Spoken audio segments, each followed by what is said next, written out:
עבד?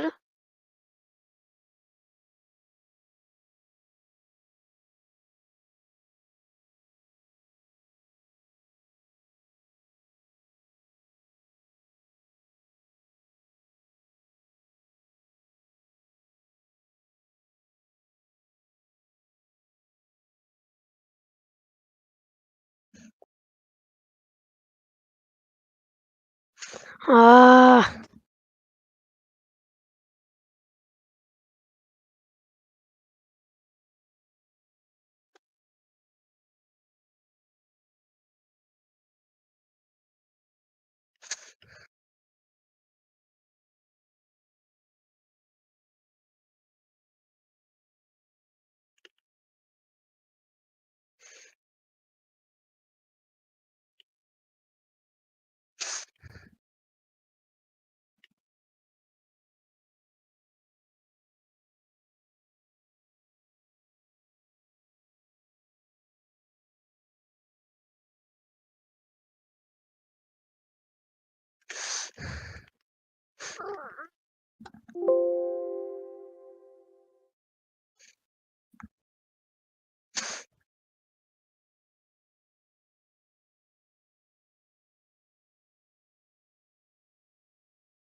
מה? אומייגאד. יש. כן.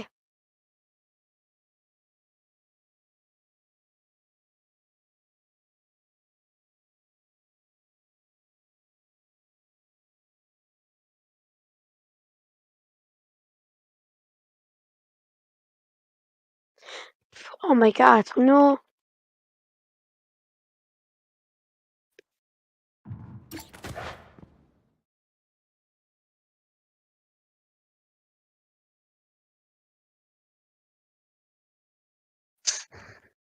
לא!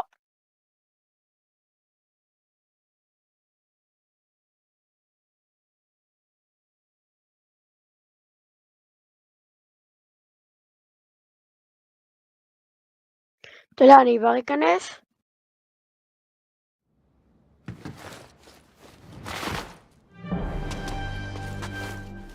הלייב קטוע. תראה. לא, עכשיו הוא כבר לא.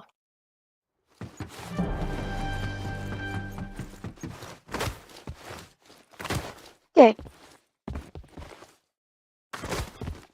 שנייה, אני אשים לך לייק.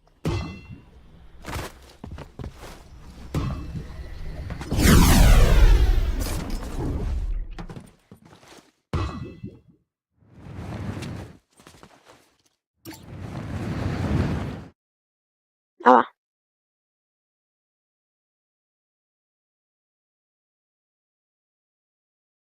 אחד.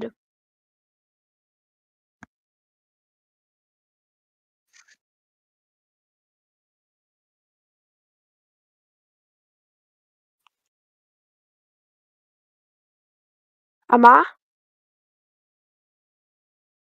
איפה?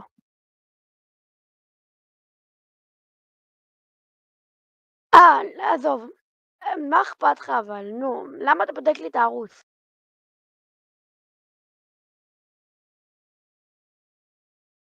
אני לפחות אשלח לך, אני לפחות עושה לך סאב.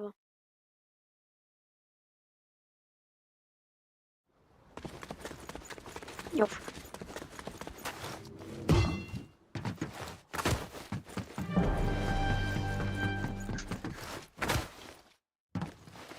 אפשר? לא, לא שומעים. גם לא שומעים אבל את הפורטנייט.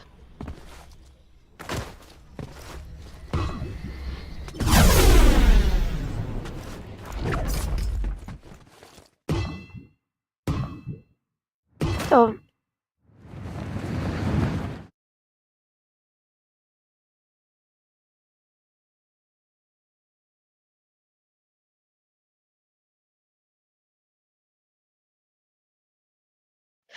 די.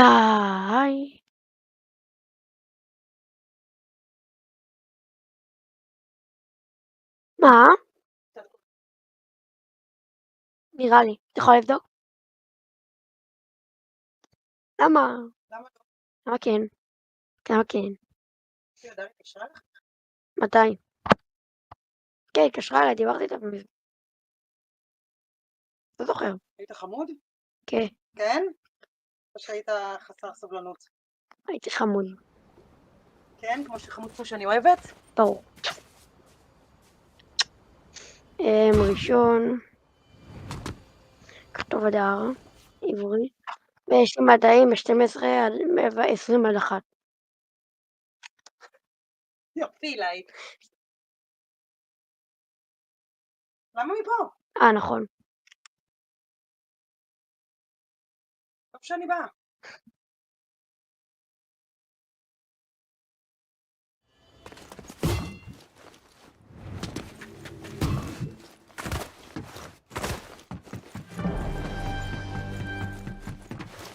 מה? יש זום עכשיו, כן? זה היה עונה 10.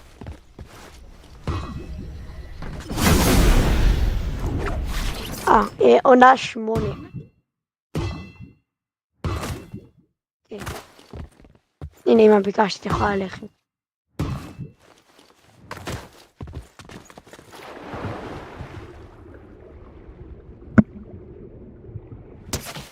תירגע, היא גם עושה לי.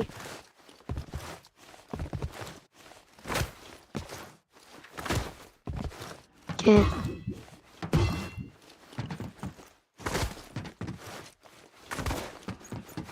Sunlight Mother.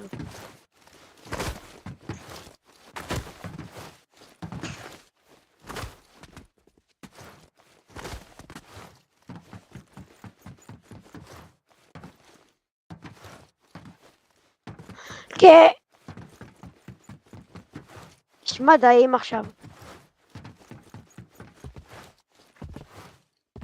אמא שכחה אותי להיכנס. כיף לך.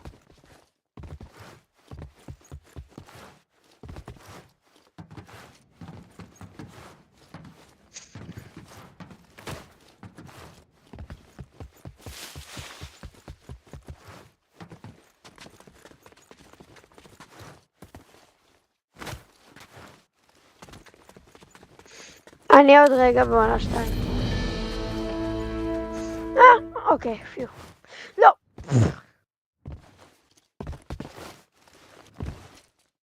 לפחות לא עד הסוף.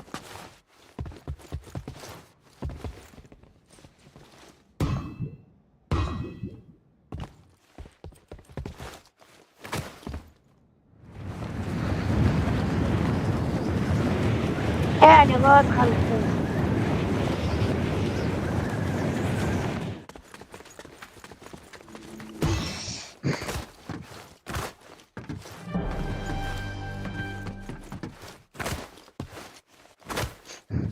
אומייגאד! עוד פעם נפלתי.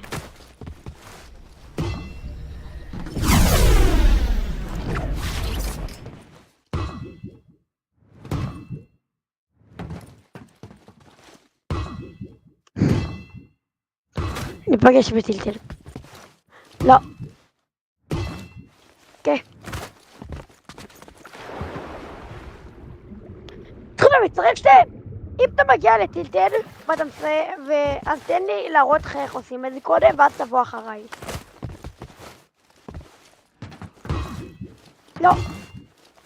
די, נפלתי.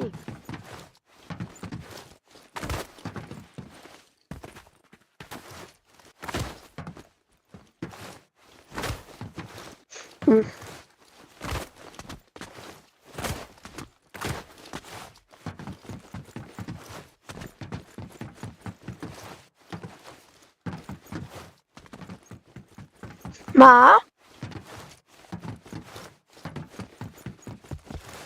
שמע, כל עוד אתה קופץ אתה יכול לעשות מנטל.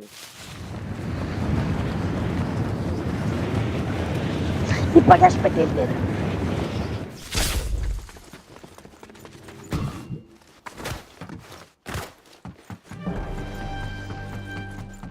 קיבורד, אתה.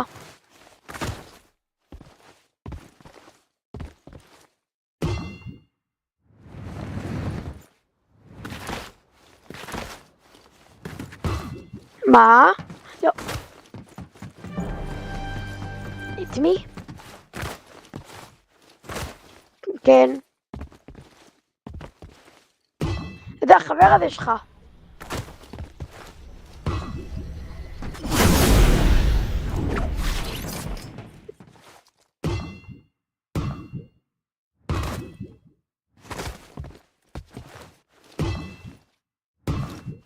הוא גם יכול להיות, נו. אתה אפילו לא יודע איפה הוא נמצא.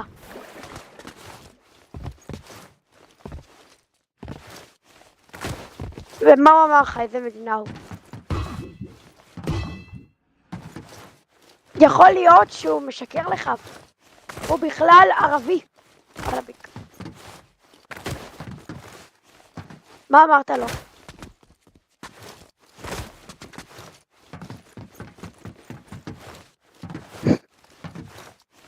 אתה ממש לא נשמע גרמני, להגיד לך את האמת.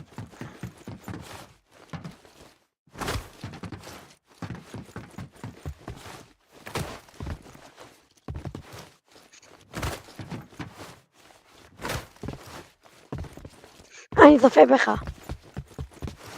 I see you.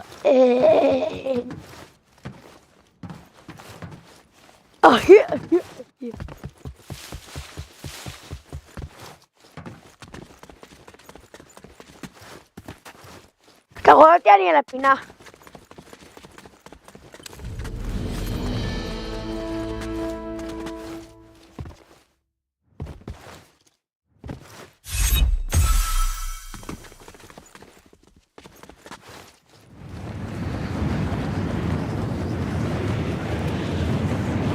טוב, ביי.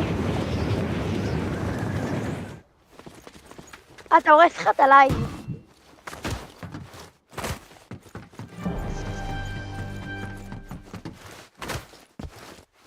חכה.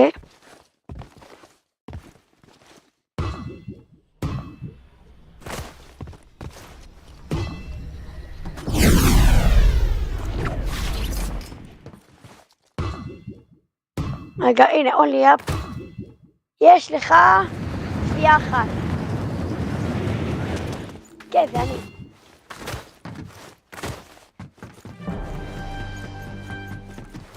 לא עשית אשטג פורטנייט, אשמתך.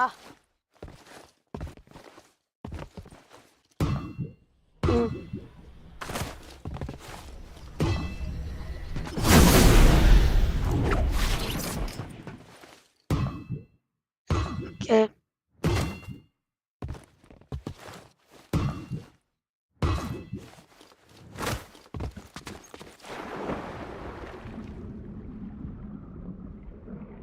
I am locked in. I locked out.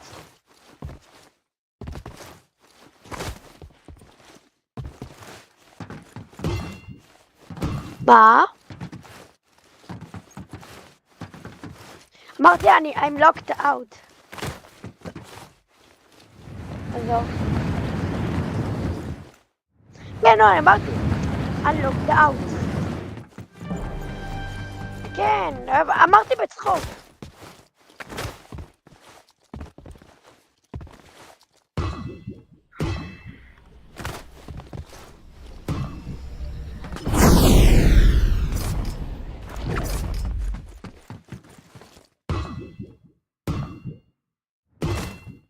כן.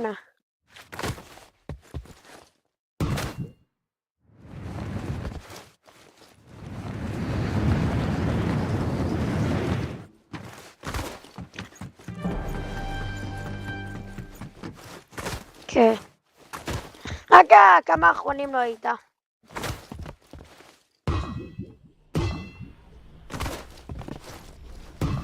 נכון, הוא כל פעם מחדש את עם פוסטר. לא, ואז אני זוכר שהקשיבו לי, אז זה היה... ראי, זוכר שכל הלובי הקשיב לי.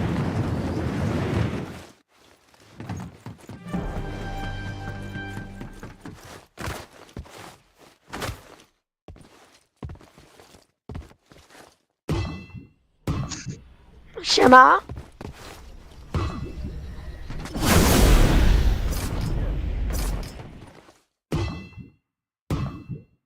מה זה החרא הזה? כן.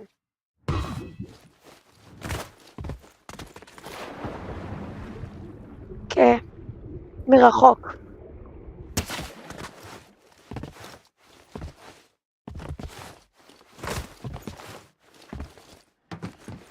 פה.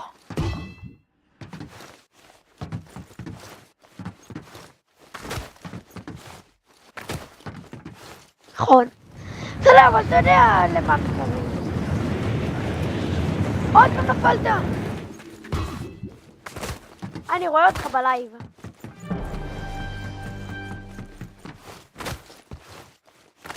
אני כבר בעונה 7.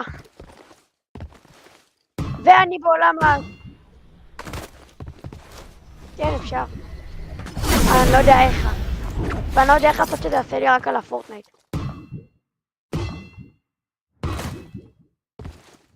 לא, עזוב, גם אין לי... יש רק איזה 20 סרטונים, פחות. כבר יורדים לי סאבים כי אני לא מעלה סרטונים.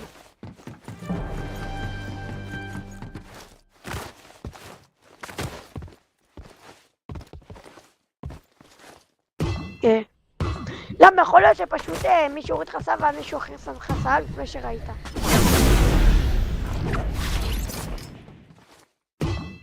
כן, גם אני. יאללה, בוא נבדוק כמה סאבים יש לי.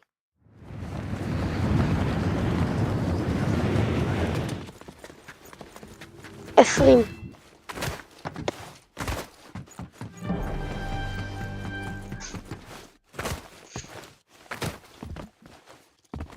אני לא טוב בעריכה, אז אני לא מצליח לעשות בשום דבר.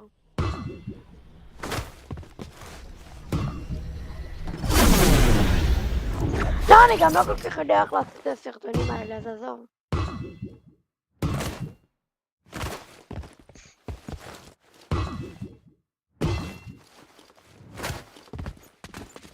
כן, אפשר.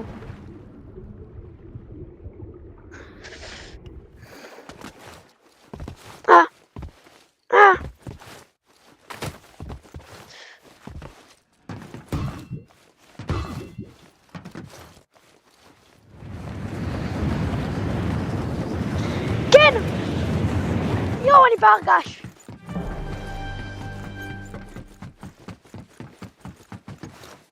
די, שכודה, סתום את הפה שלך. כשאתה אומר לי שאני סרואט, אני נפסל. לא, אבל אני הולך בגללך הזה, אז סתום את הפה. סתום, די, שכודה, אני לא אשחק איתך.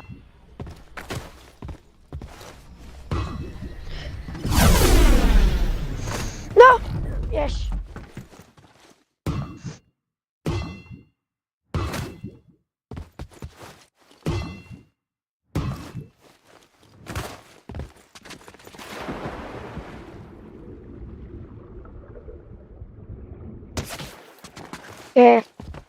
לא, גם באת נגיד לוויצמן אין מיינקראפט וזה, ולהרבה ילדים אין כאילו מיינקראפט. אחרת היינו יכולים לשחק מלא.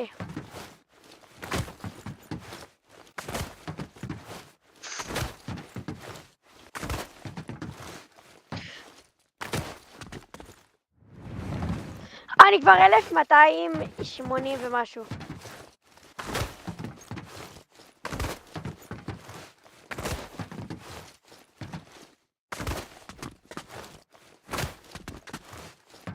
Oh my god. Oh my god. Oh my god. Ah.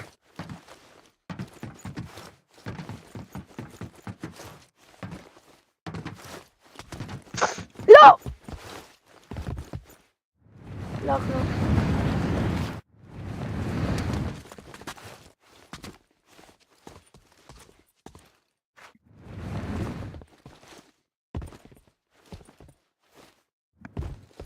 יש!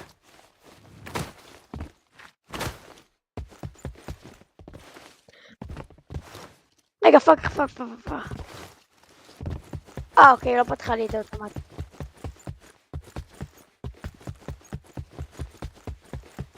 טוב.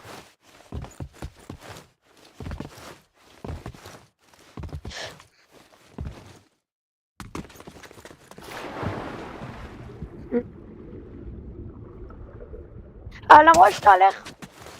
אתה הולך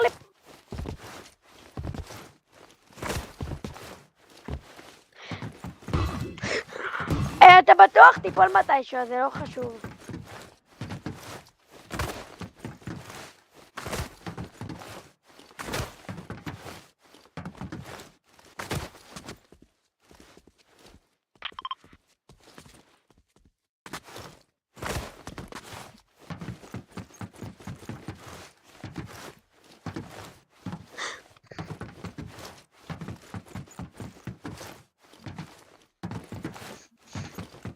תגידו שאתה בלייב, אז אתה לא יכול לעצור.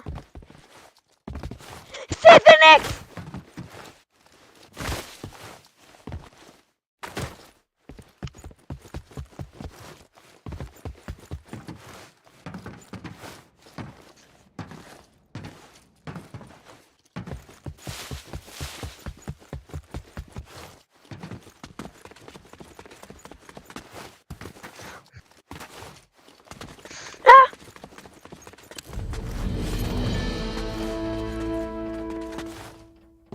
כן, ראיתי, וואי, שכונת ממש רחוק ממני.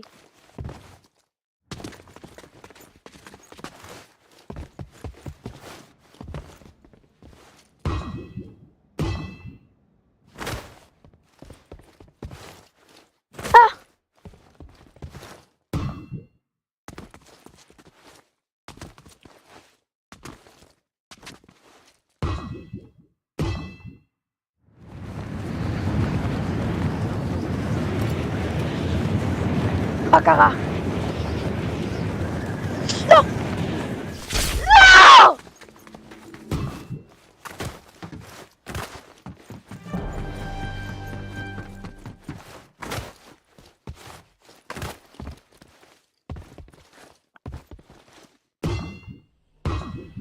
לא!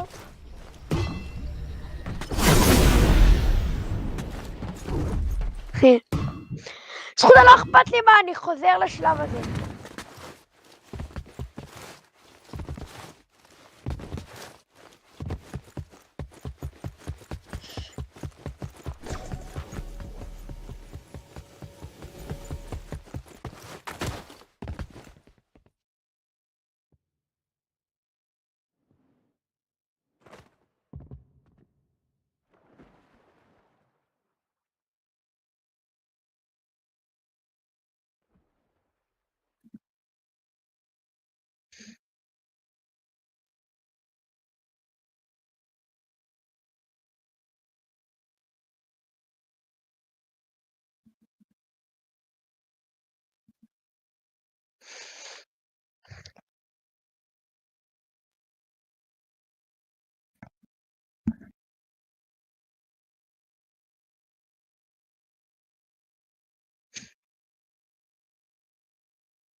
Ay, ay, ay.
Ah,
Oh.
מה? שחוטה, אני בחלל. החלל הסופי. אם אני נופל, אני עדיין חוזר. שכולה, זה אומר שאם אני נופל, עדיין הצלחתי. אני תמיד חוזר למעלה. לא, אם אני נופל, אני חוזר למקום. כן, אני בחלל, האלה שם. טוב. סיימתי את סיזן 10.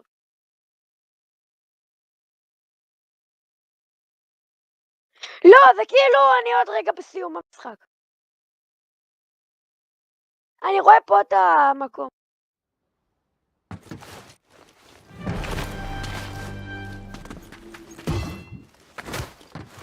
אני 16:50. לא, פספסתי.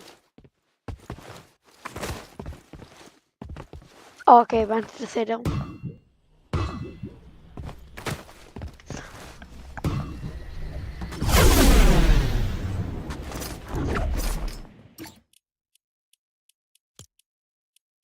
מה?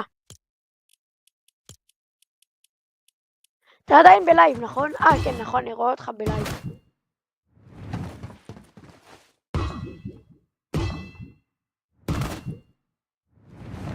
כן, כתבתי, ראיתי. I need to have to go משהו דיש. כן. בבקשה, תגיע. יש, הגעתי. לא לסוף, כאילו למטאור שאני צריך להגיע. מתחת! מוכן! סחודה! נו!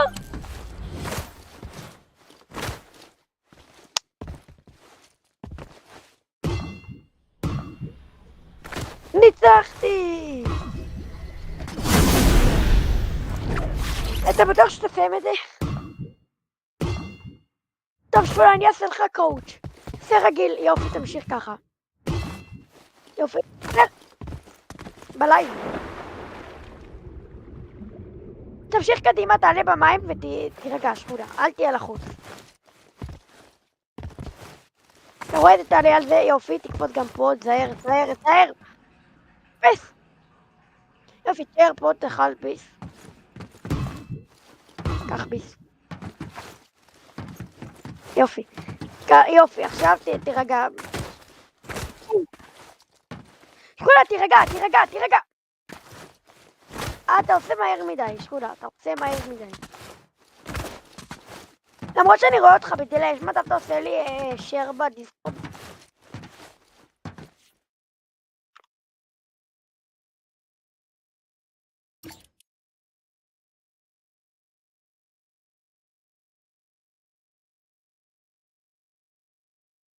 כן.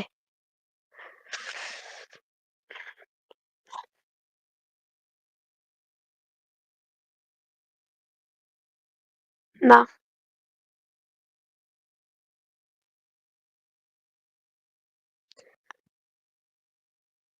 לקח לי 17 דקות, 59 שניות ו-234 מאיות. עוד כמה חסר?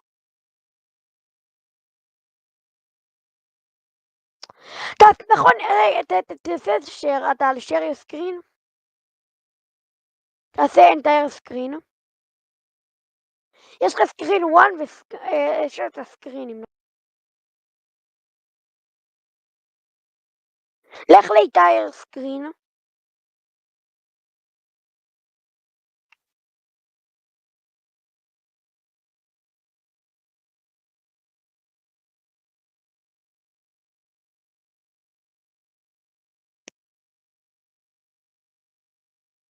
יופי. עכשיו יש לך applications. תלחץ על פורטנייט. אז לך ל-entire screen.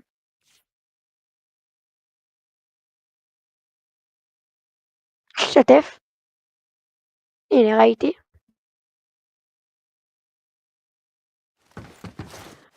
כן, אני רק צריך להגדיל את זה איכשהו. הנה. אוקיי, אני רואה. זהר, תהיה רגוע, קפוץ על החיטה. אוקיי. זהר, חפש, יופי, קפוץ. קפוץ. שכונה, אוקיי, עכשיו תרגע, אוקיי, יופי, תמשיך. אתה לא חייב ריצה מהירה.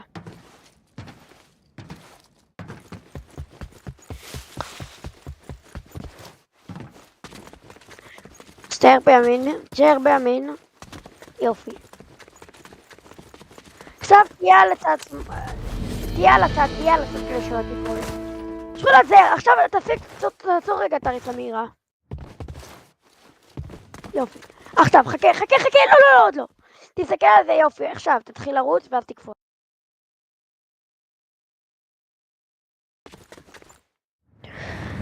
צריך לקפוץ טיפה לפני שאתה מגיע לסוף, כי אז יקפוץ לך בזילים.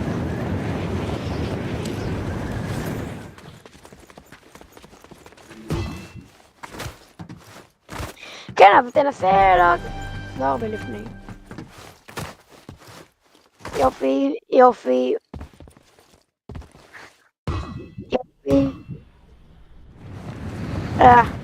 שכונה, פשוט... טוב, עזוב, אני מסתגר, חכה, שכונה, חכה פה. אני פה לידך הרבה. לא. אוקיי, פה אחריי, שכונה, תן לי את פה אחריי, פשוט פה אחריי. חכה.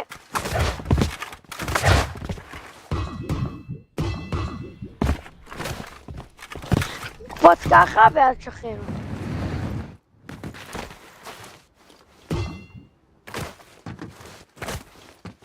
חוזר אליך. תירגע, שכונה, אם אתה רוצה להצליח את זה, תירגע.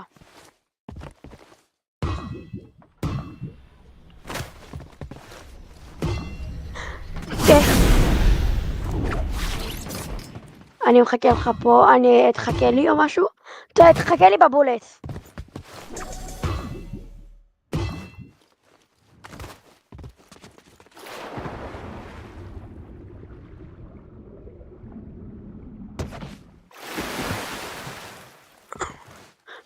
זהר, תירגע, שכונה, תירגע.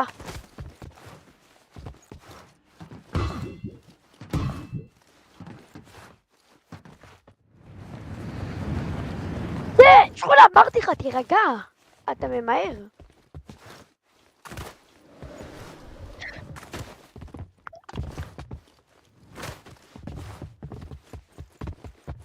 אני אפגוש אותך למעלה.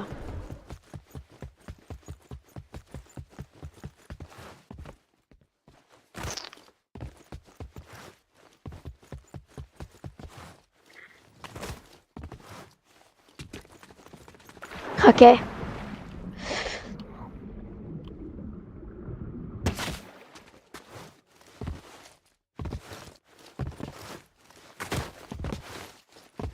זהר.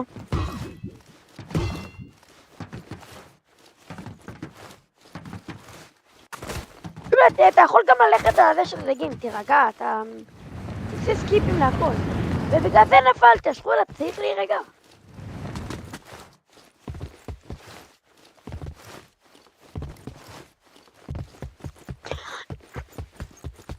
כן, ואז אתה נופל אבל.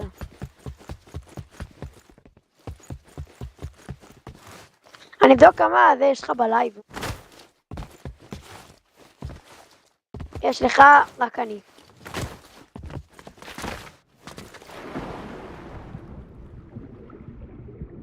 בסדר. יופי, אתה רואה אותי פה? שכונה, תירגע, יואו.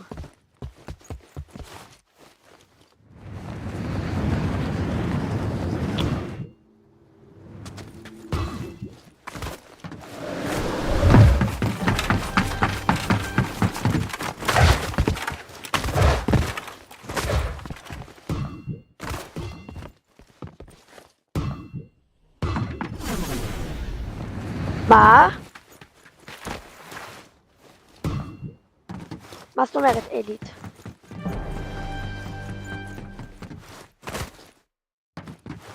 כן.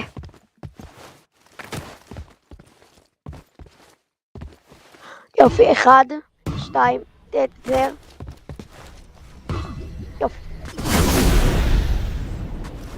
יופי, שכונה, אוקיי, עכשיו תלך רגוע, לא צריך לקפוץ על זה, כן? אתה יכול פשוט ללכת על זה. בוא, עכשיו...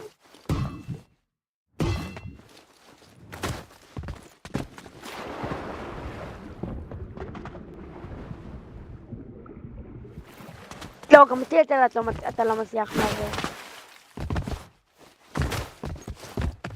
בשכונה אתה נופל פה מלא פעמים ואז אתה אומר שפה אתה בסדר. תירגע, תעצור, אומייגאד. לא לעשות סקיפים. אתה יכול גם לקפוץ מעל הדג, כן?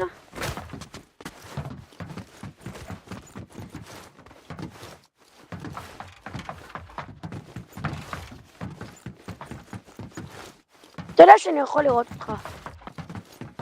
גם לידי וגם בדיסקורד. כן.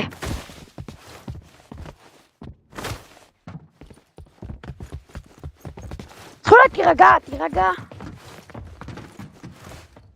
אתה לא רואה שאתה עוד שנייה נופל כל שנייה מחדש? אבל אתה צריך להיזהר שלא באמת תיפול.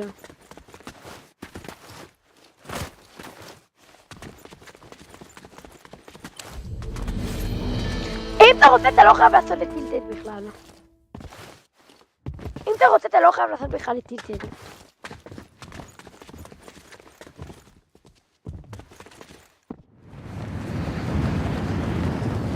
תקפוץ לפני זה, אומייגאד. טוב, אני באה אליך.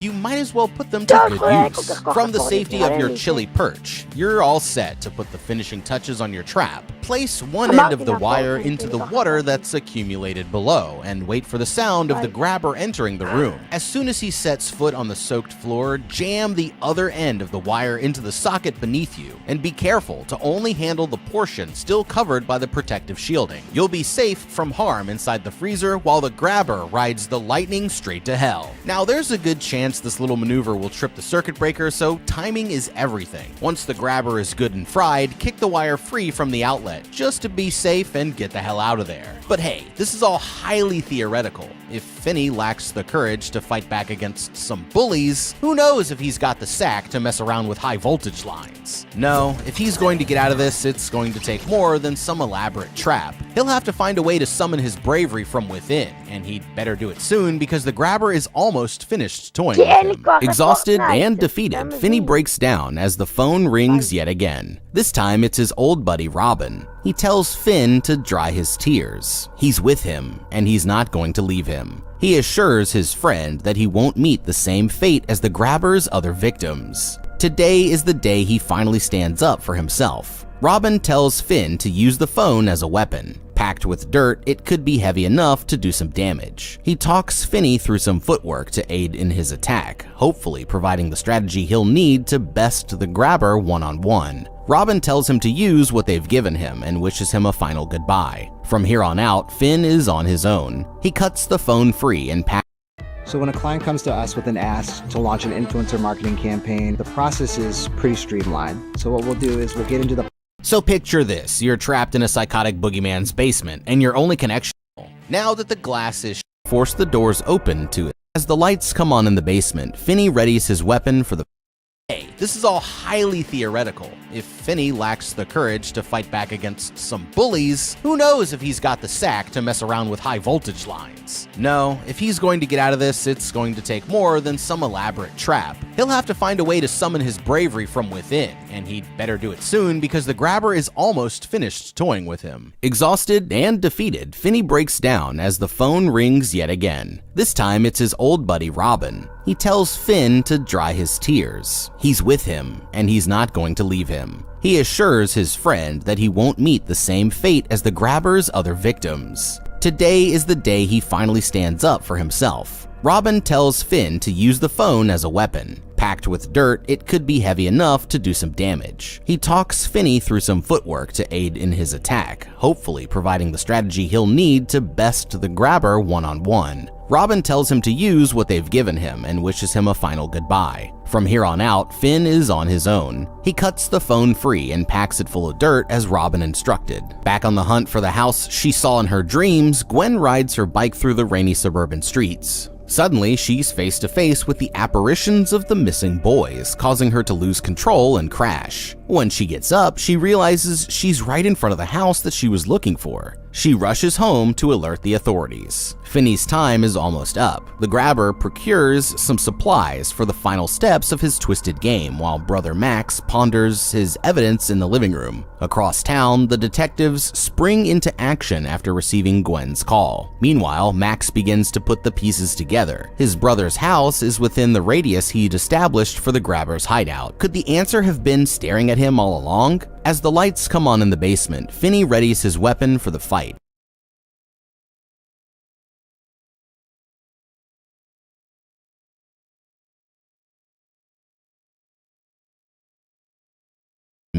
Finney realizes. So picture this, you're trapped in a psychotic boogeyman's basement, and your only connection to the outside world is a haunted landline that lets you talk to his past victim. His enormous dog down tells Finn to dry his. She's right in front of the house that she was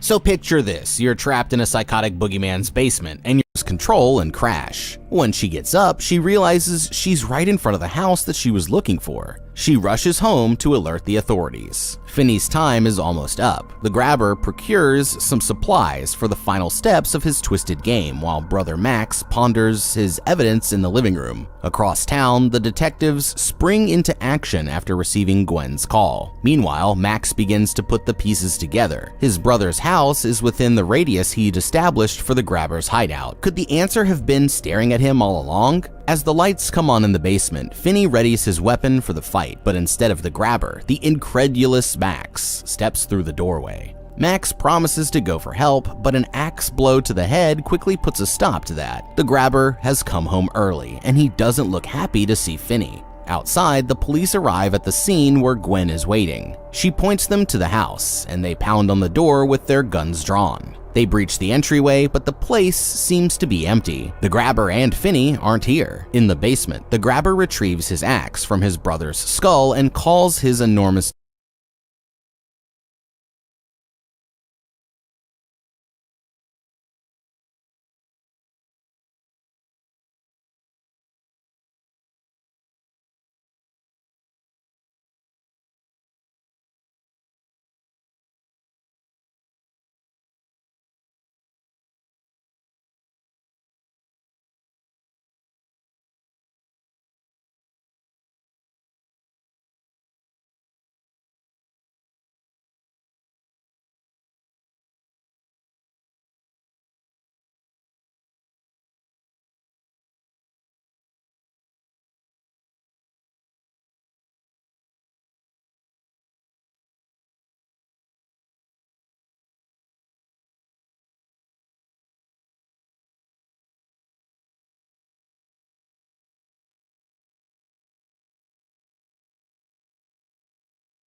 dog downstairs to stand watch as he finishes his latest victim. He swings the axe, but Finney dodges out of the way at the last minute, running for cover in the hallway behind the bathroom. The grabber gives chase, but Finney has rigged the wire across the floor to trip him, and he plummets into the carpet-covered hole in the floor. This is also where Finney had stashed the grate from the window, and the grabber's ankle snaps on impact with the debris. Finney seizes on his opportunity to wail on his assistant with the phone, making the most of Robin's fighting instructions. He lands a few solid blows before ripping the lunatic's signature mask from his face. As the grabber recoils from the loss of his psychological shield, Finney wraps the phone cord around his neck to finish the job. Just then, the phone rings one last time. The killer is taunted from beyond the grave by his previous victims before Finney delivers the coup de grace, snapping his neck.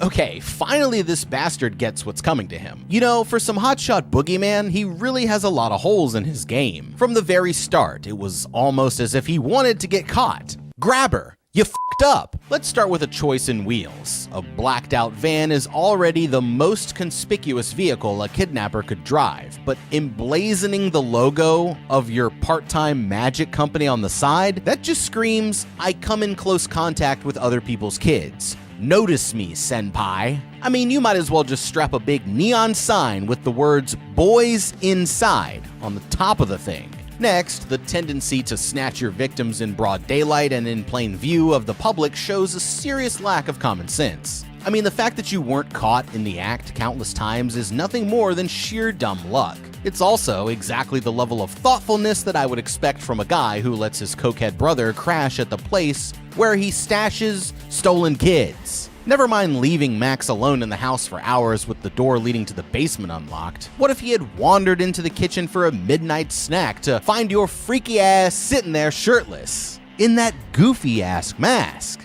I'd love to hear you explain that one. And speaking of the mask, I guess it's some kind of twisted security blanket that lets you play out your darkest impulses while shielding you from the horror of your deeds? From the way you freaked out when Finney knocked it off your head, you'd think that maybe you would secure the thing a little better? I don't know.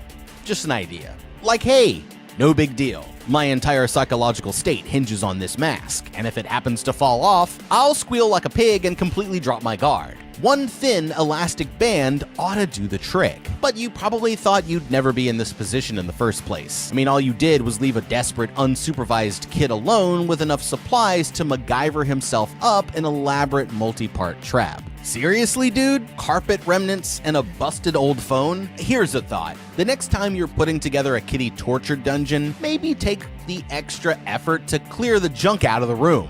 Of course, thanks to Finney, there won't be a next time, because Grabber, my guy, you really did f*** up. In the empty house, the police are about to give up their search when one of them notices a hidden basement door. Meanwhile, Finney uses one of the now thawed steaks from the freezer to distract the grabber's dog and calmly walks past the beast through the open door. The police descend into the basement to find a dirt floor housing several shallow graves. They have discovered the final resting place of the missing boys. Finney unlocks the combination lock on the front door and emerges from the house to find police everywhere. Gwen spots him from across the street and runs to embrace her brother. It turns out the grabber had two houses across from each other on the same street, one where he held his victims while they were alive, and another where he stashed the bodies. Sometime later, Finney and Gwen's distraught father arrives on the scene and begs his children for forgiveness. He'd tried to stifle their connection to the other side, but in the end, it was the only thing that saved his son. Back at the school, Finney is the talk of the halls. It seems he's earned some serious clout as the kid who took down the notorious grabber. Even his former bullies watch in awe as he struts to class with newfound swagger. In the science room, he takes his seat next to his blushing lab partner. It seems like things are finally looking up for Finn. I mean, he managed to survive where the others failed, answering Destiny's call to defeat a crazed killer, and find his confidence along the way. For his sake, let's just hope he never has to answer a call like that ever again. The Black Phone. Man, this movie came out of nowhere for me, and it was cool to see Ethan Hawke play a baddie. So I really f***ed with it, and I'm glad we got to cover it here on the show. But if there's anything that you would have done differently, you gotta let me know down in the comments below. Thank you so much for watching. Leave a like and subscribe, and check out that How to Beat playlist for more videos just. You've got a big new website idea and the team loves it. Instead of taking months to build it, why not להרוויח מעל הממוצע, בלי בוס על הראש, מעבודה שאפשר לעשות מכל מקום בעולם, ובזמן שנוח לכם, זה מה שתחום You've been invited to play a game of Would You Rather that could solve all your problems, but every choice you make is going to be brutal. You'll have to beat, maim, torture, and drown the other players if you want to win the ultimate prize. But do you have what it takes? When you're trapped in a room with desperate people willing to torture you for cash, what do? I'm going to break down the mistakes made, what you should do, and how to beat the death game in Would You Rather. This woman, Iris, desperately needs money for her brother's bone marrow transplant, and she'd do anything to make sure he gets it. Her brother's doctor wants to help and introduces her to this wealthy philanthropist who offers to cover her brother's bone marrow transplant, but there's one catch. She'll have to come and play a game and will only get the money if she wins. The doctor confirms this guy's legit, as he was a winner of the last game and got a lot of money out of it. It's extremely generous, and she asks to think it over.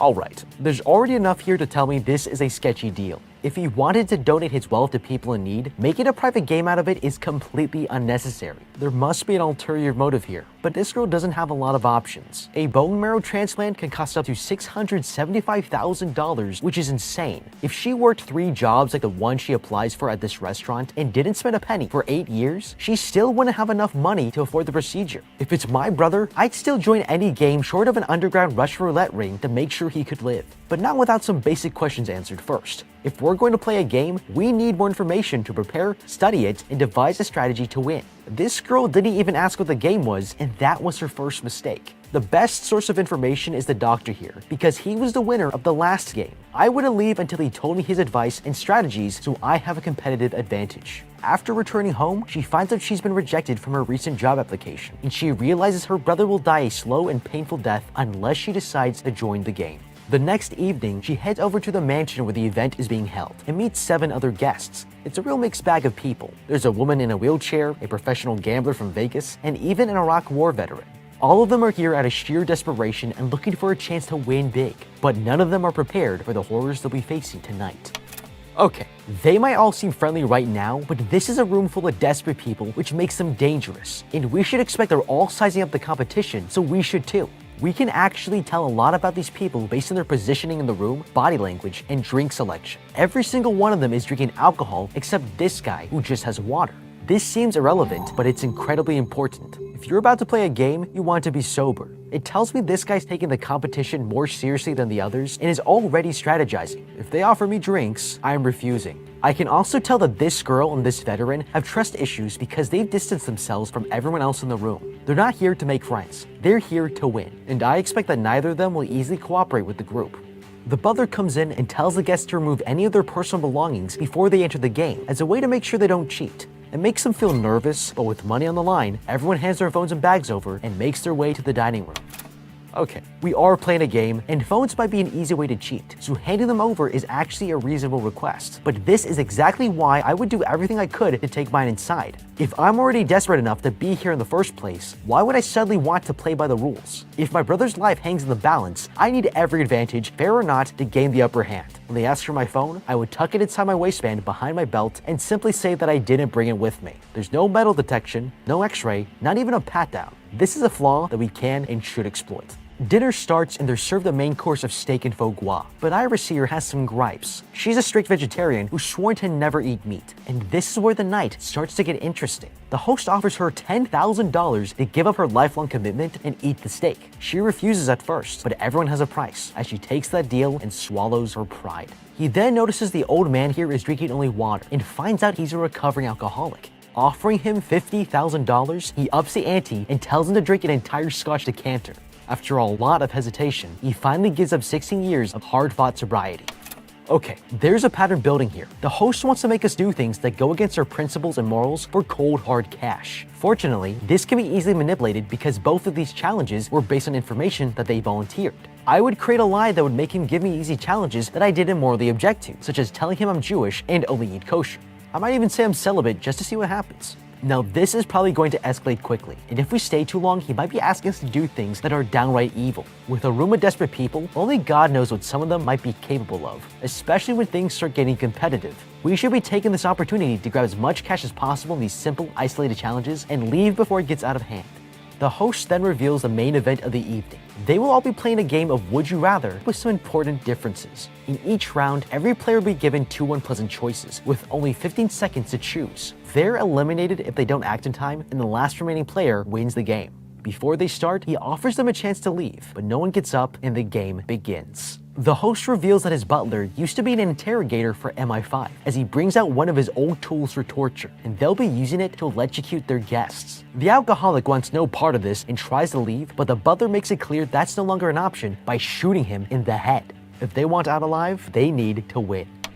Alright, this is messed up, and not just because they've skipped dessert. If it's me, I'm paying close attention to the Iraq War veteran. He would have the best instincts in a life-threatening situation, and if he's not moving into striking distance of the gunmen, it's fair to say we don't have a good chance to fight our way out of this. We need to play the game until we have a better opportunity to escape, and now it's all about making the best choices to keep everyone alive for as long as possible. Now, we have only 15 seconds to make difficult decisions, which gives us very little time to explore the consequences of each choice. This thing is a torture device, so we'll likely have to choose between 2 different forms of pain, which is scaring the shit out of everyone at the table. In high-pressure situations like this one, the brain is influenced by fear, panic, and cognitive bias, and we tend to compensate for these by oversimplifying our options. But there's actually a way to bypass all of these mental blocks to allow you to make better and more rational decisions. Professional chess players use a decision-making tactic in their games that psychologists call combinatorial versus positional thinking, where a player makes a series of moves based on a very specific final outcome in mind, and it lets them make strategic sacrifices to achieve their final goal. Now, most people in this situation would base their decisions on avoiding pain, but that's a mistake because it limits your thinking and strategy to only a momentary goal. The final outcome here is not to suffer less pain, it's to win and survive. This type of strategic thinking helps bypass intuitive and emotional responses and make better decisions to gain the advantage. The butler puts a headband on this guy, and he's asked if he would rather electrocute himself or Amy here. The host starts the clock, and just before time runs out, he decides to shock himself. And they say chivalry is dead, but he's voluntarily weakened himself without gaining anything in return. If it's me, I'm choosing to shock someone else because it increases my chance of winning if others are too injured to continue the game. He's actually given everyone an advantage because they now have more information to work with. If we know what we're in for, we can plan for it better. This guy is still conscious and doesn't have any burn marks, which means the electrical potential is too low to stop your heart, and you can survive a single shock. Now, there are some things we can do to lessen the pain here. Water is a conductor of electricity, so if I was next, I would dry any sweat from my forehead because wet skin has 500 times less resistance to electricity and will hurt much more. We could also consider cheating. If you were brave enough and halfway decent at sleight of hand, you could try slipping a credit card between your skin and the electrodes because plastic is an insulator and thin enough to hide. The next 2 players in line get strapped in, but Amy here wastes no time and instantly shocks the old woman like it's nothing. She's cold-blooded. The old woman is given the same choice, and she chooses to shock the gambler. They go around the table and finish the first round, with Lucas and Iris here the only other players who decide to shock themselves. Okay, there were actually 2 ways to play this as a team, and that was for everyone to either unanimously decide to shock themselves or to shock others. Only these 2 options will have a fair outcome because everyone gets shocked only once, but this strategy requires 100% trust and no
no rogue decision makers. And when the challenges get more brutal, we won't be able to rely on others to think about the group over themselves. And this tells me group decision making would be a bad strategy.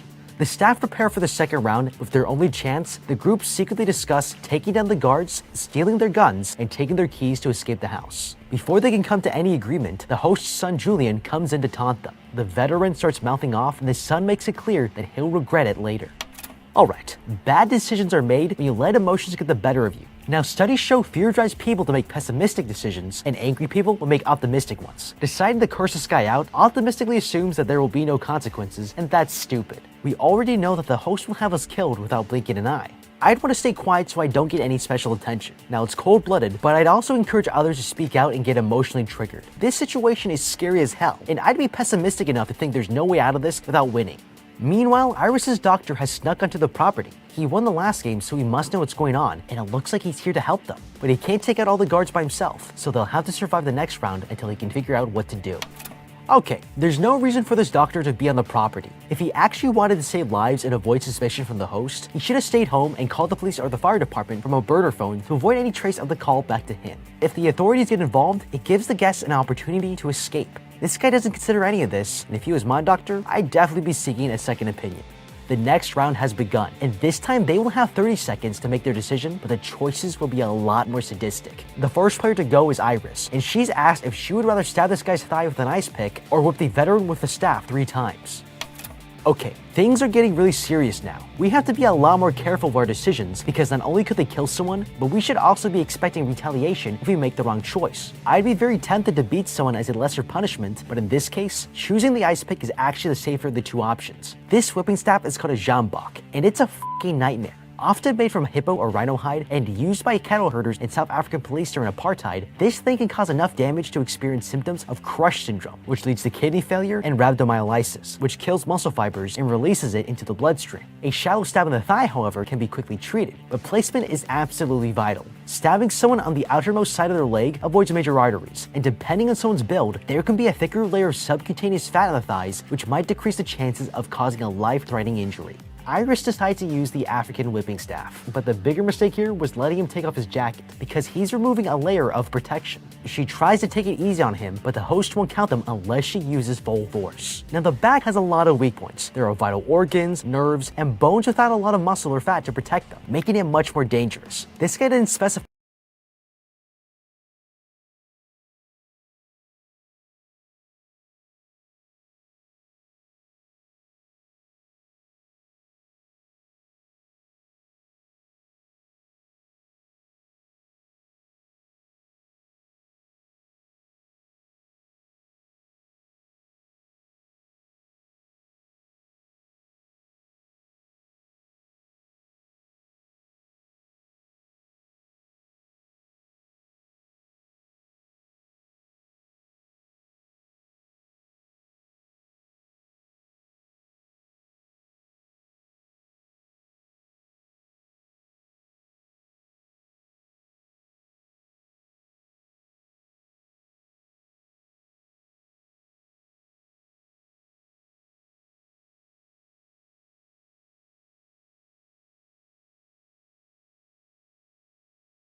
if I were to hit him, so if you had to use a staff, then you should aim for the butt, the thighs, and the forearms. Dominatrixes target these in impact play because they have a higher pain threshold than the rest of the body, so getting a little kinky might actually save your life. The next guy is given the same choice. He can either stab the woman or whip the veteran 3 more times. He knows there's a major artery in the thigh that could kill her, but isn't sure where it is, so he chooses to beat the soldier again. This guy's taking it like a champ. Luckily, it's the veteran's turn next, and he's given a choice to stab this guy or get whipped 3 times by the butler. Surprisingly, he chooses the whip. This guy begs the veteran to stab him, but the host says he can't change his mind. Okay, he's clearly being singled out because he stood up to the host's son, and it's hard to watch, but it's also a direct benefit to every other player in the game. The most practical decision here is to use this as an opportunity to take out a competitor and improve your chances of winning. So when it's our turn, we should make our decision based not on what keeps him in the game, but on the most compassionate way to take him out of it. The best solution for a merciful exit from the game that's within the rules is to stab someone in the femoral artery, because it's a major supplier of blood to the lower body. This artery is primarily centered around the inner thigh, so aim for somewhere around here and they'll die in a matter of minutes if they don't get help. It's cruel, but there are 2 ways out of here. You're either the winner or get sent out in a body bag. It's the gambler's turn now, and he's given the choice of either whipping the veteran who could die from his wounds or stab the paralyzed woman next to him. He rationalizes that she won't feel the pain because she's paralyzed, and he stabs her in the thigh, accidentally piercing an artery. He makes a tourniquet with his belt to stop the bleeding, as the woman decides if she wants to whip the soldier or stab Amy here. She gives her answer and quickly jabs the goth girl with the ice pick, but wasn't expecting to get elbowed in the face. The gambler made the right move here. The vet is on his way out, and the old woman can't feel her legs, so if he aims for the femoral artery, he could eliminate her painlessly. That's 2 for the price of 1, and it's a perfectly rational strategy to cut down the pool of competitors. His reaction here is a great way to garner empathy, because even though he stabs her, he also decides to help her once he sees how severe her wound is. Acting morally conflicted makes him appear less evil, and the other players might be less likely to target him as a result. On the other hand, if you act cold and calculating, you make it easier for others to see you as someone they should take out quickly. Emotions and instinct play a huge role in fast decision making, so if you dehumanize yourself and give them a justification to punish you, they'll have no problems hurting or eliminating someone they think is a bad guy. Now it's this woman's turn, and the host decides to make things more interesting.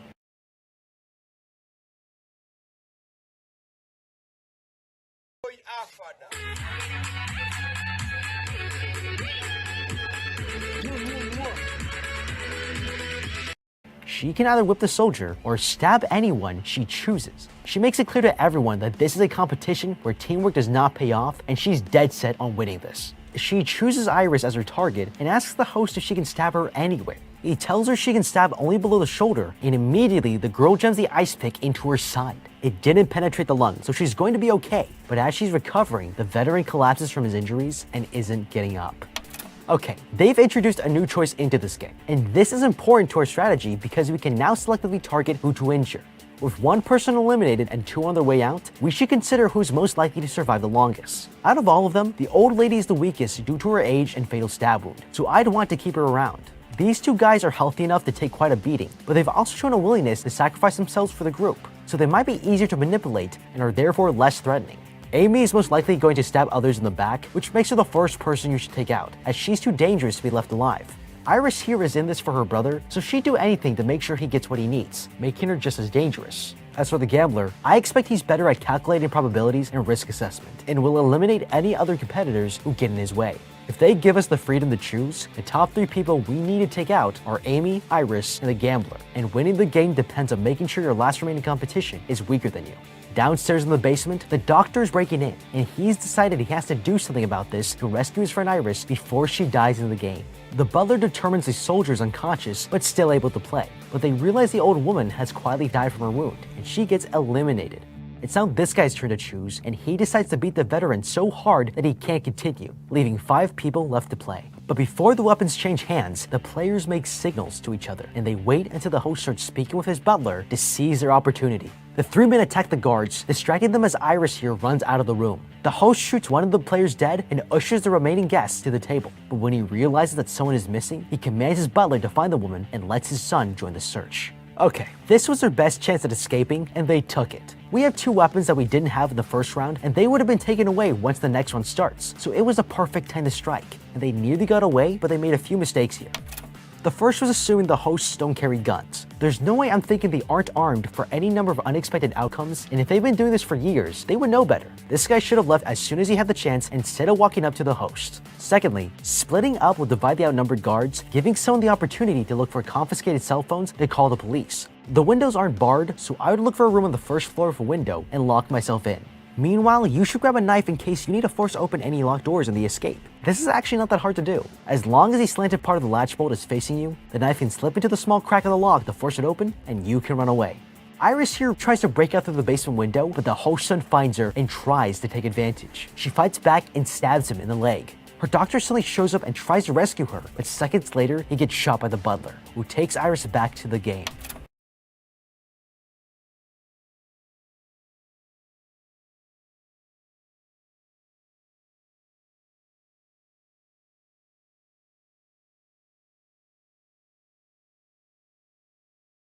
Okay, this encounter here has made a lot of noise, and when you're running from the guards, you have to expect they'll be drawn to the sound. The doctor should have considered hiding in the dark to wait for a guard to show up so he could easily ambush him and save Iris. But even still, wandering into the house got him killed, and all he had to do was make an anonymous phone call to the police and mention gunshots. As for Iris, this is a difficult situation. She stabbed this guy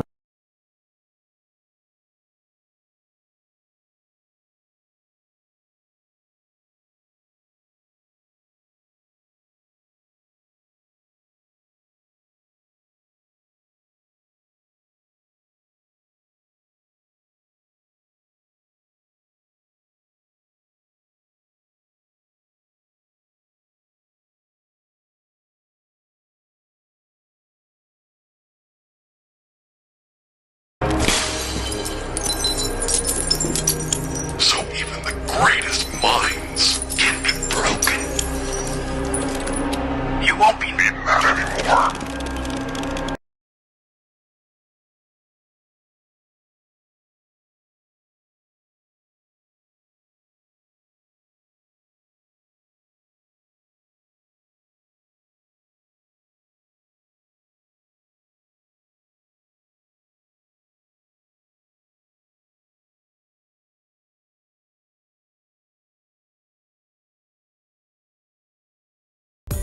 Wouldn't it be cool if building a website felt like working in your favorite design tool?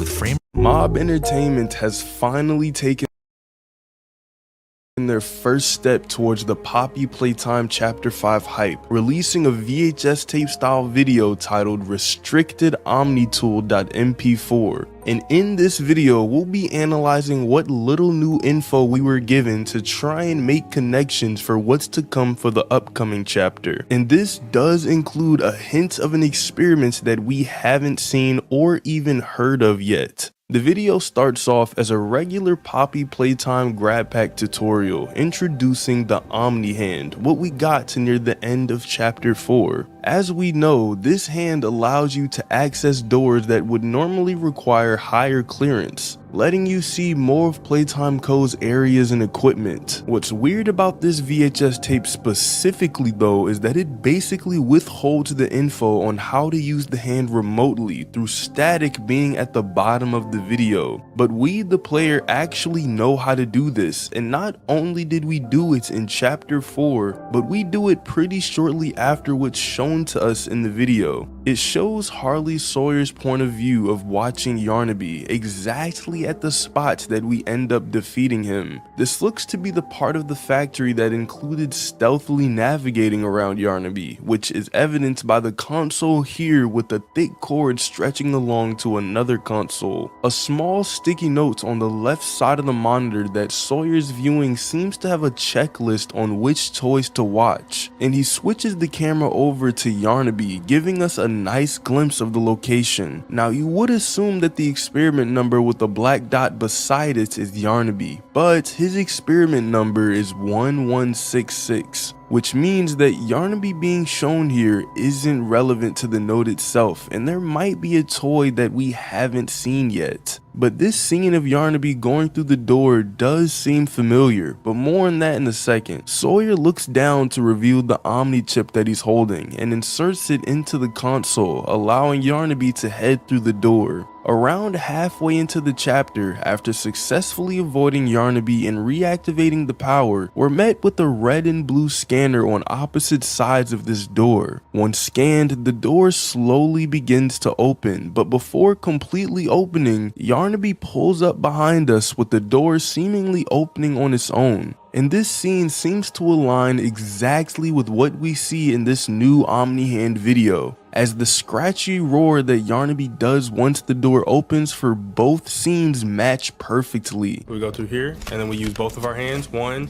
and 2. Yo, that, no exaggeration, that took over an hour. Probably over an hour and a half. That was the... So now that we've seen this and we've made the connection between the two scenes, it's pretty clear that everything about Sawyer being able to control parts of the factory via the Omni-Hand and Omni-Trip is true. But the thing is, this has already been set in stone through VHS tapes and character dialogue. This is just the first time we're actually seeing the Omni-Hand put to use by Sawyer himself. Plus, from what happened in the events of chapter 4, it's been made somewhat clear that our removal of the Omni-Chip is what killed Harley Sawyer, as there was a huge blast of electricity from his encapsulation machine thing, and he was even able to utter out his final words before the power supposedly drained completely out of him, subsequently ending his life. We here. Pull that, the button. Oh wait, key card. I'll take the key card. What is going on? Oh my goodness. Did this thing just explode? Nope, they're done moving. Oh. Oh, did I?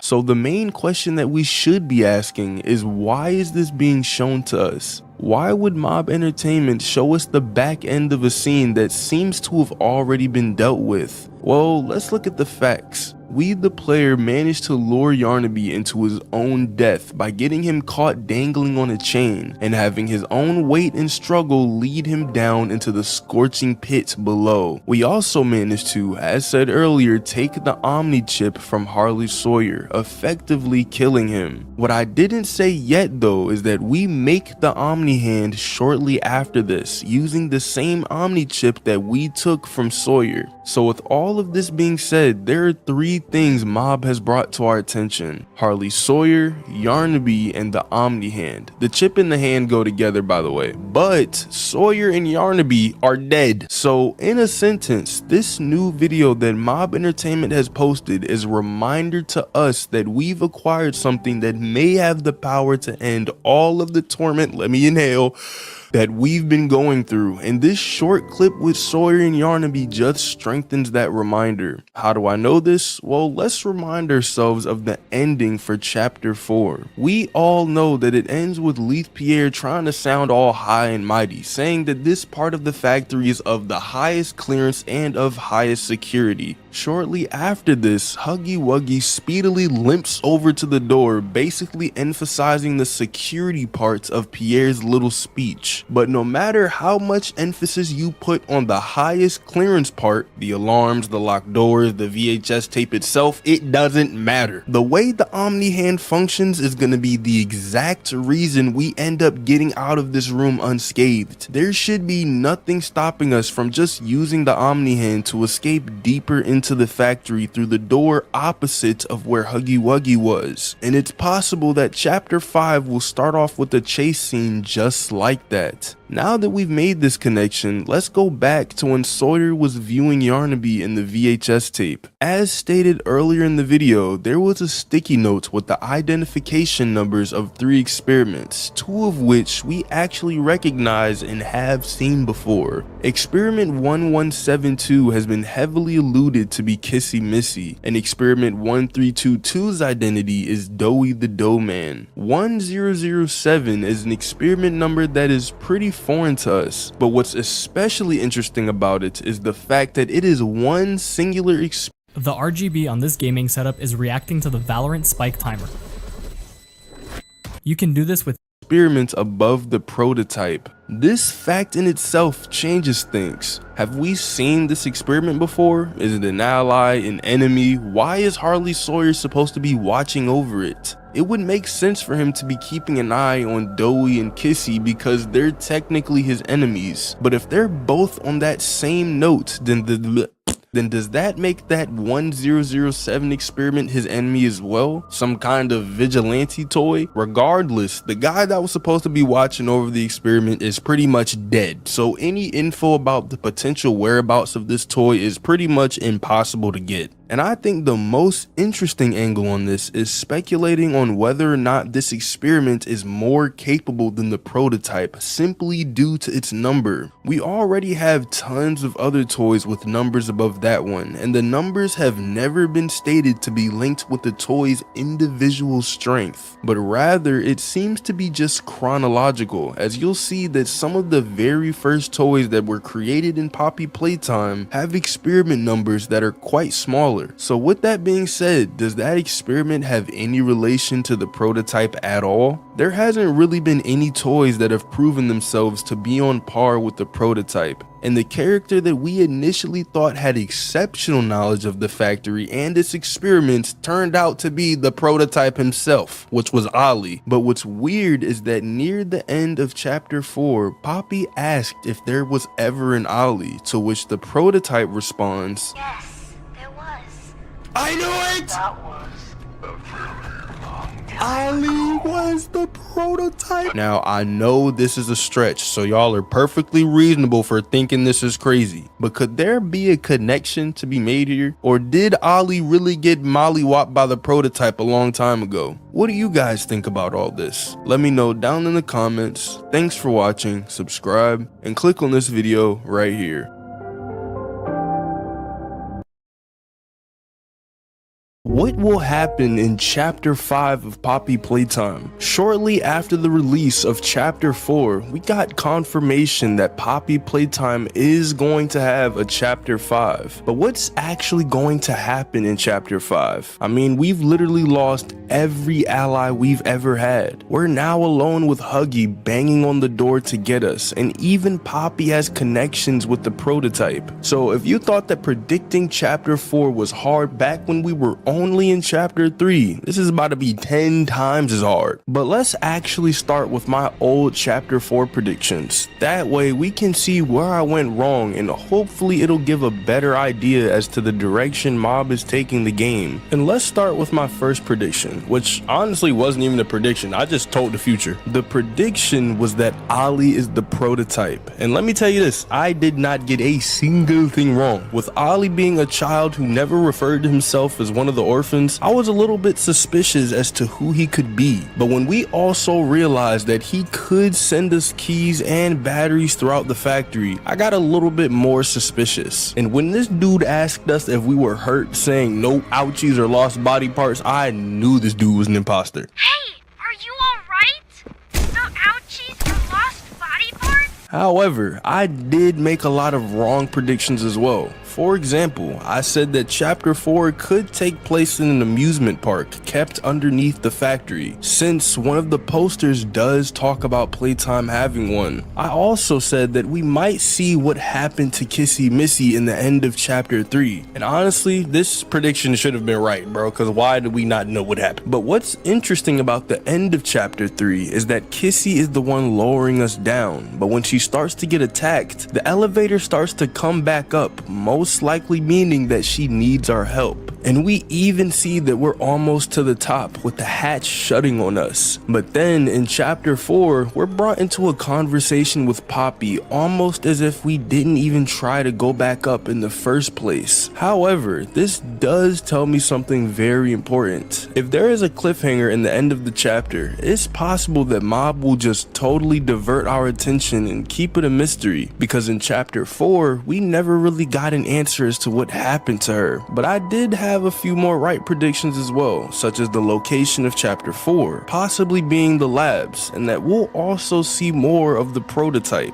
So using this information of what I got right and wrong, let's use it to figure out where Mob might take the story in chapter 5. There were 3 main events in the ending of chapter 4, the first being Doughy's crash out and eventual death. The second being the phone call with the prototype and Poppy running away. And the third is the very end of the game, where Huggy is trying to attack us. And so, keeping in mind that the story could take an absolute 180 turn at any moment, let's figure out what's gonna happen in chapter 5. The first question is, what's gonna happen with us and Huggy? It seems to be that Huggy is extremely angry at us, running way faster than he did in chapter 1, most likely trying to get revenge because of what we did to him. Because in the ending of chapter 1, this dude got folded like a paper airplane, hit the back of his head on the metal, and even got some teeth knocked out by hitting his mouth right on the beam. And now that he's found us, he might give us that good old dog day treatment, who knows? Or another theory is that Huggy is actually trying to help us. And although this is extremely far-fetched, the reason I say this is because Mob seems to like to surprise us with the cliffhangers. As in chapter 1, we thought that Poppy would be an evil doll, but in chapter 2, she's helping us leave the factory, and if it weren't for Mommy Longlegs, we would have been out of there. And so in chapter 4, when Huggy sees us, although he looks extremely angry, this could just be Mob setting up an expectation for us to be afraid of him. Meanwhile, the reason that he's running at us is due to the red smoke filling the room, almost as if he's trying to warn us. And because the alarm went off after putting the VHS tape in, I don't think that the door going into the labs will be able to open, meaning we're locked in that room with the red smoke, which could end up killing us. And the reason I say that it could kill us rather than putting us to sleep or making us hallucinate like it usually does is because when Sawyer releases the red smoke on us, we start slowly hallucinating, but differently. And if we stay in the smoke for too long, we end up dying and having to restart. However, because the red smoke only shows up on our screen after Huggy runs to the door, this theory seems to fall short. And when you pair that with the fact that Huggy was extra security for the factory, he was most likely just doing his job and trying to kill us. This facility is full of hidden motion triggers, which,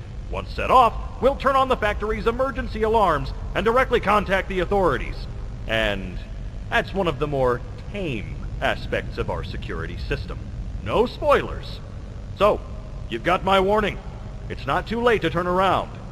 I just hope that you're certain whatever you're doing is worth it. But I guess we'll have to see exactly what happens, because I am so lost as to what in the world Mob could think of to get us out of this situation. But there is one way. In the end of chapter 4, when the prototype explodes the bombs underneath us and Kissy, she runs over to try and help us, holding onto the ledge with one arm and us with the other. However, this caused her arm to literally tear off, separating us from Kissy entirely. But since she now only has one arm and she's literally hanging off a ledge, I seriously doubt that she's gonna be able to do a one-arm pull-up and make it back up. Because in chapter 2, when we first see her, she can barely flip a lever. So unless Mob thinks that we can believe she can do a one-arm pull-up, she'll most likely come down the same hole that we fell down. Which would mean that if Huggy is really trying to kill us, Kissy might try to fight him. And honestly, I'm not sure who would win that fight, because although Huggy is missing his arm, Kissy literally just lost hers as well. Or it's possible that Kissy could calm Huggy down. As in a music video posted by Mob on their YouTube channel, we see that Kissy and Huggy were close in the past, or at least that's how they make it look. And if this is true, then when Huggy sees Kissy, it's possible that she'll be able to help us not become his midnight snack. Or we could end up seeing a repeat of chapter 3, where we just never figure out what happened to her. But the next question is, will we actually see what the prototype looks like? Well, just based on how previous chapters have been going, it seems like we will. Because in chapter 1, we barely saw his hand in a VHS tape. In chapter 2, we saw his hand and drag away Mommy Longlegs. In chapter 3, we see him kill Catnap, and finally in chapter 4, we see a silhouette of what seems to be the lower half of his body. And then in one of the chapter 3 tapes where Leith Pierre is checking in on Catnap, Catnap says that the prototype will save him and the others, but Leith responds by telling Catnap that his home is in the prison and the prototype's home is in the labs.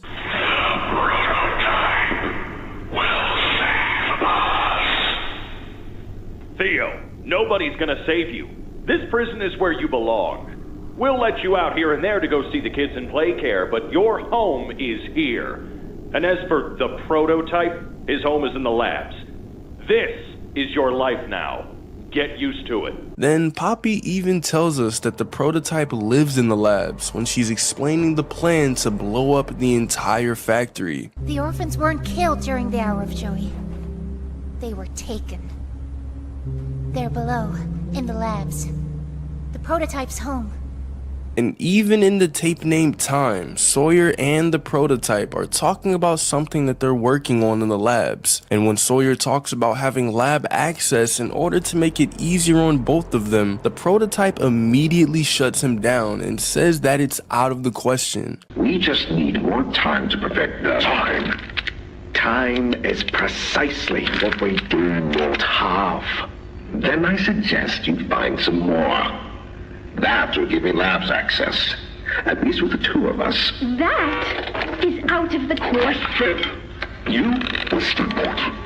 Which could mean one of two things. Either the prototype doesn't trust Sawyer around the orphans, or he just doesn't trust Sawyer around his home. Because although we don't know too much about the prototype, it's possible that the labs is his only safe place to shut down. We do know that the prototype isn't entirely mechanical, and so just like every other living creature, he needs some time to sleep. And since pretty much everyone would want to kill him and no longer follow his reign, the only safe place would be down in the labs where no one could reach him. However, now that we managed to get the Omni chip from Sawyer, it seems that we're the only ones who can actually make it down to the labs. And if this is where the prototype lives, then we're most likely going to see his entire body at some point in the chapter. Or the story could take even more of a twist, because when our hand freezes in what seems to be some sort of room where they kept the bodies, Sawyer starts talking to us about how Poppy has been lying to us, and she actually knew that the Hour of Joy was coming. Poppy told you her story, of course. Innocence is bliss, and she is oh so innocent. Did she tell you her part of the Hour of Joy? That she knew it was coming? Or did she leave out that crucial detail?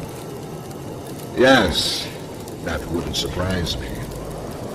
Has she not strung you along, betrayed you, and told you only what you needed to know to do exactly as he asked? It seems like he's trying to give us doubts and maybe even turn us over to their side. And if this is true, then what if the prototype tries to do the same thing? Because we're most likely going to be passed out with the red smoke flooding the room in the end of chapter 4, and the labs is the prototype's home. I'm assuming that we're going to be taken by the prototype, and he might even try to convince us to turn over to his side. And we know that he's capable of doing this because in the tape named Untitled, he managed to convince Poppy that they shouldn't leave the factory because they'll just be experimented on again. Prototype says we can't leave. Not now, not ever. I hate him. I hate him, and I hate this place, and I hate that he's... Right. He explained everything, and he's right. We can't leave. It's too risky. What they did to us, we can't ever let it happen to us or anyone ever again. But another question I have about chapter 5 is, what is Poppy's role going to be? Poppy has had a somewhat side character role for most of the chapters, but still is important to the story. In chapter 1, the entire point of us going to the factory was to find the flower, and in chapter 2, we were trying to get the train code from her. And so in chapter 5, although she just ran away, leaving us behind, she most likely will have some sort of role to play in the story. And because of the way that she was acting in chapter 4, I'm just gonna say it, this little piece of paper looking white doll's been lying to us this entire time. Because in chapter 1, we find her locked inside of a case, which she then explained in chapter 2, where she says that she was stuck in there for a very long time. I'm sorry. I can't let you leave. I've never met anyone like you. Do you know how long I've been stuck in that case? I can't wait to see what awesome pet is inside this egg. Do you? Well, too long. I had so much time to think and reflect. Time to figure out exactly what I would do when free. We'll set things right. And just off of the way she says it, it sounds like she was in there for an extremely long time, possibly even years. But the thing is, we know that the toys need food in order to survive. So how is it that she survived all this time? Well, one possibility is that Poppy and the other toys are able to go a lot longer without food than humans are. Or the most likely possibility is that she's straight up lying to us. And because she told us to meet back at Safe Haven, yet she managed to survive the explosion and we find her inside of a ventilation block with Kissy, I'm led to believe that she's been lying to us this entire time. But the cherry on top is the fact that she pretty much kidnapped us in chapter 2 in order for us to help her with her plan, and didn't tell us until the very last second. Because right after we free her and get the final pieces of the train code, Poppy is looking at us really weird, almost as if she has something she wants to say but doesn't say it.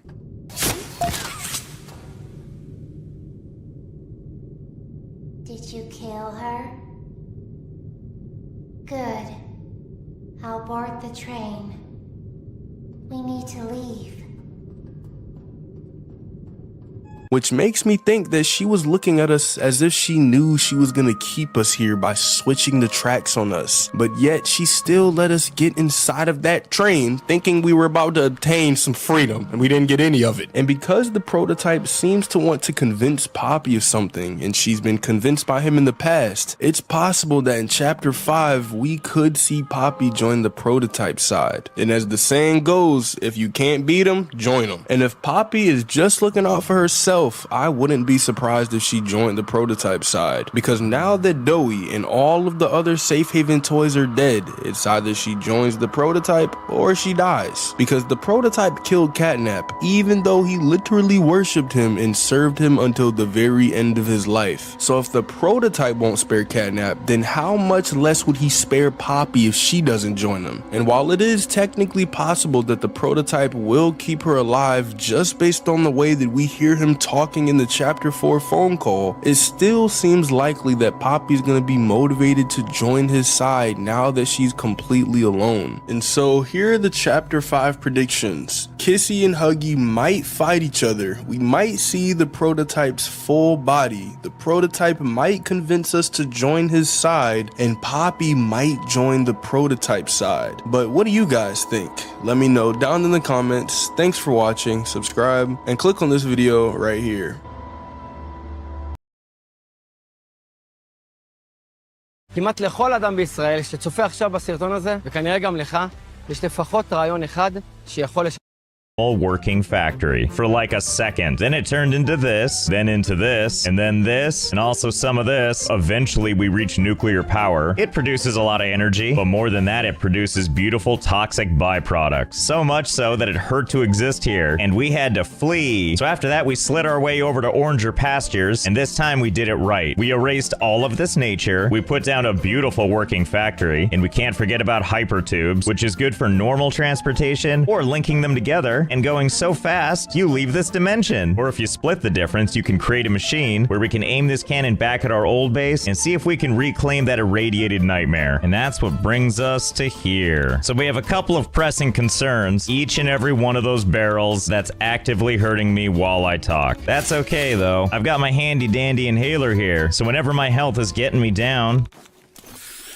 Anyway, let me give you the grand tour before we get started. Here we have sumptuous radiation issues, followed by even more radiation issues, and we're gonna have to figure this out fast, because I don't know what happened, but this place is definitely cursed now. And even more Oh, it looks like things have kind of come to a standstill. I guess it makes sense though. After all, over here on this side of our base, the land of nuclear power plants, there's been a couple of changes since we were last here. See, the last time we were in this base was before they added fluid to the game. And now that all of these beauties have been magically retrofitted, it requires not just these, which are uranium fuel rods, but it also requires that we have water to cool the whole thing down, which obviously we don't have, based on this giant gaping hole, which means that we've got all of these plants and none of them are working right now, which honestly is probably both good and bad. Good because no working means no nuclear wasty. The bad is these being offline means we don't have any power coming to our base. Don't worry though, we're gonna get this all back online. And the first step is gonna be getting all this radiation out of here. First things first, we're gonna need some items. Good thing we've got materials everywhere. Not to mention stockpiles of the best stuff. A whole container full of things that blow up. And me with a detonator. And you know what that means? I can't just blow the stuff up by hand, can I?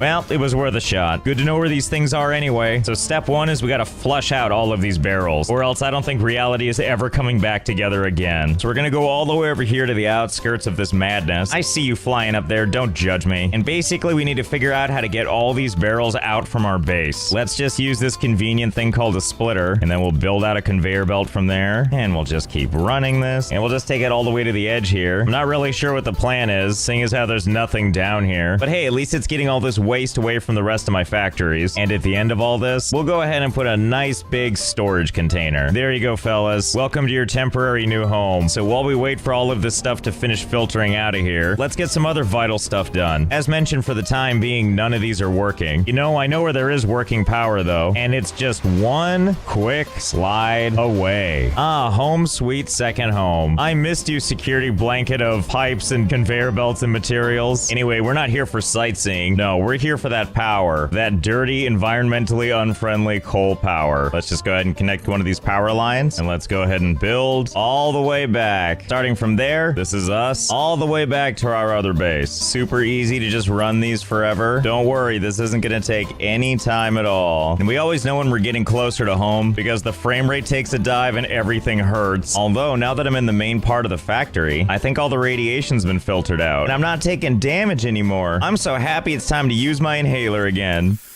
Anyway, where were we? Oh, hello. What the hell are you? Pet the lizard doggo? Don't mind if I do. Okay, well, great talk. Looks like the barrels are still coming, which shows that the process is working all the way to barrel heaven. And we know that for sure because look at our glorious radiation levels. Quite the radioactive vessel. And as we get closer, I'm really hurting. Now, in theory, this should be enough, because the farther away we get, the lower the radiation goes. And if we're far enough away, the radiation goes away entirely. But I don't want to lose this entire area to that. Isn't there a way we can get rid of this stuff permanently? Most other items in the game you can just throw in the little trash can here. Oh, but not these barrels. It doesn't want you to do that. All right, let's leave this for a second and come over here, and let's test some stuff on an area that doesn't have radiation. Okay, so getting rid of stuff. We can't just grab an item, drag it out of our inventory, because then it goes straight here on the ground. And sure, we can throw these things, but no other items can we throw like that. So I wonder if there is any way we can... Oh, what the hell did that? You knocked me off? Oh, I bet you guys think you're so clever, don't you, huh?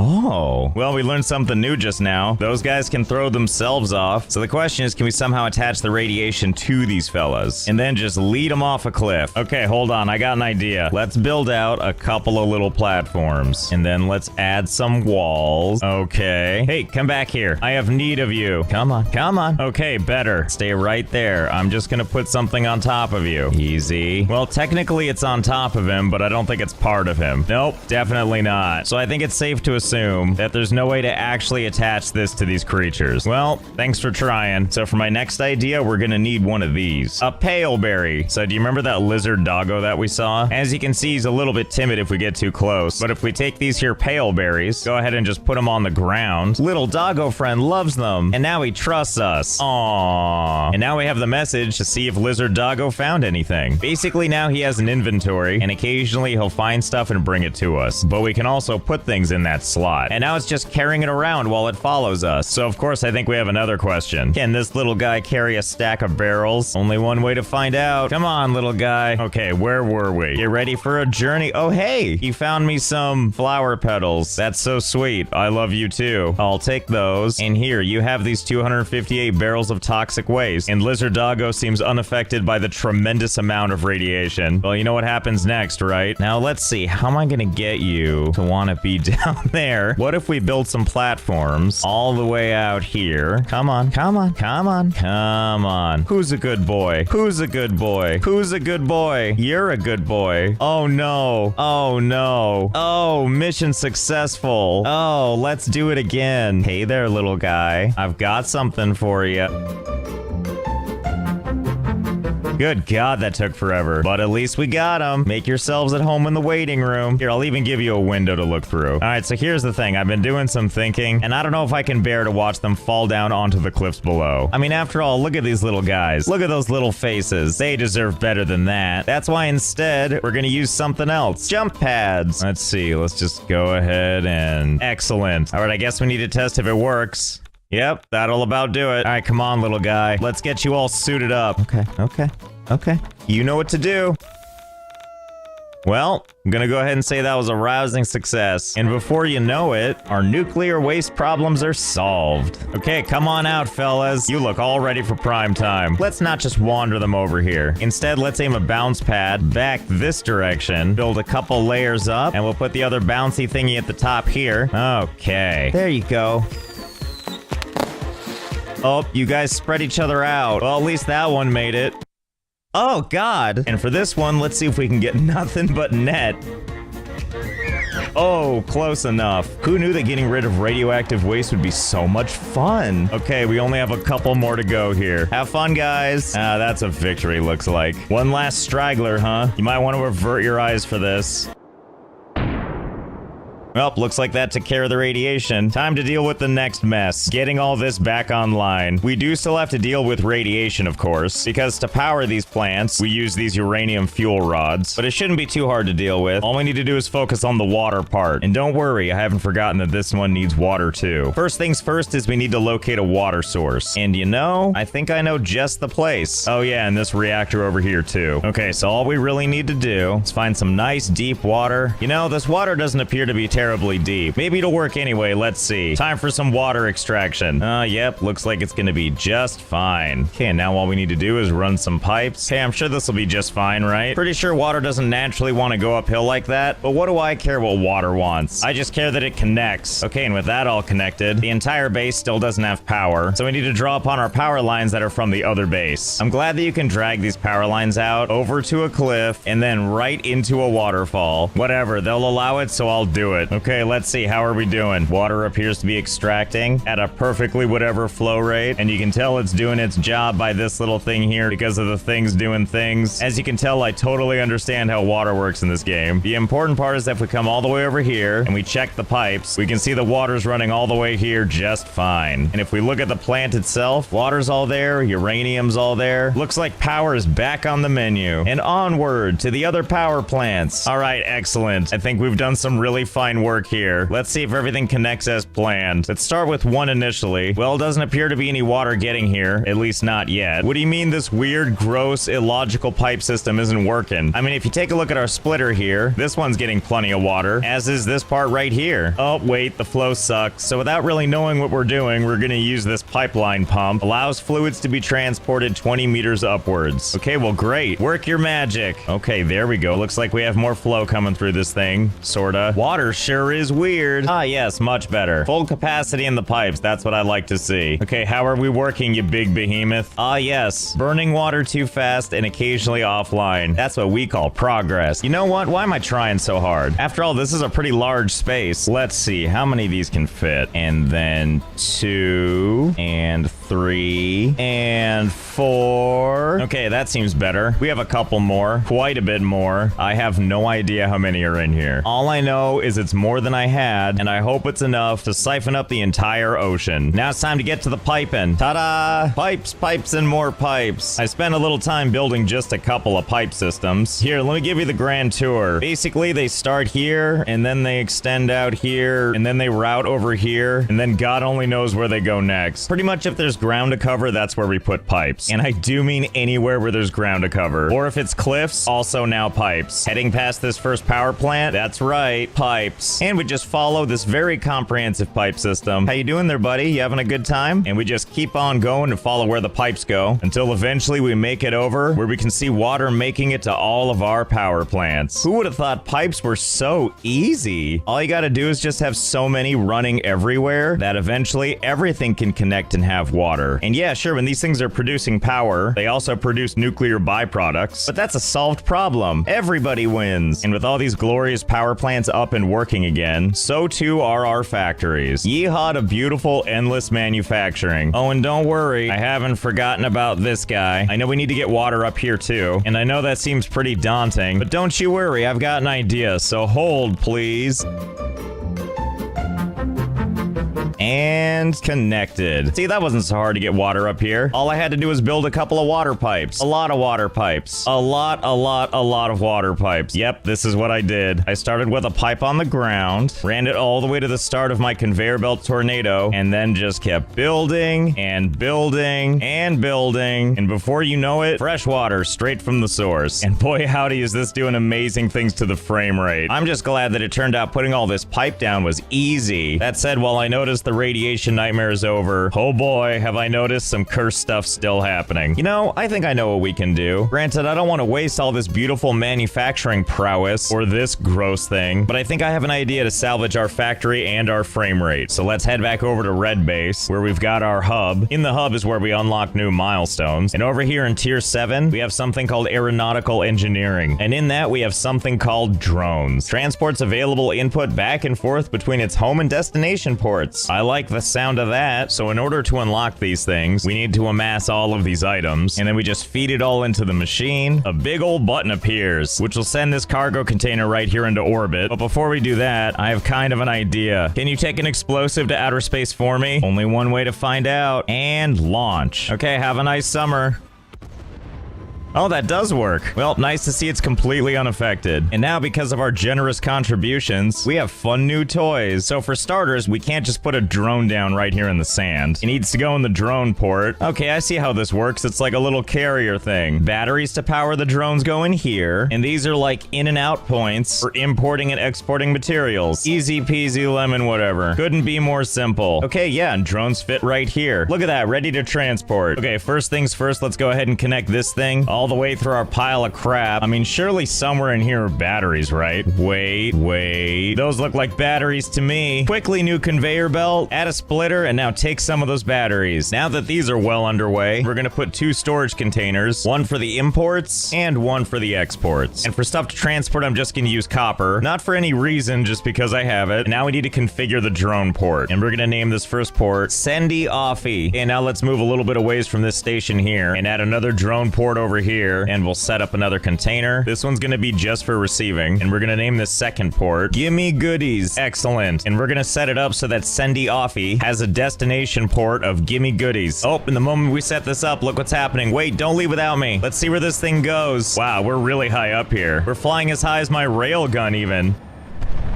Well, looks like it's going to the destination, and it looks like it's coming in for a nice, smooth landing. Oh, and here comes our supplies. Perfect, that worked like a charm. And then when it's done, it takes off in a perfect pattern to do some sweet air maneuvers before landing in its original pad again, to pick up more supplies before doing it all again. Kind of curious what I can do with this thing. Like, I see it doing all these evasive maneuvers, but like, if I build foundations and just intentionally try and get in its way, is it gonna know how to deal with this? We're about to find out.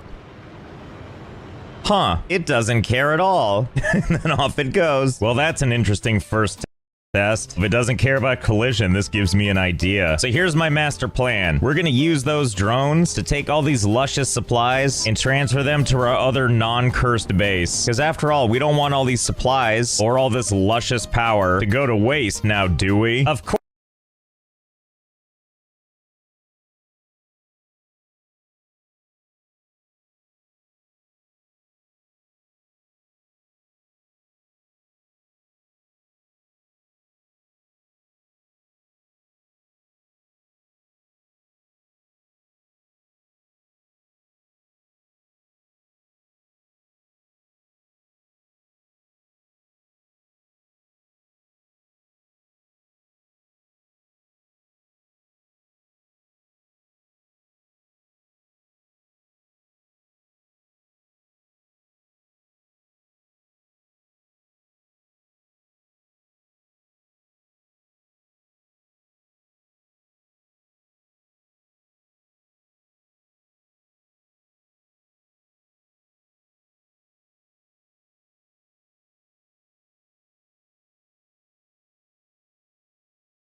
course not. So one of the things though is that these drone ports actually take up quite a lot of space. And something tells me it's smart to have at least a couple. But luckily I think I know a place that's centrally located to all of our stuff that has virtually unlimited building space. And I think I know what we can use to help us out. Behold my original train station. Back when you could make train station names really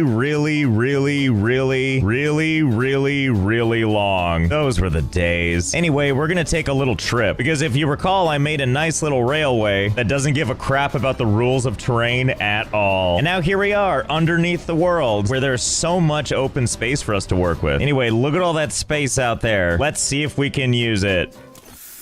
First things first, let's make a platform for building on. Yes, perfect for a drone port. Just gotta run some power for it. You know, I'm fairly certain the thing will fly off even if we don't give it any materials, so long as we just tell it where to go. We're gonna tell this to fly to Gimme Goodies. So I think in theory, the moment I place this drone down, it should just take off. These sound like promising noises and promising behavior. Bye. Well, there it goes. Halfway across the known universe, all the way to its destination, where it abruptly stops and then appears to maintain a holding pattern, along with this other drone, and I have no idea why. It's not because I put the foundations there, right? It's not like you cared about that before. Well, let's check real fast. Nope, they definitely still don't care. Wait a minute. Looks like the power went out on this. Is that why? Let's fix the power and find out. Oh, looks like that was the reason. Now that we got the green, stuff's landing again. Okay, wait, now I have to know. If I leave it red, also known as no power, how many of you can be up here? Let's find out, shall we? Okay, now we have 4 total. We're gonna make sure to set them all to Gimme Goodies. Oh boy, and here they go. Stay in formation, pilots. What did I say about breaking formation? You might be asking yourself, why didn't I just build these things closer? Because then we couldn't have this amazing journey, and we wouldn't be able to see this glorious drone ballet. Okay, here they come. Let's see what happens. I see. Well, I think we know what needs to happen next, don't we? Is there a limit to this? Only one way to find out. Okay, so I've been at this for a little while now. I've built a couple of drones. The foggy view distance here stops you from seeing all that I've made, but let me tell you, there's a lot of drones here. In total, there's 384 drones here, quietly spread out underneath our base. And for each and every one of these, they're all set to go to Gimme Goodies. All right, so let's turn on the power. Oh boy, here goes nothing.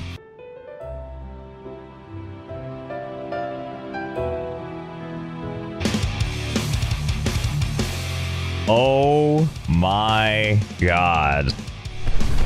Oh, and off they go. Off at 2 frames a second to seek fame and fortune on their pilgrimage to the sacred Gimme Goodies. You know what I did back at the base too? Just to add some fun is I added a bunch of explosives to things. Not sure how that works, but I'm not gonna question it. You know, so we can get that real feeling like they're trying to be shot down. Evasive maneuvers, serpentine, serpentine. And before you know it, here they are coming in to join the queue. Higher and higher and higher. Oh my God, what are we looking at? This is actually really pretty. Huh. You know what? I guess there really isn't a limit. It looks like this really can just keep going forever. I mean, seriously, look how high this goes. There's my cannon. There's the drones. And here's how much higher they go. And boy, is it going to be a long queue to land at this station. Ah, 1 down. An eternity of drones left to go. You know, let's just use more traditional means to get our stuff from the other base. But let's tackle that next time. By the way, did I mention that I stream? I do. Link is in the description. You should check it out. So I hope you had fun. I know I did. And I'll see you next time.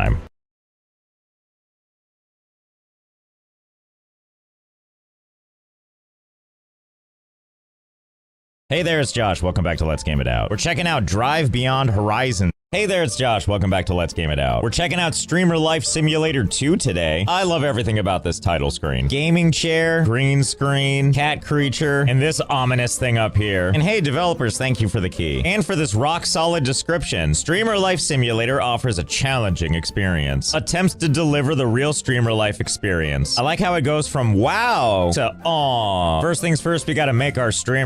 Did you know some of the biggest content creators have been involved in the craziest bans in Fortnite history? It's insane. And in this video, we're getting to the bottom of how it all happened. Back in Chapter 3, Cypher PK, Courage, Ninja, and Wildcat ran. Team, today I have a wireless mouse and a wireless keyboard plugged into Cypher setup, and I'm going to be trolling him. What the f? And I'm really hoping that I don't get fired. I kind of need this job, and I'm really pushing the limits. Fingers crossed.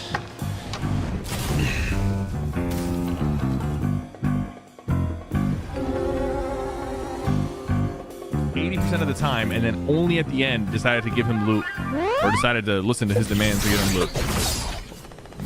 Who's moving my goddamn mouse? He's playing with Courage right now, and I know Courage is going to get upset if they lose this game. This guy is a winner. He's still confused. You can see it. He is confused about it. That was a little too obvious. I can't do it again. I can't do it again. Not yet, at least. Nice shots, PK. They're in a 2v2 clutch situation for the win. Okay, he knocked one. Now it's a 1v1. Good damage, PK. You're doing great, buddy. Fucking go, dude. I don't think he's wondering about his pets too much. If he does, he would look over this. He's flexing in the camera as he does. He doesn't have to do it every win. Okay, he's going to be. He's going to be. He's going to be. He's going to be.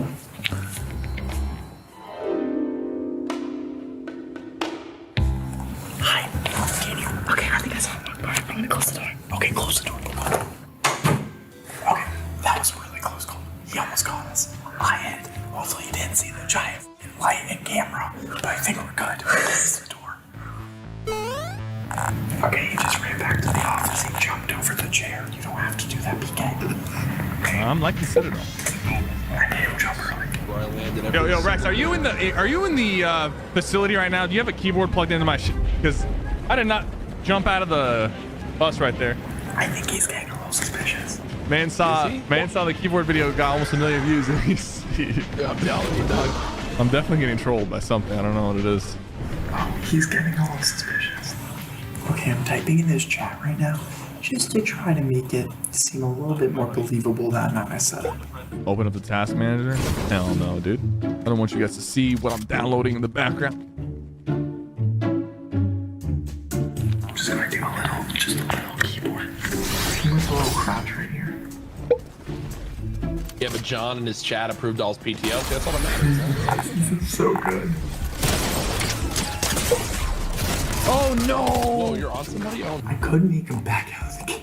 I'm just going to hit him with a little double tap to the space bar when he goes down. Let's get it. I'm going straight for my loop. I deployed this glider early. I don't know if he knows that. Truck. Yeah, no, he has no clue. He's jumping up and down. I'm just going to hit him with a little jump so he's not paying attention. Oh, wait, he stopped jumping. I'm just going to make him jump again. Actually, no, just a crouch. Do good. Just a little movement keys. You can't really tell too much. Everything's fine. A, D. He doesn't know. This is so good. Oh, chat, I didn't pick up the crown. Oh, no. Dude. He's talking about crown wins. This guy has no clue what's happening right now. Does this technically count as teaming because we're both playing at the same time? They're crown fighting. Yes! Yes! These are grown men, and they're seeing how many crowns both of them have, and who has more. Oh, he's texting somebody. He's ordering food. I'm just going to hit him with a little movement piece so he doesn't realize. Slide to the left. Slide to the right. Guys, watch this movement. Watch this movement. He's saying watch this movement. I don't know if was it. What the fuck? I might have got him in a little bit. Might have done that. Nice. And they won. Nice. Oh my god. I'm really going to ramp it up this game. This guy always goes and replays after to see what happened. He probably analyzes his gameplay more than a pro. That's funny. Are you gonna eat?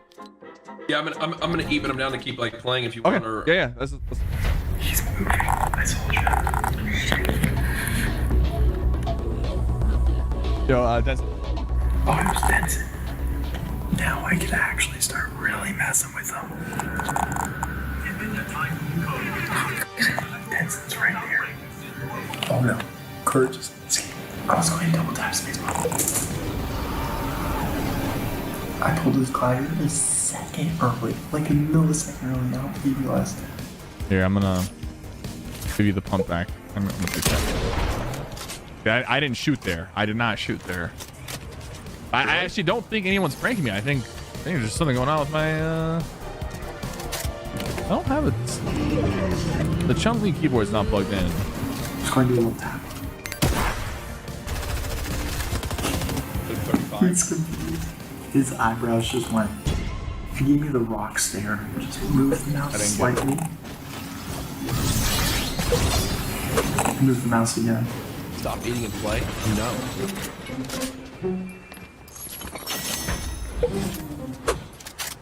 Yeah. Who's messing with me, bro? Who's messing with me? Am I actually being messed with? Because now I don't know. What happened there? I'm gonna unplug this USB. I think he has unplugged the keyboard. Cinda USB. I don't recognize this. I don't know what this is for, but I'm just gonna put it in my drawer next to me. His chat's saying Rex just got caught in 4K. I think I should be good now. I don't still think he knows it's me officially. I don't think he knows that. So when this reveal happens, I'm really hoping he doesn't fire me. Race trap? Yeah, right above you, right above you. I'm so scared. Oh. Pop the slurp. Okay, he's gonna fight.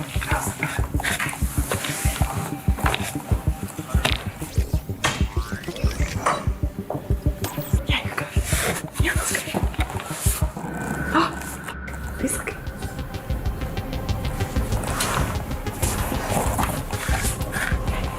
Hopefully he doesn't fire me. Have I played any comp yet on zero ping? Not yet. I've been playing a lot of arena though on zero ping. It's nice. Rex is here. Rex. How you doing, man? Bro, you really, bro, didn't you already do this video? I'm gonna plug it back in. And Courage, we gotta win this game with Rex messing with me. Man, don't go that way. You just gotta go right. Are you having a little trouble? I'm still getting nuts. You want me to fight that guy? Let him live, PK. Courage, just gotta drink a slurp. I'm gonna come to you because I don't wanna, I think we should split. What do you mean? You got 3 of us. Bro. Pop in a slurp? You like jumping? No, I can't pop the slurp, bro. Dude, but he was doing so subtle. Like, he was so subtle about it. Like, it was very, like, minor movements. I actually was, like, about to talk to my assistant and be like, hey, can I get a new mouse? I would have kept doing it, too, if you didn't unplug it. Keep your head on a swivel, man. Keep your head on a swivel. You got this? You been taking this information? Courage, help! Nice! Good shot. Let's get to that door. I killed one. Nice! We killed one. 2v1. Right here. Yep, I'm on him. It's a friendly. Yes! Suck it, Rex! No, wait, hang on. We can kill them together, man. Together, look at us. You're cheating, man. Your hands are off the keyboard. Yeah! Is this considered account sharing? Because I just let him kill the last guy. You might be teaming. Uh-oh. Is this we got teaming? another click situation. Oh, no. I never want to see this USB in my stream room again. So I'm not fired? You're not fired. Guys, subscribe to Rex's channel and please watch his other content so he doesn't have to keep trolling me every time he needs views.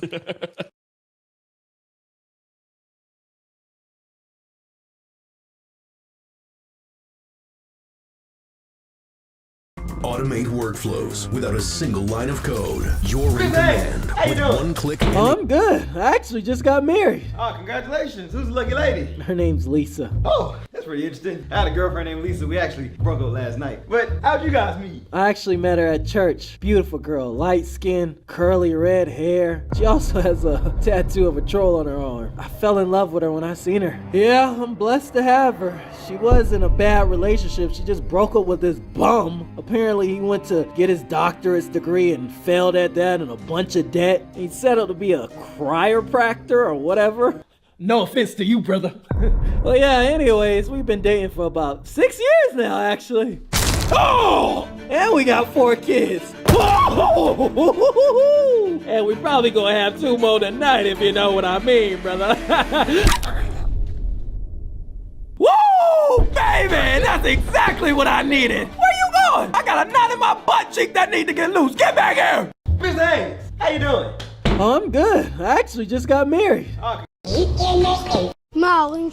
I'm looking for a little girl. She has a big bow in her hair. She's carrying a baby fashion girl. Okay, relax. We're gonna find her. The important thing to do, though, is stay calm. There she is, doing fine.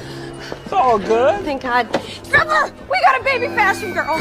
I'm looking for a little girl. She has a big bow in her hair. She's carrying a baby fashion girl. Okay, relax. We're gonna find her. The important thing to Caixa tá preparada pra fuder sua safada. Vem sentando na piroca, sua piranha safada. Vem, vem fuder, vem, vem fuder, vem, vem fuder, vem, vem fuder, vem, vem fuder. Grammarly helps me.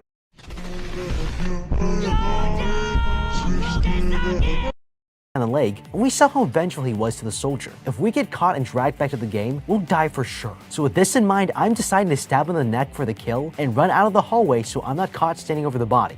Returning to the game, the guards bring out a barrel of water. In this round, each player will be given a sealed envelope, and inside is a card with a punishment written on it. They have 30 seconds to choose between being held down underwater for 2 minutes or take their chances with the envelope.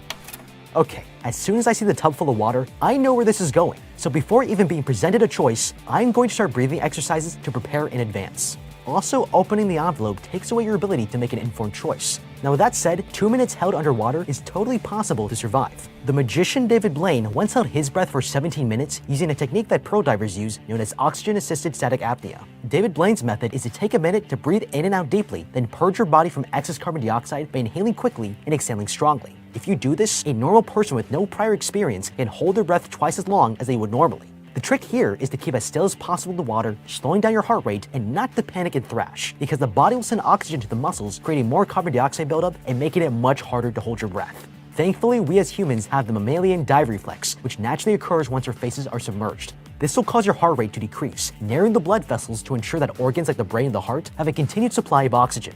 The gambler goes first and decides to make a gamble on the envelope, finding out he must light a firecracker in his hand. It seems like he got lucky, but instead he's handed something much bigger. The host assures that if it's a dud, he'll get a free pass, but to make sure he doesn't drop it, they tape it to his hand and force him to light the fuse at gunpoint. The explosion turns his hand into bloody chunks, and he dies from a heart attack, leaving 3 players left to play. Okay, this guy mentions it's a quarter stick, but based on its size and the description provided by the Bureau of Alcohol, Tobacco, and Firearms, it looks more like an M80, because an actual M1000 quarter stick is 6 inches long. That ain't no 6 inches, trust me.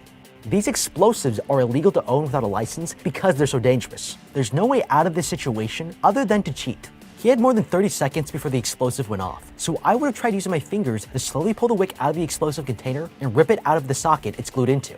This might convince them it's a dud, and I'll get to keep both my hands. Lucas here decides he'll open up the envelope, and he discovers his punishment is to slit his eye open. He's given a razor blade and 30 seconds to do it, but he doesn't think he can. It's too scary. Still, he holds the blade to his eye, and when there's only 3 seconds left, he slices it open. Alright, this is where you'd lose me. I can't even watch people put their contacts in, so slitting my own eye is just too damn hard. But there might be a way to do this properly without losing your sight. The eye is one of the fastest healing parts of the body, so you should look away to avoid the pupil and slice the whites of your eye only. In order to avoid further damage, you should keep your eyes closed. If you look around with one eye, the other eye follows because they're paired together. I won't be able to see, but I probably won't need to in order to win, and it will protect my eye from further damage. The next player, Iris, bravely decides to take the water barrel instead, and it's not easy, but she manages to last the whole 2 minutes, much to the host's surprise. It's a good thing too, because if she had chosen the envelope, all her teeth would have been extracted. This leaves Amy here to go next, and she chooses the envelope rather than the water barrel. But as she discovers, her punishment is being held underwater for 4 minutes instead of 2. And unlike Iris, she does not make it. This leaves only 2 players left, and the host reveals for this final round, things will be very different. The butler flips a coin, and Iris gets to go first. Her choice is simple. Would she rather end this game now, with both players leaving empty-handed, or would she rather kill Lucas here with this pistol? Okay, she's been handed the keys to freedom, but there's more actual decision-making here than meets the eye. If she walks away, they both live, there's no reward, and her brother inevitably dies. If she shoots him, this man dies, but her brother lives. So ultimately, this decision is actually between the life of this man or the life of her brother. If we were thinking about the greater good, we would take into consideration how many people this man cares for and how many people his death negatively affects. It has a ripple effect to everyone in his life he's responsible for. So if we were being altruistic, this would be the right course of action. But at the same time, how could I tell my brother I chose a stranger's life over his? With my brother's life on the line and only 30 seconds to decide, I'd be heavily influenced by emotional and instinctive decision making and probably would shoot him in the end. He begs her to choose the first option and tries to convince her to walk away, but she shoots him and everyone applauds. As the sole winner of the game, she's given her prize: a bag full of money, a bone marrow donor for her brother, and a chance to finally go home. She gets back to tell her brother the good news, but tragically finds out he's killed himself. All that torment was for nothing. After such an awful night, I take that money and use it to get some much needed therapy. But what do you think? How would you beat Would You Rather? And what would you rather do? Let me know with a comment down below. Thank you so much for watching. For a Leave time, like getting and a full subscribe. netherite beacon in Minecraft seemed like something that was completely impossible. I mean, you would need thousands of netherite scrap and ancient debris just to make one of these. And so that's why Wadsy got so many views when they made theirs. But where this got even crazier is in Fizzybanger's response video to Wadsy. Because let's be honest, even though that's technically all the netherite blocks that you need to make this fully work, you can also add a lot more netherite underneath that beacon. And so, if you're willing to get 805,303,260 ancient debris, it's possible to make a netherite beacon that reaches all the way up to the build height. And if that sounds crazy, it is. Or rather, it was. Because with the build height getting a lot taller in recent updates, the Caves and Cliffs update made this a lot tougher to do. And this time, we're talking about 75.5 million for the netherite blocks. Yeah, even with duplicating all of these with shulkers like they mentioned in the methods, that's not a number I can say I'd want to count to anytime soon. Nor do I think I'd be able to count to it anytime soon, so I guess it works out. For a time, getting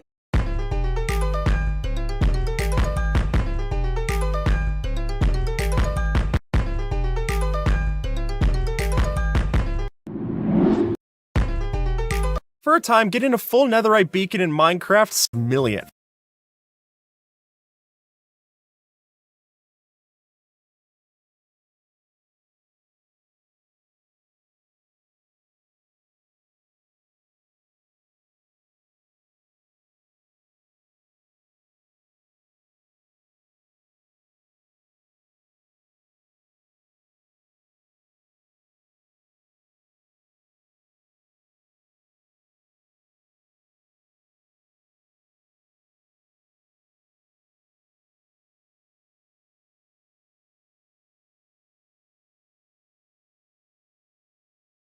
For the netherite blocks. 300.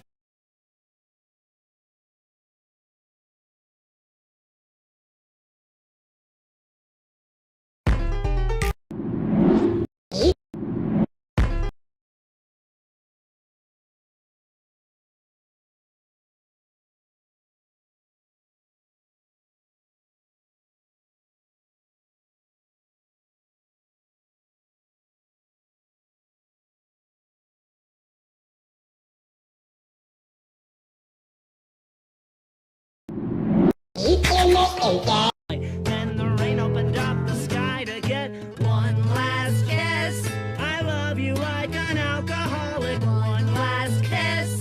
I love you like a statuette. One last kiss. I need you like I need a broken leg. I was getting off the late shift. Then the rain opened up the sky to. Let's go. Make your. Hold up, I be подброс. Смерти не. Wow. Police, open up! What do you want? We just want to talk. You have a warrant? No, but just come outside. We want to talk with you. I don't want to talk. How many of you are there? There's 2 of us, sir. Good, then talk to each other. Police, open up!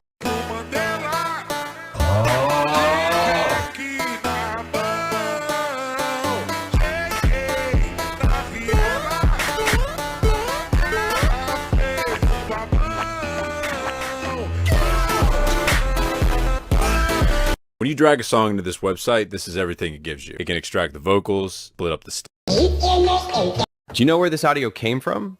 Sorry. Are you okay? Yeah, I'm okay. Oh, why do I have to help? Oh, okay. It came from the cartoon Bluey in Season 2, Episode 19. Here it goes. Sorry. Are you okay? Yeah, I'm okay. Good. Now help me tidy this up. Oh, why do I have to help? Oh, okay. Do you know where this audio came from? Sorry. Are you No, I will keep everyone alive, even if 5,000 people drop on us. I still need you in a dictor, Zap.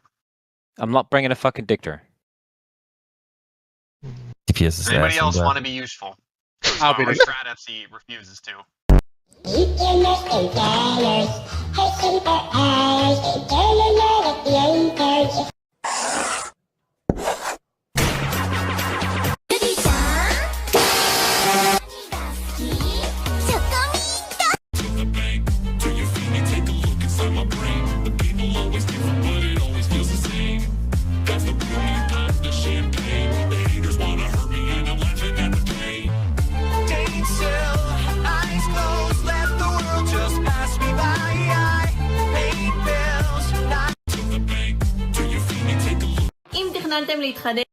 So you're actually a nurse.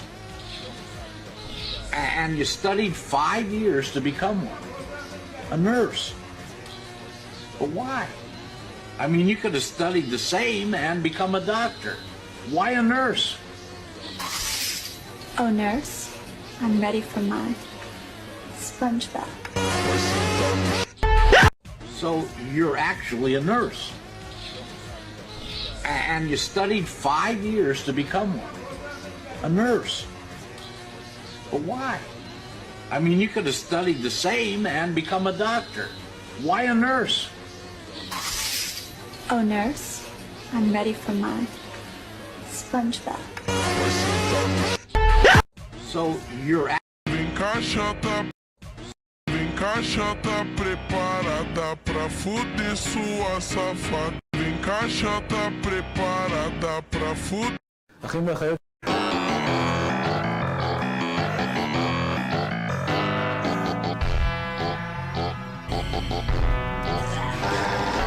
Each time we trained, his energy level increased, and I saw his fighting techniques improve.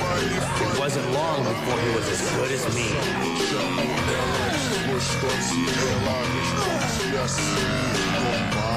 Mamãe passou açúcar em mim.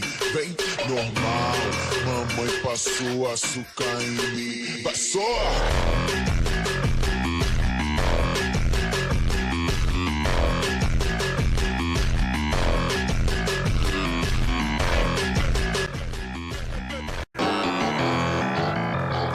Love my job because I don't know why these dumbass people think that we ain't never gonna catch their ass. You feel me? You feel me? Love my job because I don't know why these dumbass people think that we ain't never gonna catch their ass. You feel me? You feel me? את הילדים שלי אי אפשר להזיז מהמסכים. How many legs do humans have? 182.88. 182.88. How many legs do humans have? Coming.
kick that baby for $5 million? Whoa!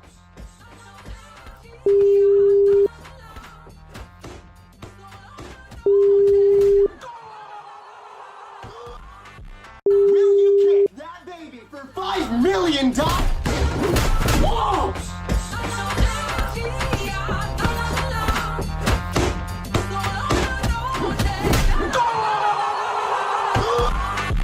Will you?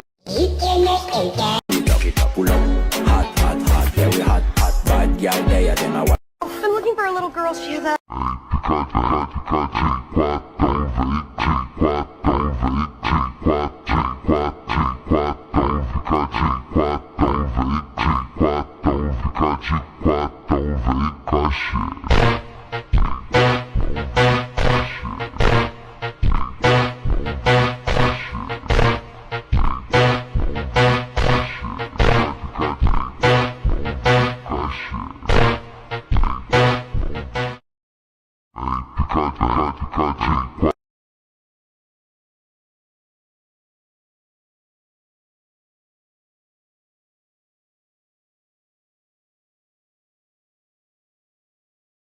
Sync your RGB devices to your favorite games with Signal RGB, which is an RGB app that supports thousands of devices from brands like Razer, Corsair, Logitech, and much more.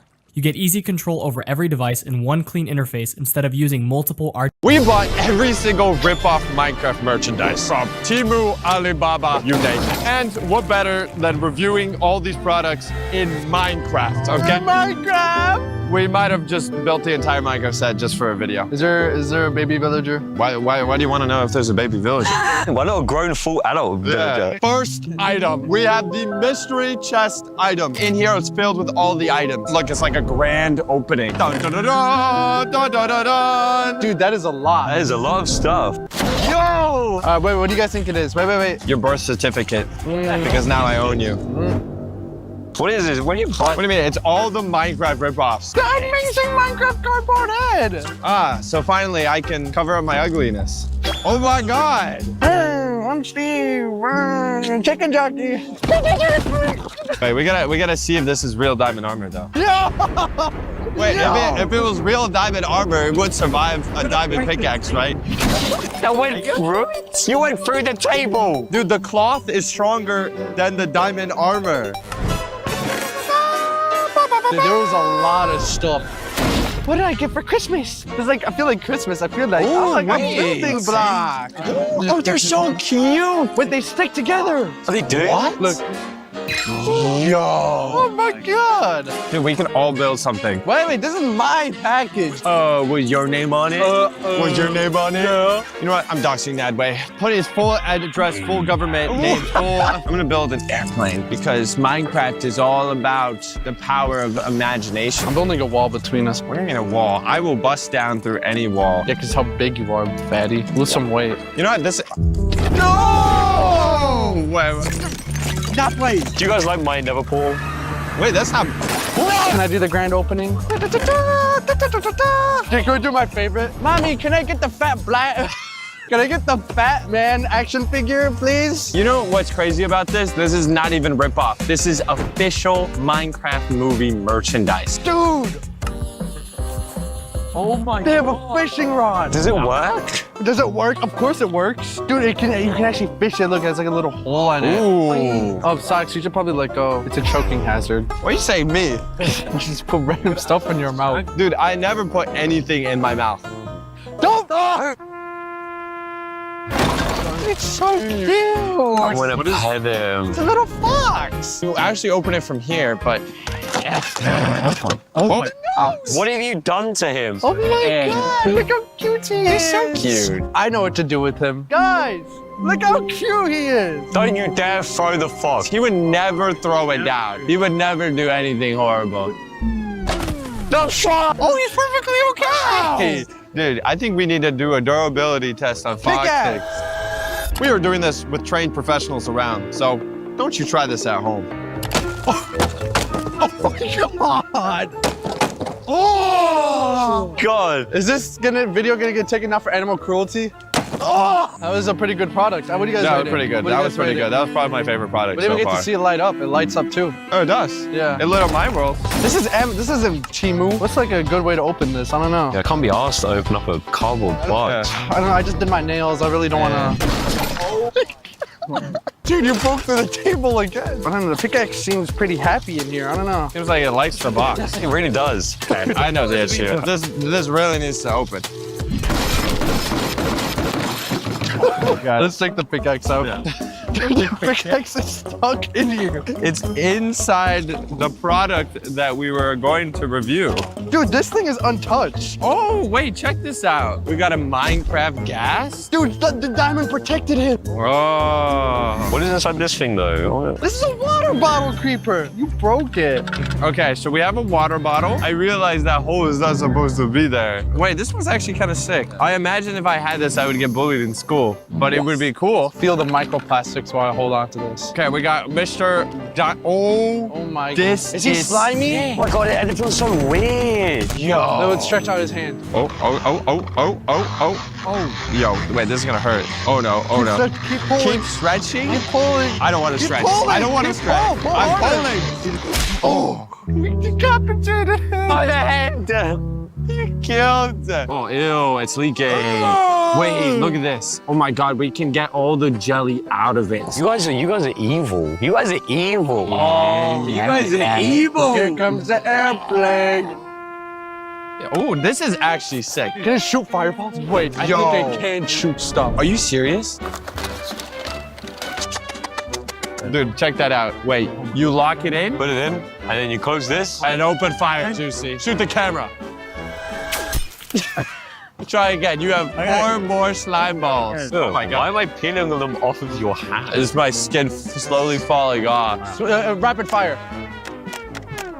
Oh, broke it. It's because my slime They're so fingers were... sticky, dude. I know the perfect thing to do with this. Oh my god.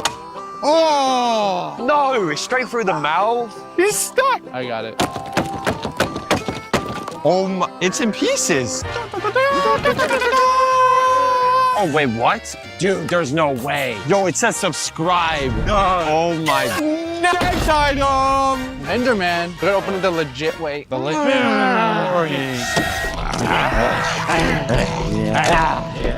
Okay, we gotta plug them in. We could use a redstone torch. Activate. Oh my god, dude, the redstone torch is working. We're gonna be checking out some other products, but watch to the end to see his full form. This is what Steve struggled against? Oh, it's a whole set. Wait, there's a button. What if I do this? He's doing anything? I know the perfect thing to open.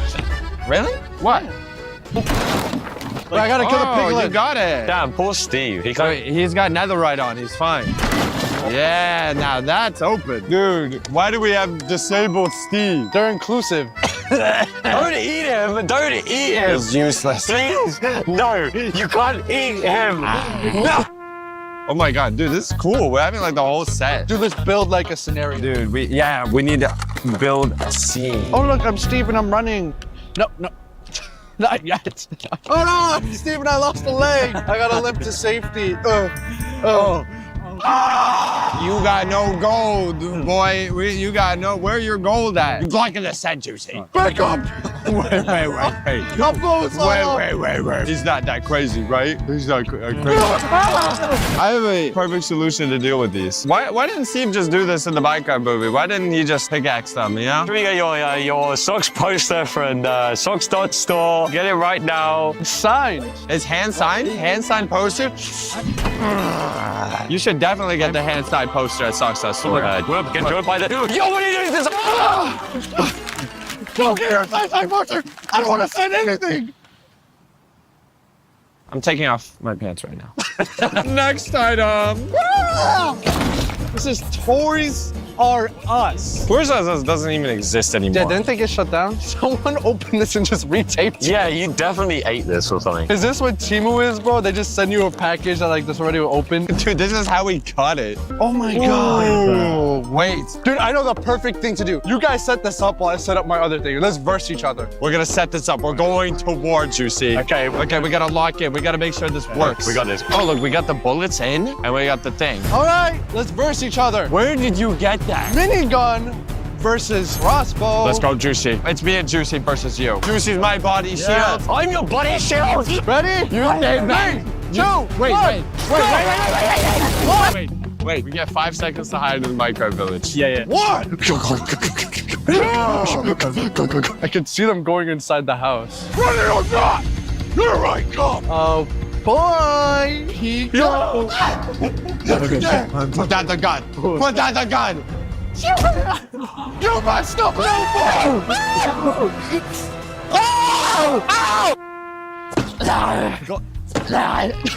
The camera. What's in the box, Nadway? Rice Crispy Creeper. Yo, we gotta try this. Dude, this expired. This expired 2 years ago. Oh, look at that. Wait, that's kind of crazy. Dude, wait, it's not even a creeper. It's just a green crispy, and the cover is a creeper. The green is from it being expired, not the color. It's not actually green. All right, taste it. Does it taste like a creeper? Are you gonna explode? You okay? Do you feel explosive yet? Whoa. It tastes literally exactly like a crispy. Like Rice Krispie? literally identical. They just colored it green and put it Minecraft label. Next item! Ooh. We got Chinese Minecraft. We got a creeper mug. Ooh, wait, that's kind of fire. Shovel? Oh my God, that is not a Minecraft shovel. What kind of rip-off diamond shovel is this? This is from the wrong game. Oh wait, that's so cool. Wait, this is actually kind of cool, but like, this isn't in Minecraft either. Dude, now I can store my American-made weaponry inside my chest. Oh. There you go. This is how I protect my wife and kids. Oh, you know what goes good with the creeper mug? A cup of tea. Would you like a cup of tea? I would love a cup of tea. Come this way. Let me show you where we can get the finest cup of joe in the sea. We have the finest conquistador straight from England itself. Oh, you have to travel across the 7 seas? Or else. Cool. Get away from my vessel. My liege! Don't you require your shovel, my liege? I use this fine establishment to paddle my way to... Can we tip him over? I have the mic. I'm gonna get the finest cup of joe right here for you, Juicy. Oh, scoop it up. The finest cup of joe in the 7 seas. Would you like to take a sip, Juicy? Ew, did you just drink pool water? This is disgusting. We still got the Chinese. Wait, it's like a little gift. It's a gift if you guys were to go to Socks.store right now. It's a comic book from Socks.store. Dude, the brand new comic where you can remove the pages from the This is my only copy. You broke it. Oh, it's my favorite shirt ever made. I'm the finest. What is this? Happy birthday. Next item. Oh. What? The finest bling in town. Yo, you didn't have women before this wear this? Swarming around you. I know the perfect way to open that. If you guys want a product and it's at Walmart, Target, and it's locked up, electronics, literally bring a diamond pickaxe, go up to the, the little glass window and... Ooh, we're expanding. Look how cute it is. Wait, these are actually adorable. What? This is better than the 40-year-old middle-aged man official Minecraft merch. Wait, this is a tablecloth. Why don't we have this instead of the black? Oh my God. Dude, this is awesome. Like, it's such... Why do you bully everything? Just smell it. It has a factory smell. Oh my God. Oh my God, it does. It smells straight like inside a Sheen factory. Shout out to all the Sheen kids. You guys rock. I still have a deck of cards. Are you serious? Minecraft deck of cards. Wait, that's actually sick. Let's play Go Fish. You each get a card, and I keep playing a card down, and if you get that card, you go Fish. Okay, so the first person to get their card wins. Okay. Go. Wait, are we gonna mix it, right? It's already mixed. It's already mixed? Go. Boom. Anybody have the Enderman card? No. The Ace? No. The 2 of Hearts? No. The 3 of Hearts? No. You said this was mixed. This is not mixed. The 6 of Diamonds? No. The 7 of Diamonds? No. The 8 of Diamonds? No. Can you mix them up properly? The 10 of Diamonds? What? The 10 of Diamonds. Wait, there's only 1 of each card. Yo, bro, let's move on to the next item, dude. This is so buns. 10 minutes of our life, by the way. This is like a D, bro. This is a D item. You know how bad it is when we didn't rank any item and he ranked this item specifically. The last 3 items. First, the bee lamp. That's actually nice. I actually want to put this in my room. Minecraft flu favored snack. Oh. Does it have an expiry date? We don't care about no expiry. Wait, this is sick. Look at this. It's a teeny tiny creeper. I dare you guys to guess what this is. Try and decipher what that is. What is it? Can you taste what it is? It was Alexa. It was Alex. Yo, I was right! Time to check out our Enderman. So, if you enjoyed this video, make sure to smash that subscribe button and make sure to check out Sockstat Store because our Minecraft set we worked really hard on and we would appreciate it. Smash the subscribe and like button like I'm about to smash this Enderman. What are you doing with that pickaxe? With Framer, the things you design. This is what it's like to eat food in Antarctica. I wanted toast for breakfast, but I didn't want to destroy the butter penguin creation that someone made, so I settled for an apple instead. Rounding out breakfast was a cup of green tea, and then for smoko, we had waffles. The chef makes the batter for us, but we have to prepare the waffles ourselves. There's an art to making the perfect waffle in these waffle machines, and some people get it, while others don't. I find a good initial wrist flick helps, but also even batter distribution's important as well. I top mine up with chocolate, and then add some berries, and some more berries. And then reaching into the box of ice cream for not 1 but 2 scoops because my mum doesn't live here and I'm a grown adult. For lunch, the carnivores had a meat pie and peas, while the vegans and vegetarians had tofu. After a heavy morning of food, by the time afternoon smoko rolled around, I felt like something fresh and had an orange. For dinner, we had rice, chicken curry, a veggie curry for the vegetarians. For dessert, some sticky date pudding and some more ice cream. I skipped the chocolate chip bickies, but because it was someone's birthday, I had a little nibble of cake. And so, this is what it's like to eat food in Antarctica.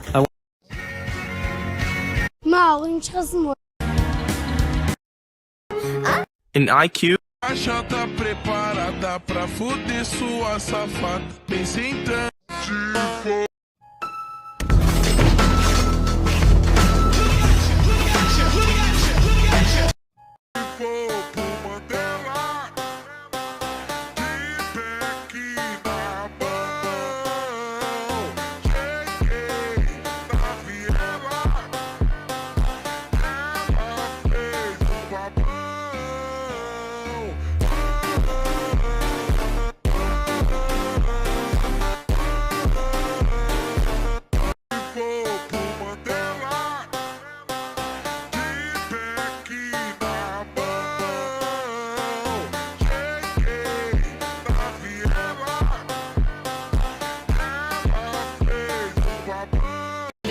Tá preparada pra fuder sua safada. Vem sentando na piroca sua. Vem caixa tá preparada pra fuder sua safada. Vem sentando na piroca sua piranha safada. Vem caixa tá preparada. This is why your birth. Till I. This has to be the most wholesome video of 2025 so far. So a video of a little girl with a birthmark on her eye finding a plushie of the character Todoroki went super viral recently. He has a birthmark like me. He does.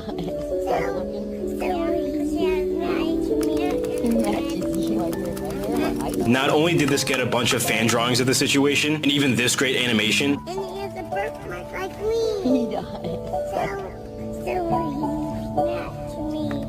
the voice actor of Todoroki even tweeted a few lines from the character's perspective, stating, "Even if my past is a heavy burden to me, it has the potential to save someone." I mean, this is enough to make a grown man cry. With all the chaos from this year so far, this was definitely a nice break. If this anime gets a spin-off and she doesn't get her own character, I'm gonna be... This has to be the most wholesome video of 2025 so far. So a video of a little girl with a birthmark on her eye finding a plushie of the character Todoroki went super viral recently.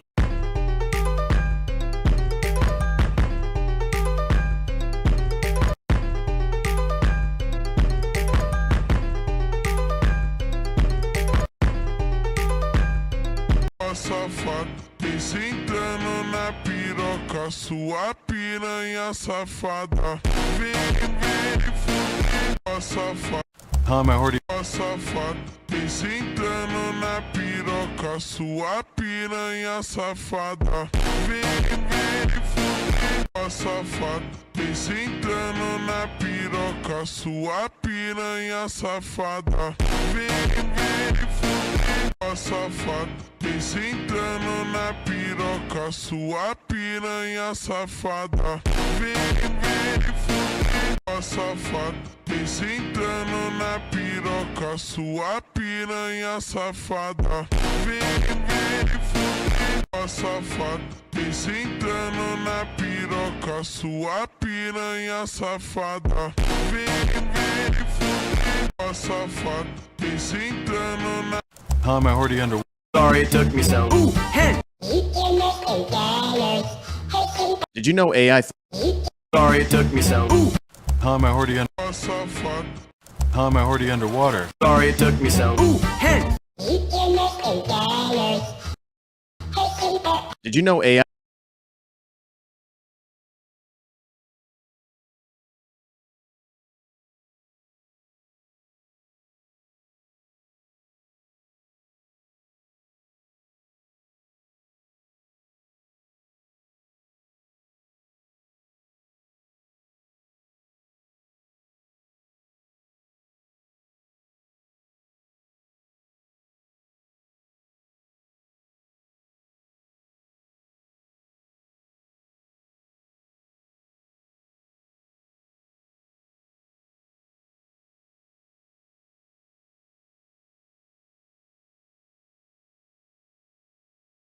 AI phone calls is a thing where we can actually automate phone calls for our business using artificial. I think we have. Did you know AI? I think we have a Russian in our team. Hello? Hello? Are you from Russia? No, I'm from England, America. Who's your president? Michael Jordan. I think we have a Russian in our team. Hello? Hello? Are you from Russia? I do it over and over again. That's my life, over and over and over and over and over and over and over and over and over. Over and over and over and over and over and over. I think we have a Russian in our team. Hello? Hello? Are you from Russia? No, I'm from England, America. Who's your president?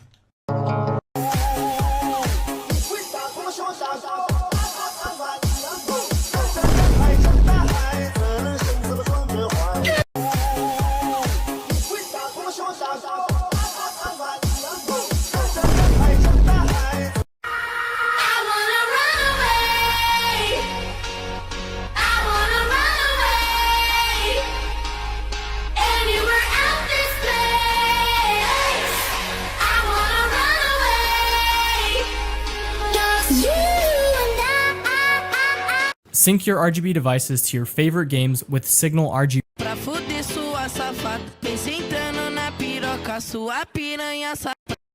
Pra fuder sua safada, vem sentando na piroca, sua piranha safada. Pra fuder sua safada, vem. If a radioactive spider bit you, you might think you'd get superpowers, but instead you'd start to feel nauseous and. Pra fuder sua safada, vem sentando na piroca, sua piranha. If a radioactive spider bit you, you might think you'd get superpowers, but instead you'd start to feel nauseous and dizzy.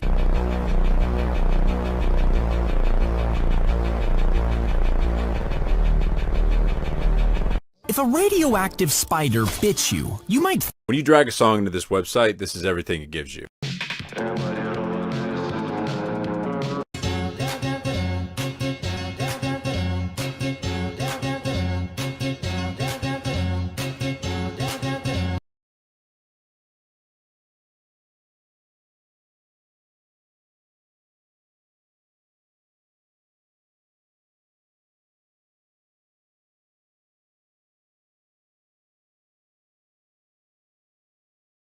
It's no secret that I didn't like horror movies growing up. They scared me. But what if I told you the scariest movie I ever watched wasn't a horror movie at all? It wasn't the movie that haunted me as a kid or even the one that scarred me as an adult. Instead, it was a movie that's a little out of the ordinary. Good morning.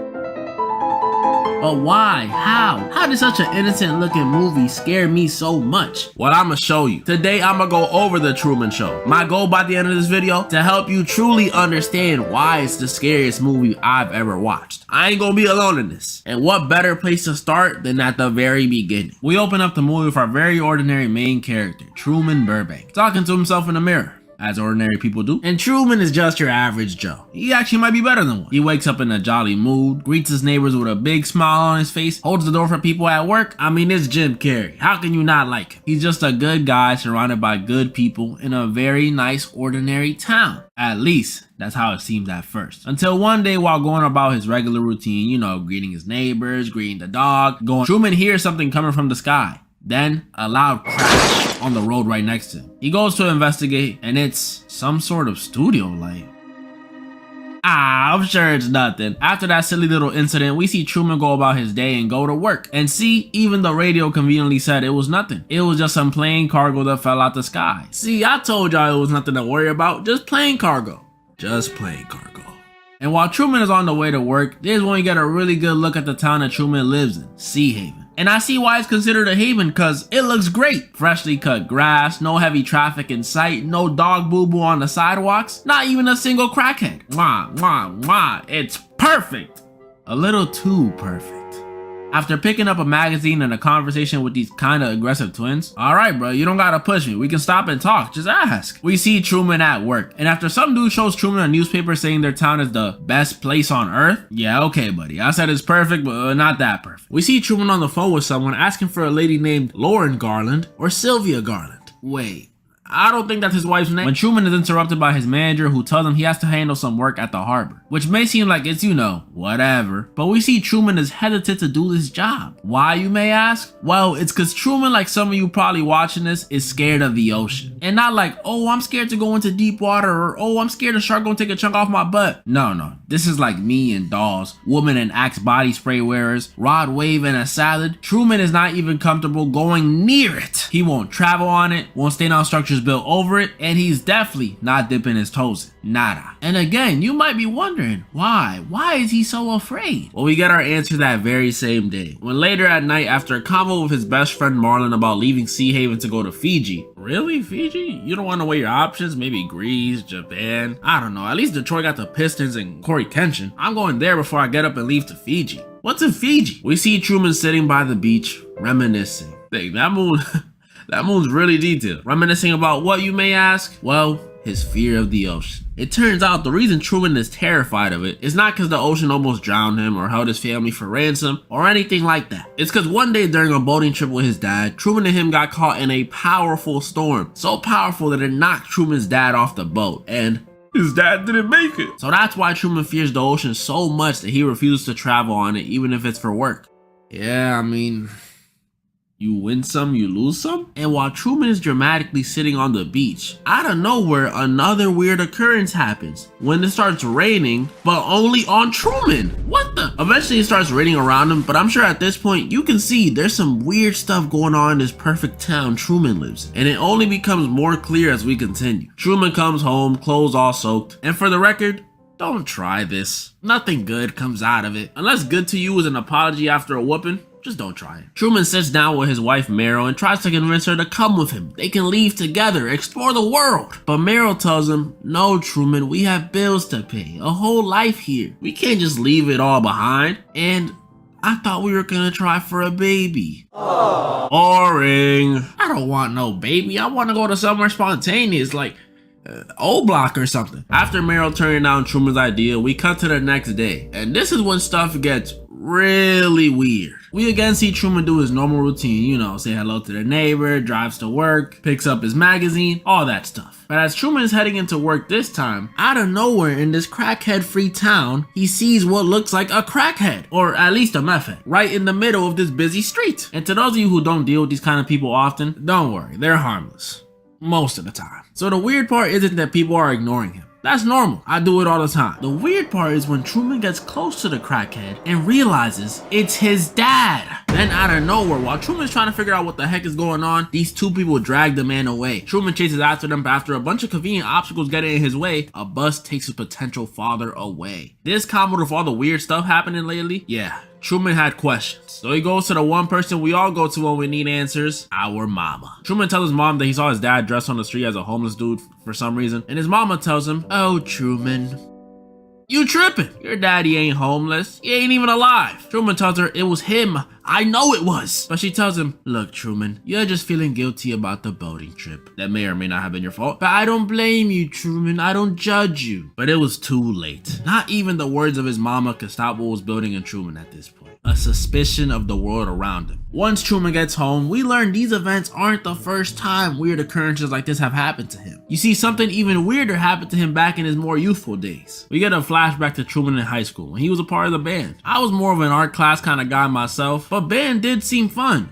Never theater though. I'll never be a theater kid. And as you can tell, he does not look like a high schooler. Man, I thought Euphoria and Grease high schoolers looked old. Look at Marlon. We see what's supposed to be a young Truman lock eyes with this girl who was staring at him. And not to brag, but I've received this look plenty of times. So when I first saw this, I knew it was love at first sight. Oh, you think I'm lying? I am. Still love at first sight though. While Truman and this mystery girl are making out with their eyes, they're interrupted by Truman's future wife. Yay. But that was only the start of Truman's connection with this mysterious girl. We then cut to Truman's prom. Come on, bro. They're not even trying to hide it. This dude in the back is balding. When suddenly, he sees a familiar bracelet. It's the mystery girl again. But instead of this time her magically vanishing when Truman gets distracted, she gets taken away by some, I don't know, some random security from the prom? Come on, bro. That's just jealousy. But don't worry. Truman runs into this mysterious lady one more time in the library, where he finds out her name is no other than Lauren Garland. Yeah, the lady Truman was asking for earlier on the phone, this is her. But why was he asking for her? What happened to her? What was the weirder thing that happens in this flashback? Can you stop asking so many questions? I'm getting to that. Lauren tells Truman they shouldn't be speaking. Forbidden love. Truman asks, why? Oh, you have a boyfriend. That's where it is. Or was it that girl you saw me at the dance with? Oh, come on. That's Meryl. Meryl. I don't even really like her like that. She's just kind of there, you know? And before Truman can continue questioning, Lauren tells them they should go to the beach now, which probably had Truman thinking he was about to go skinny dipping or something, so he agrees. They arrive at the beach, and after a shared kiss, geez, y'all seen each other 3 times. You don't even know her favorite color, Truman. Lauren tells Truman they'll be here soon. Wait, who will be here? And she tells Truman his whole reality is fake. They know everything he does at all times, everyone is pretending, and her name isn't even Lauren, it's Sylvia. Like, Sylvia Garland. Someone goes to get Sylvia, claiming to be her father and saying she has schizophrenia, but Sylvia persists, saying everything's fake. The sand, the sun, the moon. I knew it was too detailed. I knew it. Truman in his confusion asks her dad where they're going, and he says Fiji.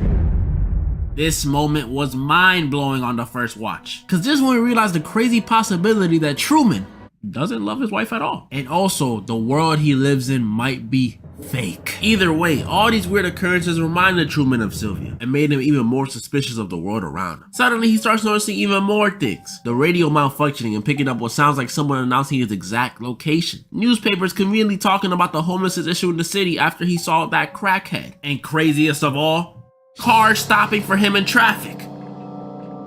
Actually, Truman, I think that last one happens regardless. Truman's suspicion was at an all-time high. He even switches routes to see how the people in town will react, discovering what looks like to be a set. Truman was spiraling, so he decides to go to someone else he could always talk to, his best friend Marlon. They say and watch the sunset as Truman expresses all his concerns, and he asks Marlon how traveling outside of Sea Haven was. And Marlon tells him he went all over the world, but nothing was like this place. See, again with the cap. I haven't seen a single Italian spa, Mediterranean spa, Mexican spa, and y'all trying to tell me you have the title for the best place in the world? Yeah, right, buddy. Burger and fries can't hold you up for that long. We then also see Truman spending time with some more people he actually trusts, his mom and his wife. They're going through their photo albums together, you know, baby photos, childhood photos, wedding photos. And this scene is adorable. I used to love doing this with my mom back in the day. Tragically though, I was a fat baby. And it looked like this worked. All this reminiscing on the good times makes Truman think, you know what? Maybe he was tripping. Maybe instead of worrying about trying to go to Fiji, he should just appreciate what he has here in Sea Haven. Aw, that's nice. At least that is what he felt for a moment. Until Truman looked over at the wedding photo with his wife and noticed her fingers were crossed. Yeah. If I said Truman's suspicions were at an all-time high before, this brought it to a whole new level. He started questioning where his wife even goes when she goes to work. He starts noticing patterns in the neighborhood. The same man, same woman, same car going around the block over and over and over again. This was the final straw. Truman knew he had to leave for Fiji. But when he gets to the travel agent, she conveniently tells him everything is sold out. Then when he goes to take the bus out of town, the bus breaks down. Y'all see what it's looking like, right? After realizing he's out of option, Truman takes things into his own hands. One afternoon, while showing Meryl the patterns he's been witnessing these last few days, he decides, you know what? Let's go to Fiji right now. Locks the car and starts driving. Is this kidnapping or would it be considered romantic because they're married? Truman takes Meryl on a joyride, and I can't lie, Truman looks like he has lost his mind. Thought he was about to start tweeting, but he didn't. In fact, Truman was more sharp and perceptive than ever. He noticed all of a sudden now that he's trying to leave, there's a traffic jam. How convenient. So Truman decides, you know what? Let's just go home. Psych! Truman fooled. Now the road was clear and there was nothing to stop him. Truman drove nearly all the way out of town until the ocean. Truman and Meryl stare at this bridge and Meryl tells Truman, let's go home. You know you can't drive over water. Meryl, yes, Truman? You got this. Truman closes his eyes and makes Meryl drive the car through the bridge by herself. And somehow, they make it. They're out of the town. Truman has finally left that weird place. But a few minutes into their drive, after we see Meryl complain about the whole idea, you know, your mother won't like this one bit, Truman. Truman and Meryl are stopped by the authorities. Don't worry, they're not in trouble. Look at them. There was apparently a leak at this power plant, and Truman asked the officer if there's any possible way for them to go around. The officer tells them, nah. Truman says, well, thanks for the help anyways. And the officer says, you're welcome. Truman. He said his name. How would he know his name? Truman starts freaking out and attempts to run away on foot. But alas, there was too many of them. So they captured Truman and sent him home. Truman back at home is on the brink of collapse. He starts asking Meryl why she even wants to have a kid with him when she clearly can't stand him. And Meryl gives the response I think any loving wife would give in this situation. She starts doing an ad placement. Truman is confused, but Meryl just keeps talking about some Mococo drink made from cocoa beans all the way from Mount Nicaragua. Truman loses it. He starts pressing Meryl, asking her what's happening, and convinces himself that she's a part of this. Meryl grabs some silver and threatens to use it against Truman, but Truman turns it on her. And in her panic, Meryl screams up to the sky, do something! This confuses Truman even more, making him question even more, making him press her even more. But before things can escalate even further, we hear someone at their door. Hey, it's our boy Marlon with a few cold ones. Bad time? Truman and Marlon sit at their usual spot, and Truman tells Marlon he thinks he's losing his mind, and that he feels like the world revolves around him. Oh, but when I told my therapist that, he just called me a narcissist. Marlon starts telling Truman all this sentimental stuff about how they used to cheat off each other's papers, and how he's like a brother to him. And Marlon tells him if he thinks everyone is in on this big lie, wouldn't he have to be in on it too? And this right here, these words, they did something to Truman. I'll explain in a second what I mean, because Truman and Marlon's chit chat wasn't over yet. Marlon tells Truman there's a reason he stopped by his crib tonight. And then, that's when we see it. The crackhead from earlier, who was actually Truman's dad. And at this point, ladies and gentlemen, Truman was sure. With what Marlon said a second ago, and now this, his father magically coming back to life, Truman was 1000% sure about what most of you guys are thinking right now. Truman is in a TV show. Yes, it's true. That's the whole thing that scares me with this movie. We learn from the creator of the show, Christoph, that Truman's life has been being broadcasted since he was a baby. Actually, even before that, because Truman was also broadcasted when he was in the womb. Meaning, he's had this man Truman doing subathons since he was a zygote. But instead of it being for 30 days, it's been happening for the last 30 years. This would be absolutely terrifying to find. Imagine your mom, your dad, your siblings, your friends, bro, even your dog or cat, all of them, just actors. They don't care about you. When your dog would come to lick you or your cat would come to snuggle his head on you, he doesn't care. He's just trying to get his next check. But it doesn't end there.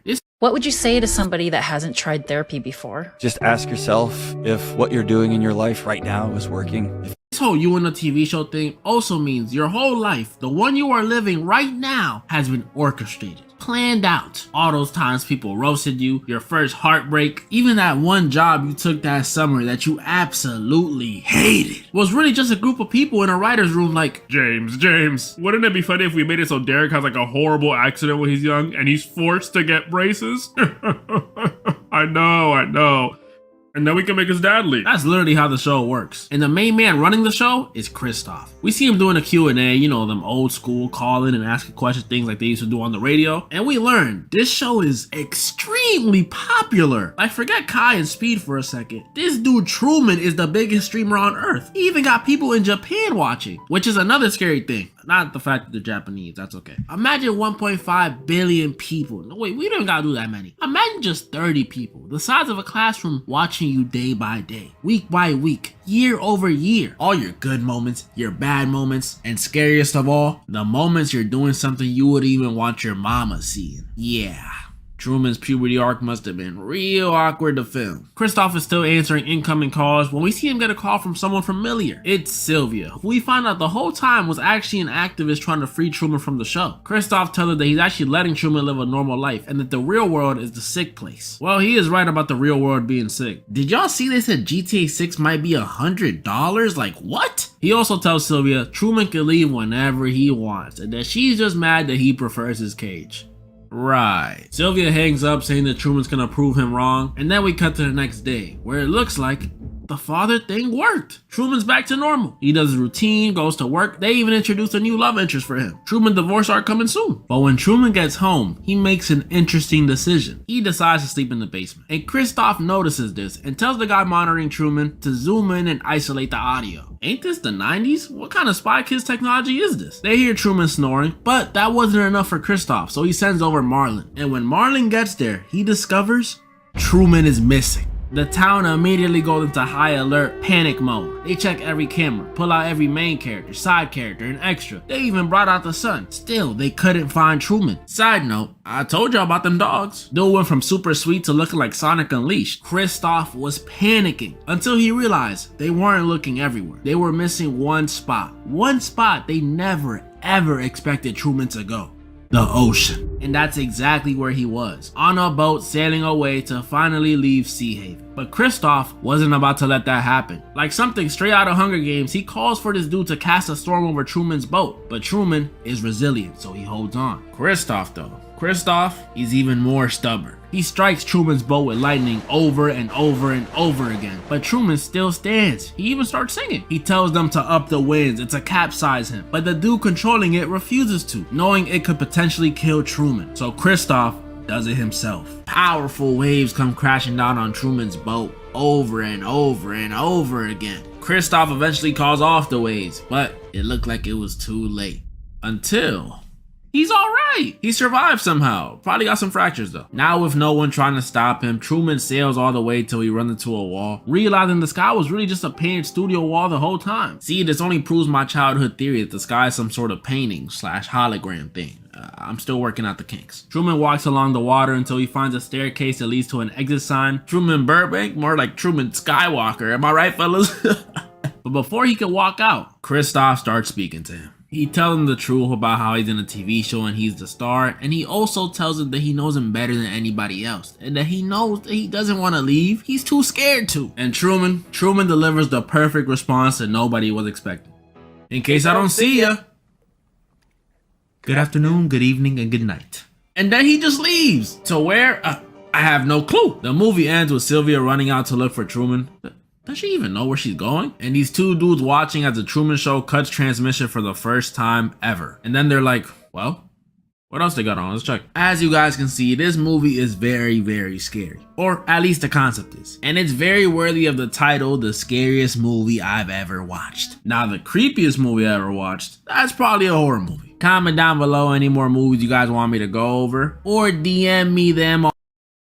Fear is something every human experiences. From the day we hop out the womb, we're afraid of something. It could be something instilled in you by those around you, a bad experience, stuff you see in media, or just something primal. Regardless of how or why you got it, everyone has one. It's like Oprah. You get a fear. You get a fear. Fears change as you get older. The things that scared you as a kid most likely won't scare you when you're 70 or 80. When we're babies, we're practically scared but curious about everything. A dog barks too loud, a firework goes off, an ugly person smiles at you. That last one sometimes doesn't go away. Surprises, randomness, unfamiliarity. That's what scares us when we're babies. Like for me when I was a baby, any form of loudness got me. A train going by, a thunderstorm, people yelling at me. Those noises would often be so loud that my brain could only comprehend it as something bad's about to happen. Then we get a little older. Now we're a kid. We have more experience. I know now the train doesn't mean the world is ending. And that ugly person smiling at me, they're not a monster. They're just ugly. We can officially comprehend what's going on around us. And we can actually move. At this point is when we start getting into a new kind of fear. The fears you develop from first-hand experience. You woke up one day and saw a spider staring at you from your ceiling. Now you're scared of spiders. You got arachnophobia. Your brother wanted to play Bloody Mary, or your dad was watching a scary movie right next to you. Now you're scared of demons. You got demonophobia. It was spring cleaning time and your mom was vacuuming the rug. Now you're scared of vacuums. You got zooagoraphobia. That last one is real. These are the fears that can stick with you for a few days, a few months, a few years, or maybe even your whole life. Yeah, them vacuums get serious. Like for me, aside from my fear of dolls, I was scared of needles and the dark for a minute. Like with needles, anytime I had to go draw blood at the doctor's, it was chaos. And normally I was a timid, reserved kid, probably off somewhere chilling on my PSP. But at the doctor's, I was crying, trying to run, fighting back, and it was so frustrating because my parents would always tell me I'm overreacting, but why would I willingly get stabbed in the forearm by a random person? It doesn't make sense, Mom. Eventually I got over it. Nowadays I just close my eyes and grab onto something. But the dark, that one took me a little longer to get over. Being scared of the dark is a primal fear of humans. Even our stick and stone banging ancestors knew not to hunt at night,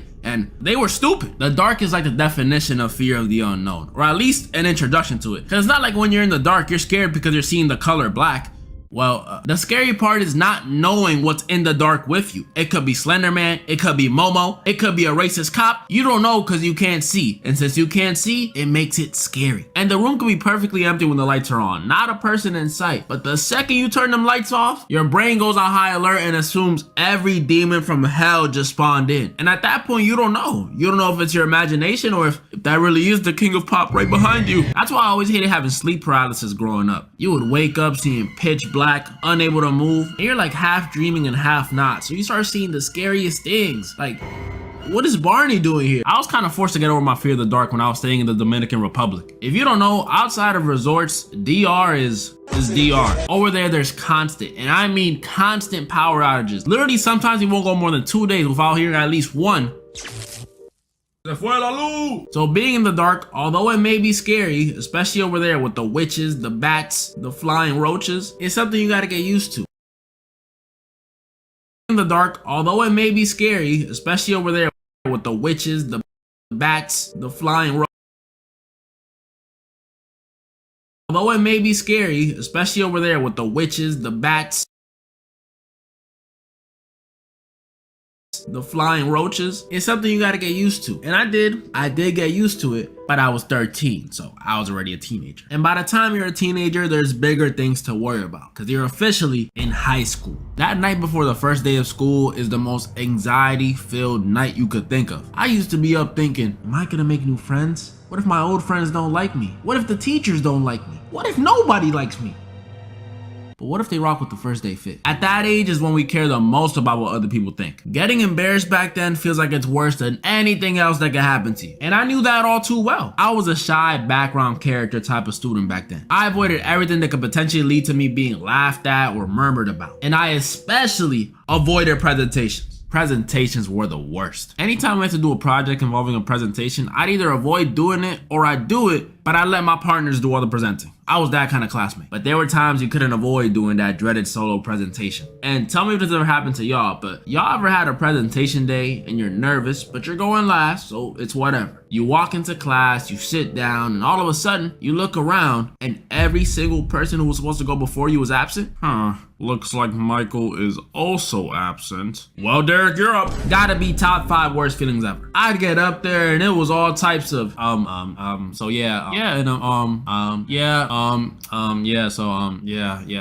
yeah.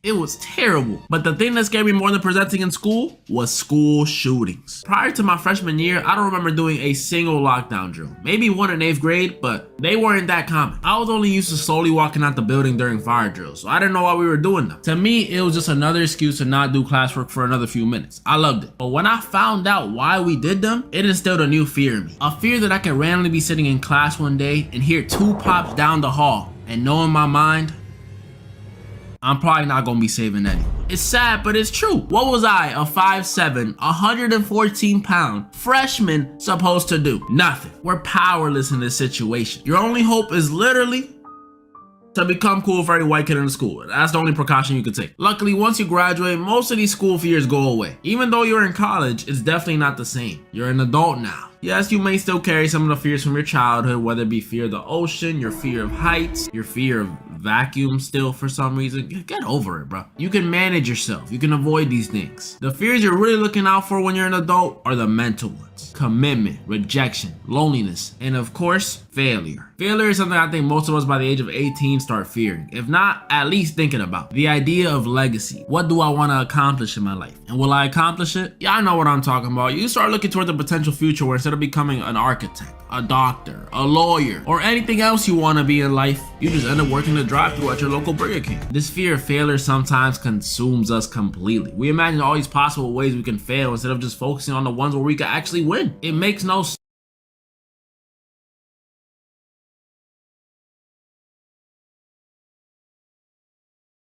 sense. What is wrong with you? Don't you want to win? Don't you want to succeed? As someone who didn't know what they wanted to do in college and watched way too much YouTube, failure felt inevitable for me. By the time I saw my SAT scores junior year, I was like, yep. I'm serious too. This fear of failure used to plague my mind. It's the reason I always felt bad for Asian kids growing up. Because if I had that fear, you know they had it. Fear of failure is not always about career or academics though. It can be something as simple as fear of getting rejected by your crush, fear of playing bad for your sports team, or not wanting to learn a new thing like driving because you feel like you'll just hit everybody or something. There's so many ways you could fail. How could you not be afraid of it? It's quite literally the ultimate unknown. You can't predict the future, but the funny thing about failure is we literally fail all the time as humans. Like, have you ever seen a baby fall in public while trying to walk? That baby failed at walking, but it doesn't just sit there and cry. You know, at that height, they don't take fall damage. They just get back up and try again. If not, how would they learn how to walk? If babies didn't bounce back from failure, we would have a society full of Stephen Hawking. Even back to Mr. Put the Fries in the Bag working the drive-thru at Burger King. He could be doing that at the fossil age of 30, and that's not necessarily failure. He might have just fallen like that baby and he's just waiting to get back up. It's what he decides to do after his fall that determines whether or not it's failure. It's dependent on what you do and what you perceive as success. Sadly, this is something people don't realize till they're older. Sometimes all the way past adulthood when you reach that old man status. And by that point, it's not that you can't anymore, it's that you're more worried about other things like why parts of you are sagging that low. And what's on your mind at that age is death.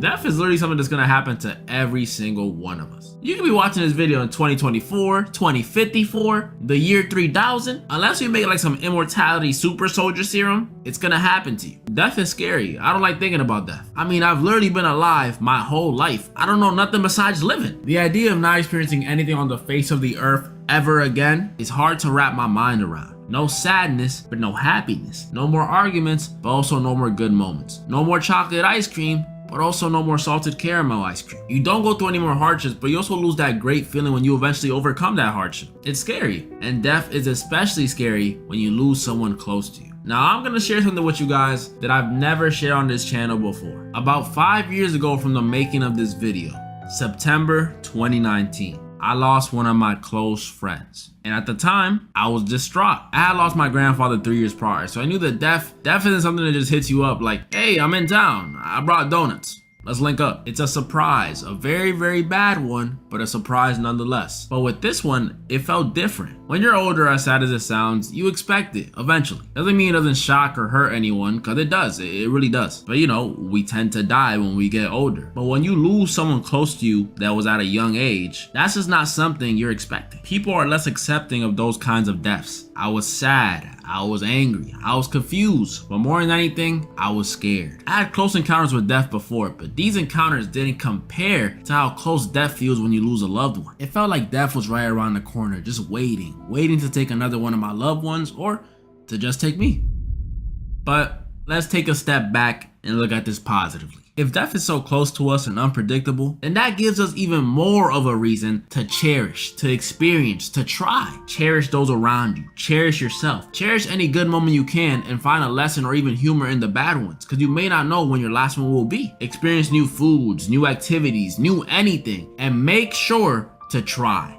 please try. Don't let your fear of failure, or your fear of death, or your fear of me, or your fear of anything for that matter, stop you from doing what you want to do. Whether it be applying for that school, uploading that first video, or facing that fear of women that a lot, and I mean a lot of y'all commented. Yeah, we're gonna have to tackle this in a separate video. Giving up wasn't an option for me in this YouTube channel. There were a lot of moments when I didn't know how it was gonna happen, but I knew I wanted it to happen, because I'd rather be the dude that dies trying than the dude who just was too scared to try. It's how you get all these stories of these random old heads saying, man, if I would've kept it up, I would have been the next Jay-Z, man. Yeah, Cracky, take my dollar and go. Not everyone will support you, and that's okay. You don't need them to. As long as you believe, you can achieve. There's a powerful quote by this dude, Ralph Waldo Emerson, that goes, fear defeats more people than any other thing in the world. So, the question is, are you gonna let it defeat you?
Malamig ka siya ka.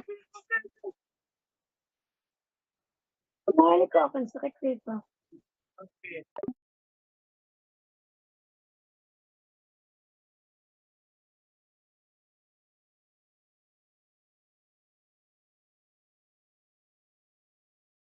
לחסוך עד 30% בהוצאות על ציוד משרדי וציוד שוטף. נשמע טוב?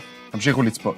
You know, horror games are easily the coolest and most immersive way to experience the horror genre. Every step you take, every decision you make is determined by no other than you. But what if we were in these games? Would we survive?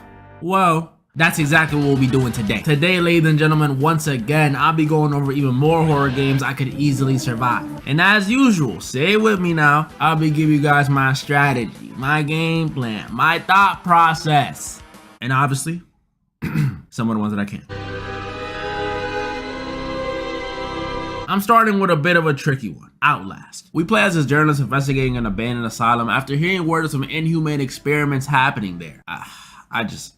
Why would you go there? And upon arriving there, it was worse than we could have imagined. These experiments cause these patients to become variants, pretty much these mutated, violent monster things. And after realizing how dangerous this probably is, you try to find a way out the asylum. Boom, that's the setup we're dealing with. Now this one is a very difficult one to start off with. I was 11 when this game came out, and all I remember is I refused to play it because it was so scary. I knew it was bad when I couldn't even watch the Rad Brad play it. Not only are we trapped in a loony bin that's dark, has small corridors, and probably smells crazy, but we also have to deal with the variants. And while most of them are just crazy humans with no pain tolerance, there is one we really gotta look out for.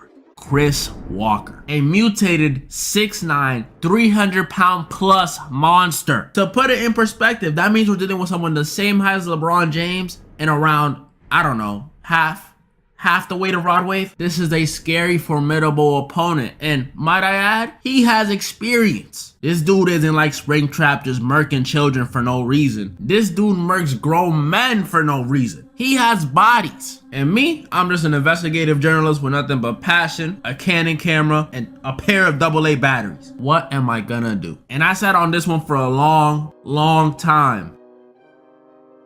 I'm probably getting cooked, I won't lie. This one just ain't even fair, bruh. In the wise words of Kendrick, it ain't 20v1, it's a 1v20. It's just me by myself versus all these variants in this dirty, rundown asylum. Remove Chris Walker from the situation and I might die 30 minutes in. If I step in there, I'm literally finished. Like, yeah, I know I'm the fastest to ever do it. Ka-chow. But a crammed space like this is not good for me. If it was me that got the anonymous tip about the experiments they were doing here, I wouldn't have even showed up.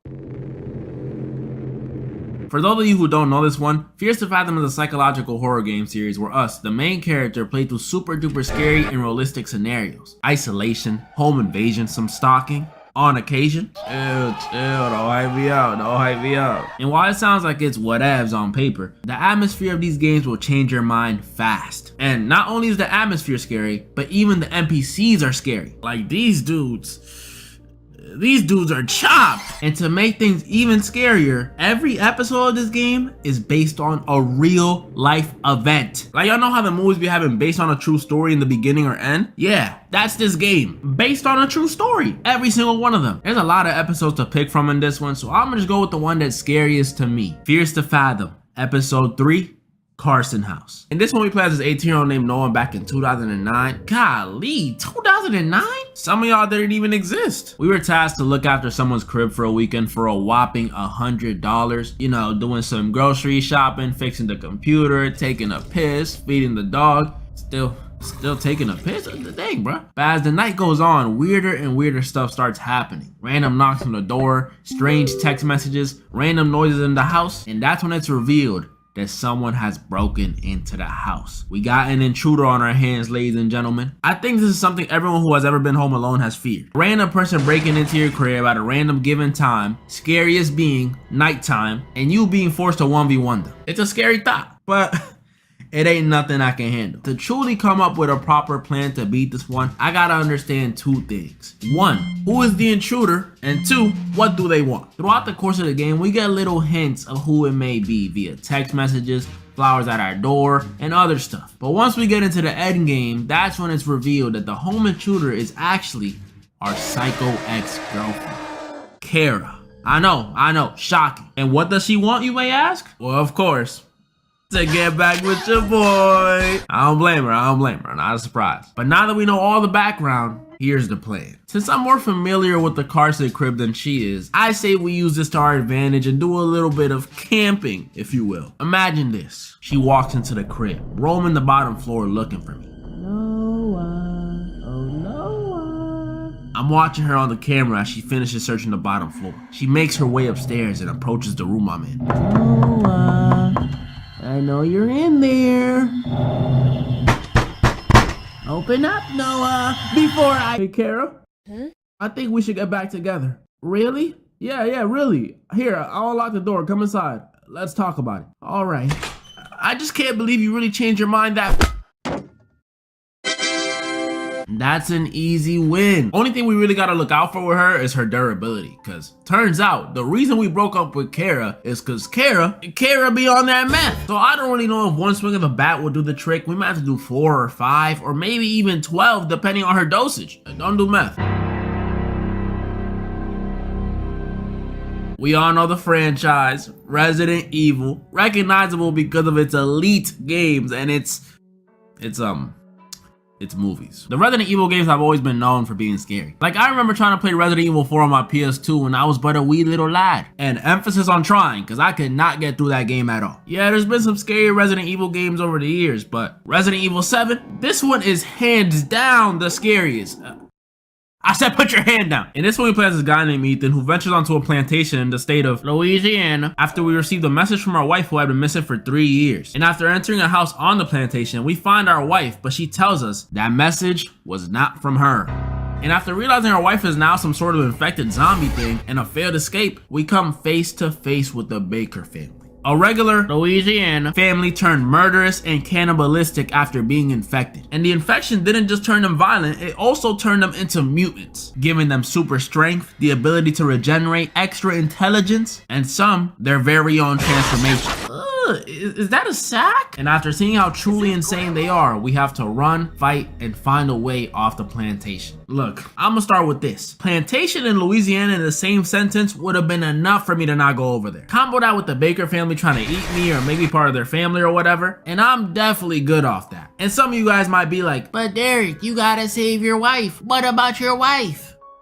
What about her? Come on, buddy. It's been 3 years, bruh. It's time for me to move on and get on one of them dating sites. Is Tinder still a thing? Honestly, even if it was a month of her being gone instead of 3 years, I wouldn't go. She told me herself, do not come get her. And as the respectful husband that I am, if the missus tells me to not go get her, I ain't going. Because if I did, that's called stepping over her boundaries, fellas. Take notes, take notes. But let's say I did go. I did go to the creepy plantation mansion. What would happen then? Well, I would immediately die. Because the second we do find our wife, she turns on us because she's infected or whatever and chops off our hand. This is ridiculous. Really? 3 years of marriage and I come save you and this is how you repay me? I took you to Cheesecake Factory. And I know we get our hand stitched back on, but the mental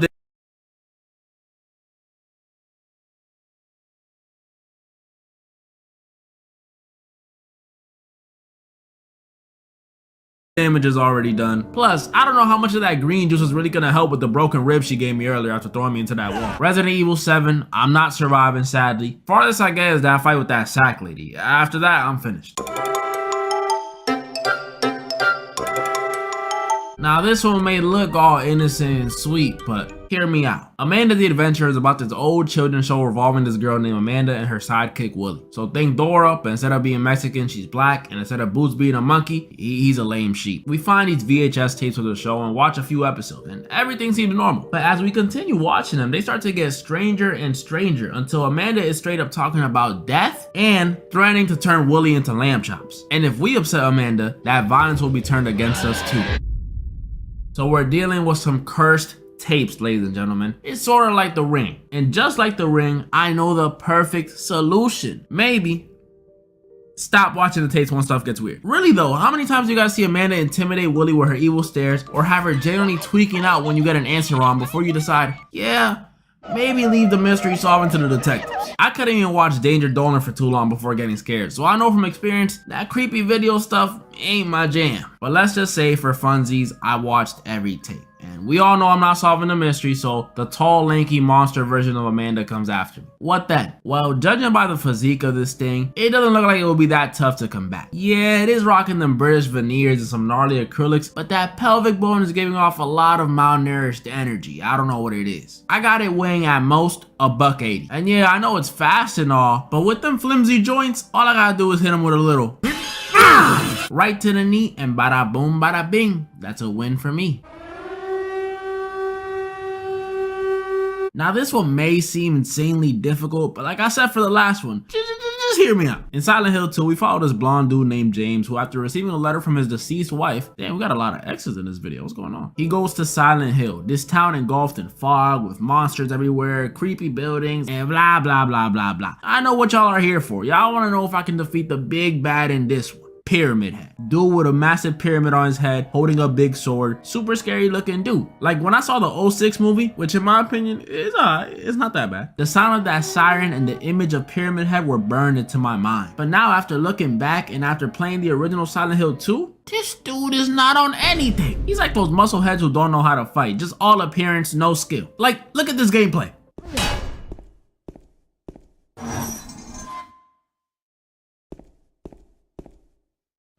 Come on, bro, you gotta keep it a buck. Is this scary to you? He can have all the menacing energy in the world, but the second he swings, he loses all of it. I could easily run away or even walk away with a dude swinging like this, but let's say it is the movie version of him, or the remake version. I haven't played it yet, but I assume he has better hands in this one. What are my chances then? Well, 100%. Because the thing about Pyramid Head is, he's not even real. He's a figment of James's imagination after feeling all that guilt for killing his wife. And if I'm in control of James's body in this situation, I don't have a shred of guilt. It wasn't my wife that got killed, so I won't be manifesting or whatever any of these monsters, this creepy environment, and most importantly, I won't be manifesting Pyramid Head. It's that easy. Come on now. Come on now. Now, if he was real. As you guys can see though, once again, I survived and maintained my record of... What is my record in these videos? Can one of y'all find that out for me? Comment down below any of the ones you guys think I was wrong or right about. And comment down below some more games you guys would want to see for a part 3 or maybe even on that Fortnite just added 2 new super strong items and a new mythic. The first new item is the Storm Beast's pom-poms. Now this thing is insane. It turns you into the Storm Beast and you can't use any of your ammo whatsoever. You have to have a stamina bar in the bottom right. Whilst you're here, you have 2 attacks. The first one is like a melee attack and the other one is where you jump into the sky and dash down and destroy tons of the builds and stuff down below. You basically only leave this form once you're shot down to 0%. It looks insanely broken for endgames. However, in fights, it wasn't actually that strong because players can just shoot you whilst you're up in the sky. And the next new item is the Mist form. Now, this is really interesting because it actually turns you into a Wraith form, as they call it, where you can just fly through the sky for around 5 seconds. This has 10 uses, and you actually cannot be shot whilst you're flying in this form, as you can see from a couple of the background clips. For comp, this is actually going to be really good for endgame rotates because you're pretty much invincible as you're doing this. And the final item is the Mythic base boost. This is essentially the regular base boost, just with 4 charges rather than 2 or 3, depending on the rarity. Fortnite just added 2 new super strong items and a new mythic. The first new item is the Storm Beast's pom.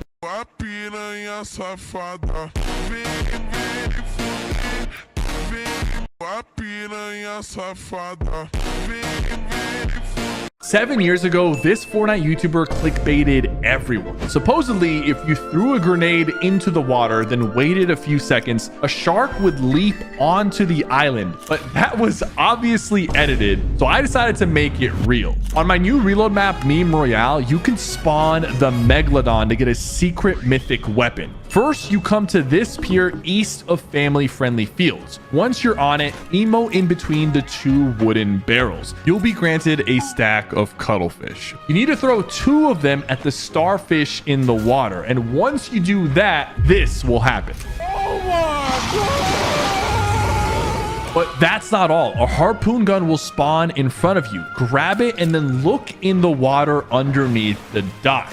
That's where you'll be able to shoot the harpoon gun and grab the mythic weapon. You can try this in-game right now by searching up Cypher PK in Fortnite Creative or just using this map code right here. 7 years through the air.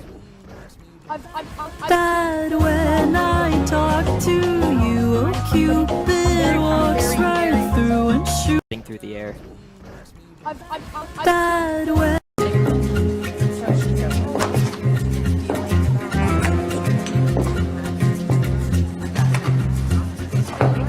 Hi, I'd like to return these. Oh, of course. Do you have your receipt? No, but they're unopened. They haven't been touched. I really need your receipt.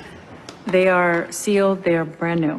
Do you have the credit card that you use? This is ridiculous. I bought these last week. Maybe you can try client services on the 6th floor. No, never mind. I'll just keep them. Jesus. Can at least get a bag. Sure.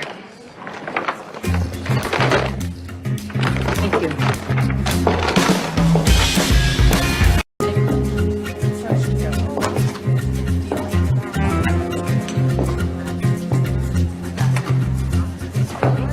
Hi, I'd like to return these. Oh, of course. Do you have your receipt? No, but they're unopened. They haven't been touched. I really need your receipt. They are sealed. They are. Chargebee powers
So when a client comes to us with an ask to launch an influencer marketing campaign, the process is pretty streamlined. So what we'll do is we'll get into the Popular Pays platform, start to build out a brief. Fortnite Battle Royale. Ultimate Battle Royale Experience! Fortnite Battle Royale. I mean, it was just crazy bad. You say to me, you little... Cypher, you want to know what video I'm going to film today? I've set up an entire soundboard of ninja lines. Oh, God. You say to me, you little... Let's go! You are the best player in the game. No, you're not. I never said that. Like, I'm gonna try to explain a feeling to you guys, and I really want you to try to know what I'm talking about. All right, you know when you take a right, and it's like one of those like gaping, dude, where like your entire, like your whole body is like adjusting to it. You know what I'm saying? Like, and then even after the fact, it's almost hard to sit down because of what you just gave birth to. You know what I'm saying? And then finally, like your body slowly, like. It starts to like, you know, your butthole starts to just like go back to normal, and it's just like that feeling of like, oh my God, it's over. You know what I'm talking about? Tell me you know what I'm talking about. Do I have a problem? I need to know, like, do I have to get this checked out? Because that's how I feel sometimes after some where it's just like, dude. Do we have a 10? I'm never gonna share any of my stories with you guys ever again. It's great. Yo, Sype, what the? Yo, my bad. My mic was muted. What are you guys talking about? Wow. Yeah, man, you guys are assholes, dude. People here. Real friends. That was one of those moments where I was like, dude, I think I just expelled a demon, and it was amazing. And I mean, I can say this. I've had many a shit in my day where it happens, and then after it happens, I literally feel like free. Yes, thank you, Jack. That's all I just want, like I feel like I'm unchained from something. Yep. And like, dude, you know what's the best one? You know what the best poops are? Is when you take a shit and then you go to wipe and it's just a clean snap where there's nothing there. It's called the ghost shit. Yeah, it's like it's such a clean wipe that you almost are tempted to put the baby wipe back in the baby wipe container to reuse it. You know. Guys, I need I don't think I've ever had that specific thought. Shotgun ammo. It's like I would almost use the napkin to wipe my face at dinner. All right. Shotty ammo? Anybody? I dropped another shot ammo right here. Gotcha. Cypher, please quiet down. It's not all about you. Thank you. 20 white. Dude, I suck, bro. Hey! Whiff City right now, dude. Get off me! You're on me, get off me! That's the energy we need. That's the ninja I want. Right hey, I'm here. Chun-Li, no shield. Hey, Chun-Li. Cypher, be careful. I got her. Be careful, Cypher. I'm strong enough. Sorry, I was launch padding. Is that what that was? You're the one who got knocked. Okay, dude. Okay. You should say that when he gets knocked. He starts yelling at you. He will start yelling at me, right? No, man. What are you talking about? I never yell at you. I never yell, man. I don't know. You really have all those on your soundboard? The fuck you say to me, you little shit? Oh, man. Do you think you're so funny? Is that not a soundboard laugh? Oh my god! Oh, I'm so happy. I'm just so happy right now. I love you. Oh my god! Here they come. Full trio of sweats. Full trio of sweats. They're flingering me. They're flaring me. This is insane. Popping a big really quick. One's building up to you, Tyler. You got drop in a second. 120 on this guy. Coming. One left. Running as fast as I can. That guy probably weak. Dead. Yo, those guys can have a great day. If you leave this game right now, I will not report you. Yo. Let's go! Tell my brother, let's go. Leonardo, you're trash, kid. That's what Cypher said. Hey, you're trash, kid. Get good. Does anyone give me one? I don't know if you're illiterate or what, but read a fucking book. And mine, by the way, someone goes, does Courage stream? I couldn't find him on Twitch. Watching everyone at once. Yeah, you can go to youtube.com/CourageJD. Watch him live on YouTube. I got the free plug? Oh my god. Wow, holy hell. You're the one who got knocked. Okay, cool, dude. Oh my god!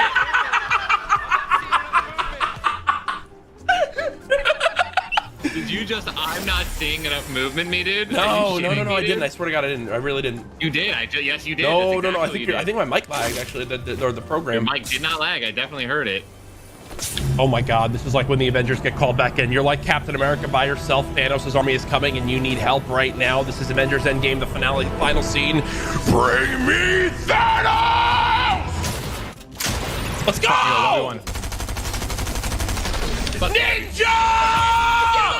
Get him up! Get him out! What you say to me, you little shit? The fuck you say to me, you little shit? You are the best player in the game. Thank you for playing, guys. Appreciate it. Have a wonderful day. Get it, come on, baby. Show me what you got. Show me, just move. Click the item shop. Wow, supported creator code ninja is typed in. What? There's a henchman bundle. Walla walla walla. What they used to say? They would say things like just go ninja. Yeah. The fuck you say to me, you little shit? Yeah. That's how I feel right now. You shut up when I'm talking to you. You shut your mouth. You've got to be kidding me, dude. Yo, Tyler. What? You shut up when I'm talking to you. You shut your mouth.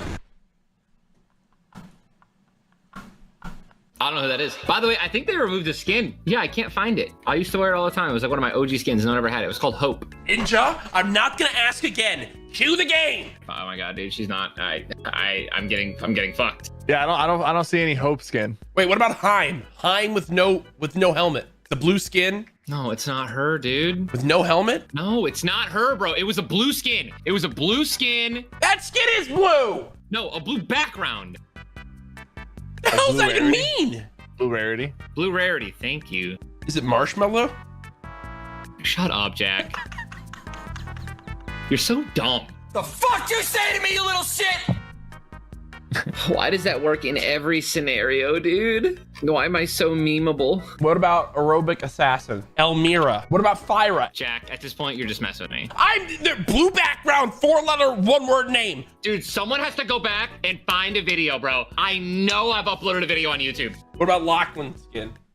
Dude, I'm literally, Jack, I'm literally... Thank you for playing, guys. Appreciate it. Have a wonderful day.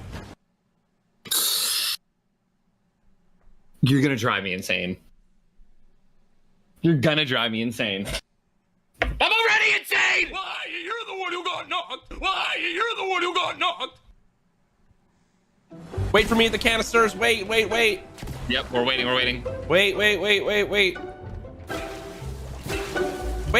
Why'd you use everything? We're waiting. Ninja, come here. Get it, come on, baby. Show me what you got. Just move. If you got no, just move. So I want to see some movement. I'm not. Whoa. Get it, come on, baby. Show me what you got. Wait, Ninja, come back. Ninja, no. Oh, I'm getting shot. This is a red. Code red.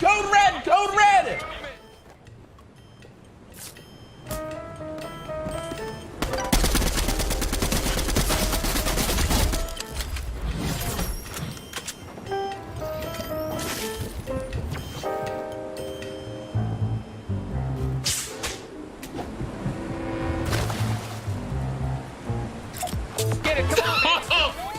Are you kidding me? You want stop it, Jack?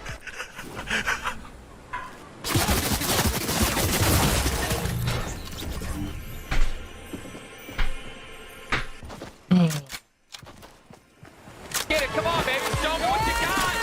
Yo, oh my God, dude. I'm not seeing enough movement. I don't want to relive this every day of my life. What was that wall? Shut up, Jack. What? What have I done? What do you mean? What have you done? You just dressed What up have as a I ninja done? skin, flossed in front of me, and played the most haunting, daunting memory of my life. What have I done? Oh, this is the same Spider-Man. I think what I gotta do is blow up this gas station. Oh my God, that explosion was so loud in my headset. Which explosion? This one? Stop. Are you actually fucking kidding me, bro? You're such a troll, dude. I just said... Yeah, the same one. What's wrong with Oh, you this guy's a You're friendly. trolling, I don't want to kill him. dude. You just did. He's the one that got knocked. Yo, let's go get him. Oh, okay.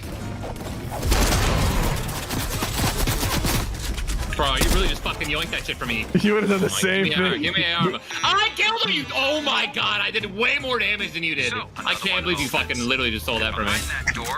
I called it. I said we should fucking get it. Yeah, but I called it. I can't with you guys right now, man. I'm honestly, bro, like, I did not sign up for this. These are the moments where I can't tell if I was serious or trolling. I'm being totally fucking serious, dude. I'm just getting shafted right now, bro. How? Cypher Fidget did half the fucking damage. How? Wait, Bitch, I'm little baby.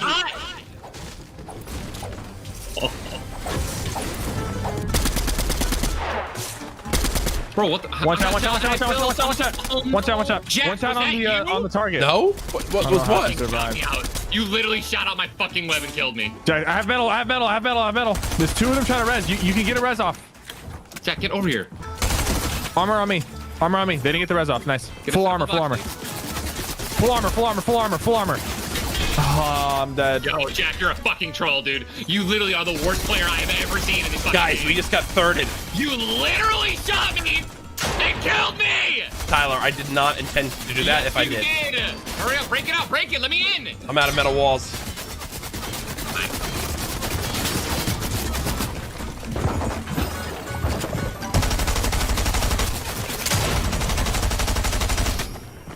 I'm not taking the blame for that.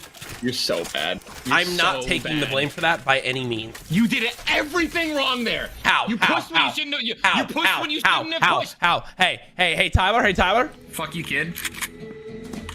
Gotta build up. Goodbye, Spider-Man. I'm the Green Goblin. The Sinister 3. Hey, Sinister.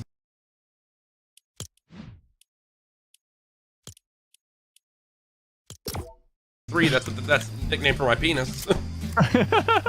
Ooh, so what, 3 inches? Yeah, I'm the busy goblin.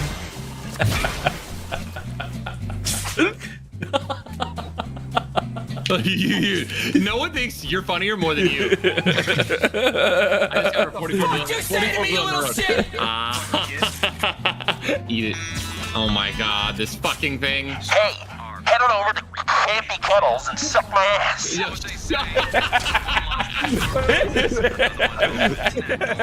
That's so good. Watch out of me. Watch out. Absolute. I fucking love you, dude. I know you do. I'm choking right now. I'm literally choking right now, bro. Yeah, just like that. Oh, back up into me, dude. You big girl. We gotta get out. Dropping to the floor. Make that ass shake. What? Don't giggle at your own shit like that. Great stuff. Way to take those shitters out. Now head on over to Campy and get on the top of this dick. What the hell, dude? Thank you for the 14 months, Brandon. Thank you for the tier 1 sub. Jack, suck my ass. Cypher, lick my. Doing that. You guys good? You guys good? Grown ass man. Taking unnecessary Right here, Jack. Behind this. Right here.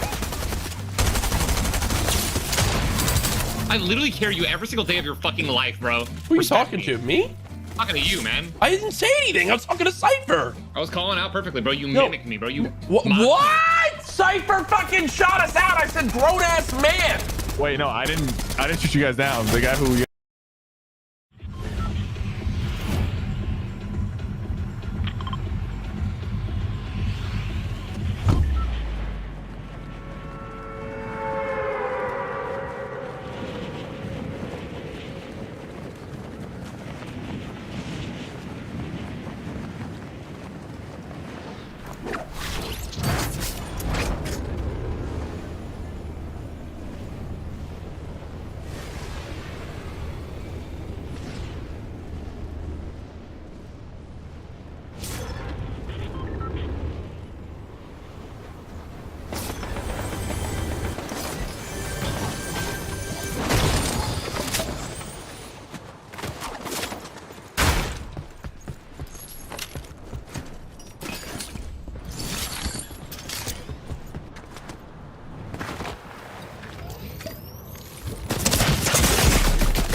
kill did. I hate everyone. We have a launch? No. I'm mining right in his face. Don't care about him. Fuck him up! I do it. Right here on me. I'm gonna flare gun him. Got him. The melee. We got time to play one more. Oh, wow, we got time to play one more? Oh, thank you, Cypher, for gracing us with your presence. Oh my god, we can time to play one more. We can time to play one more. Yeah, Cypher, guess what? Fuck you, kid. Come on, hurry up. Fuck you, kid. Fuck you, kid. Fuck you, kid. You're adopted. You up. Ouch, it stings, Daddy. When I access remote servers, it often crashes like this. I will introduce you to the Build your Fortnite loadout versus Nick A30. Nick, we have 10 points to spend, and I'm picking the Heisted Accelerant for 4 points. Picking the Mythic Havoc, little bro. Come on. Mythic Havoc, 1 pump, over 200 damage. What are the only shotguns in the game that does it? So I already have a shotgun done, so I'm gonna go for 2 points and get the Chili Chug Splashes. 6 of those. Bro, I'm going with the Chug Jug. You can use that at any point in time. You got 200 heals. You know what? I'm doing it. Midas's Drum Gun I'm taking for 3 points, so I have 1 point left. You're up. Okay, that was a good choice. I will say, I got a shotgun. I got a heal. I need an AR. I'm going with a Scar for 2 points. With my last point, I'm taking the Cyber, so you gotta pick a second healing item, Nick. I'm gonna lock in absolutely nothing because I already beat you. Oh my god. Build your Fortnite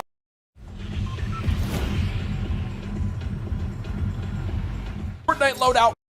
Hey, dog, get some ice cream? Only a spoonful. Hey, dog.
dog, get some ice cream? Only a spoonful.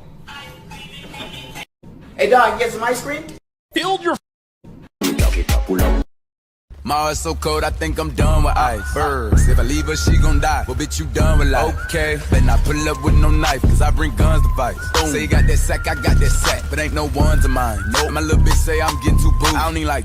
Ma, it's so cold, I think I'm done with ice. Birds, if I leave her, she gon' die.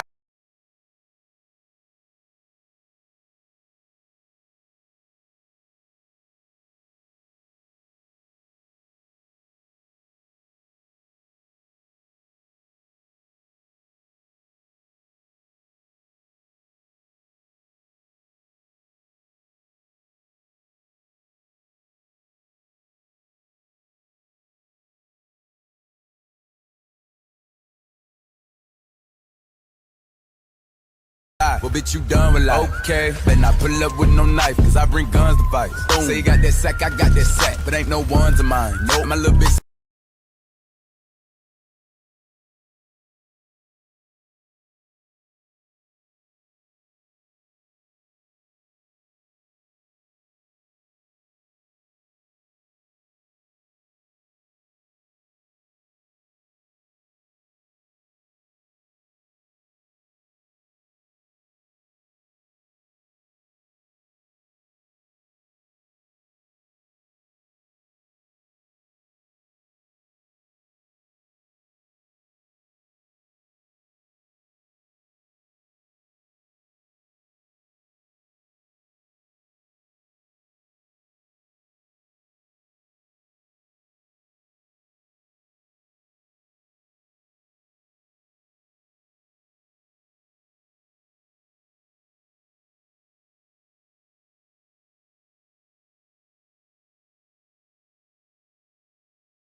Ela tá cheia de tesão, eu vou te fuder com amor. Mina linda, safadinha, arregaça esse popô.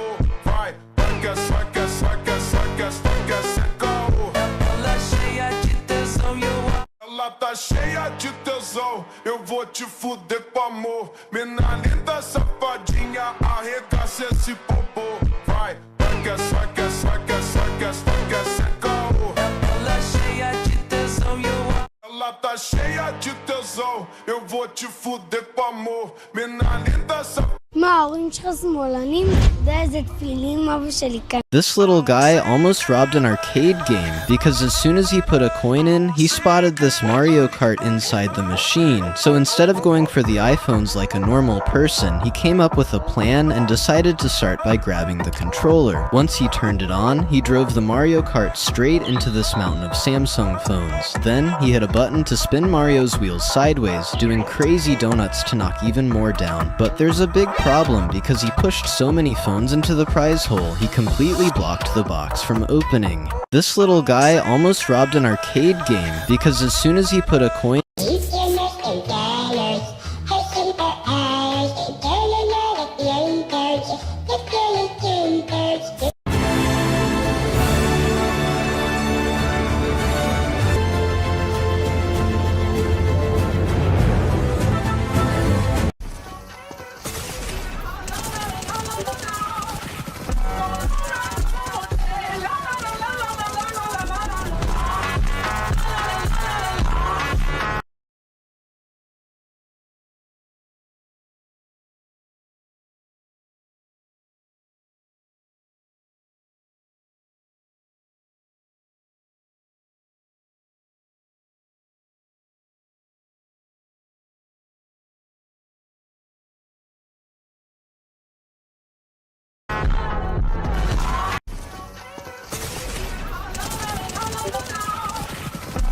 Barely anyone has heard of this site where you can buy rare and OG skins for cheap. I mean, you're not gonna find a better account for 15 or 20 bucks. I told my friends at school and now our whole squad is OG. Barely anyone has heard of this site where you can buy rare and OG. My 11-year-old son just set a world record for holding his breath underwater. 13 minutes, buddy. You're doing great. I'm so proud of him. My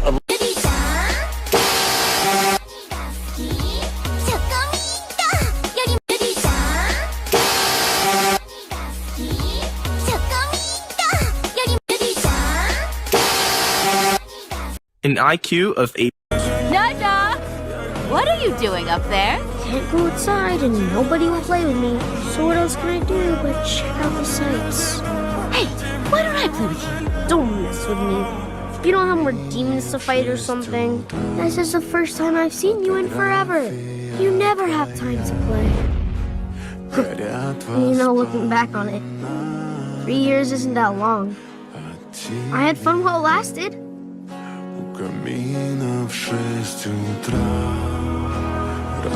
My only regret? I never kicked the Jihandi with you, Dad. Dad? Mom?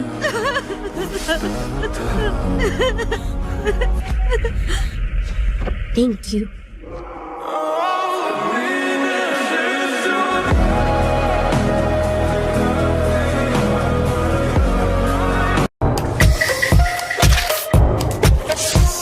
She put my name with yellow hearts.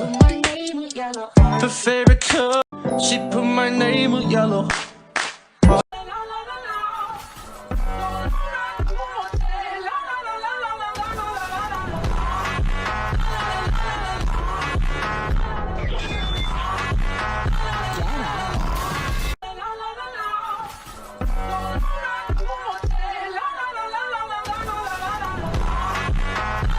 Do this workout every day.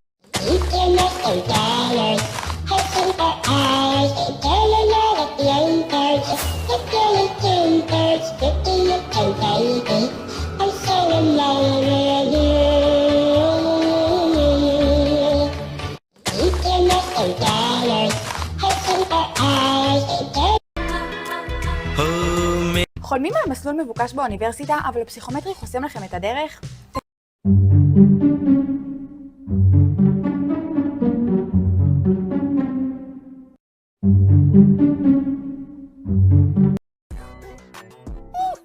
warning signs you are.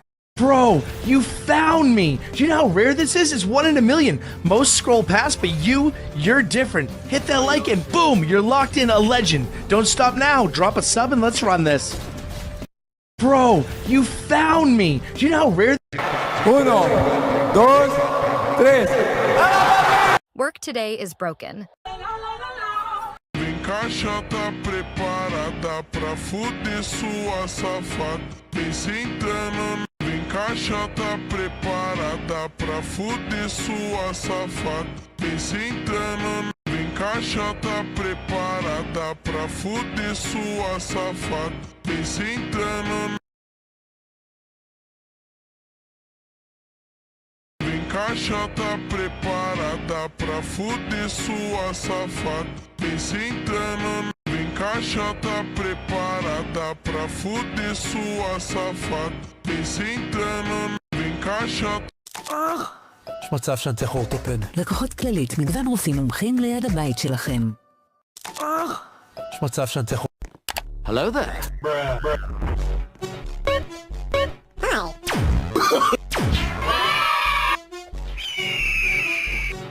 Nice shot.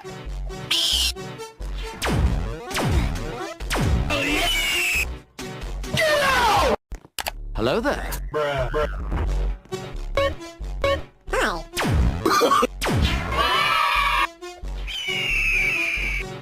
Nice shot.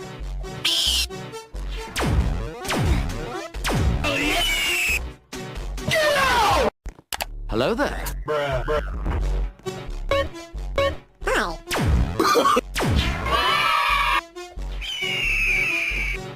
Nice shot.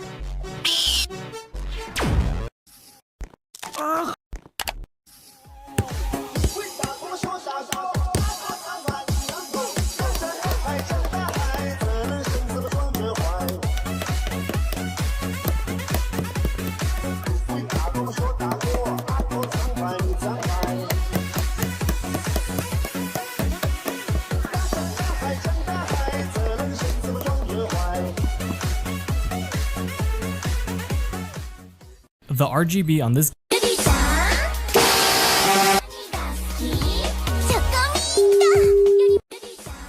How to do the summer harvest and grow a garden.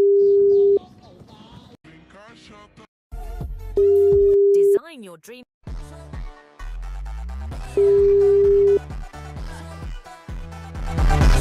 Sua safada. Vem sim.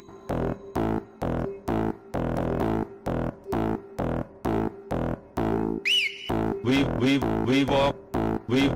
that thought. We've that thought.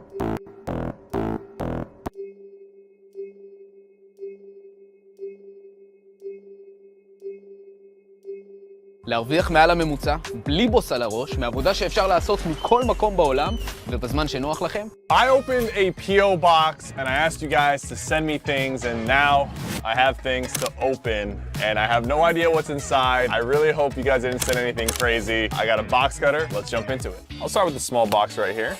I see some Naruto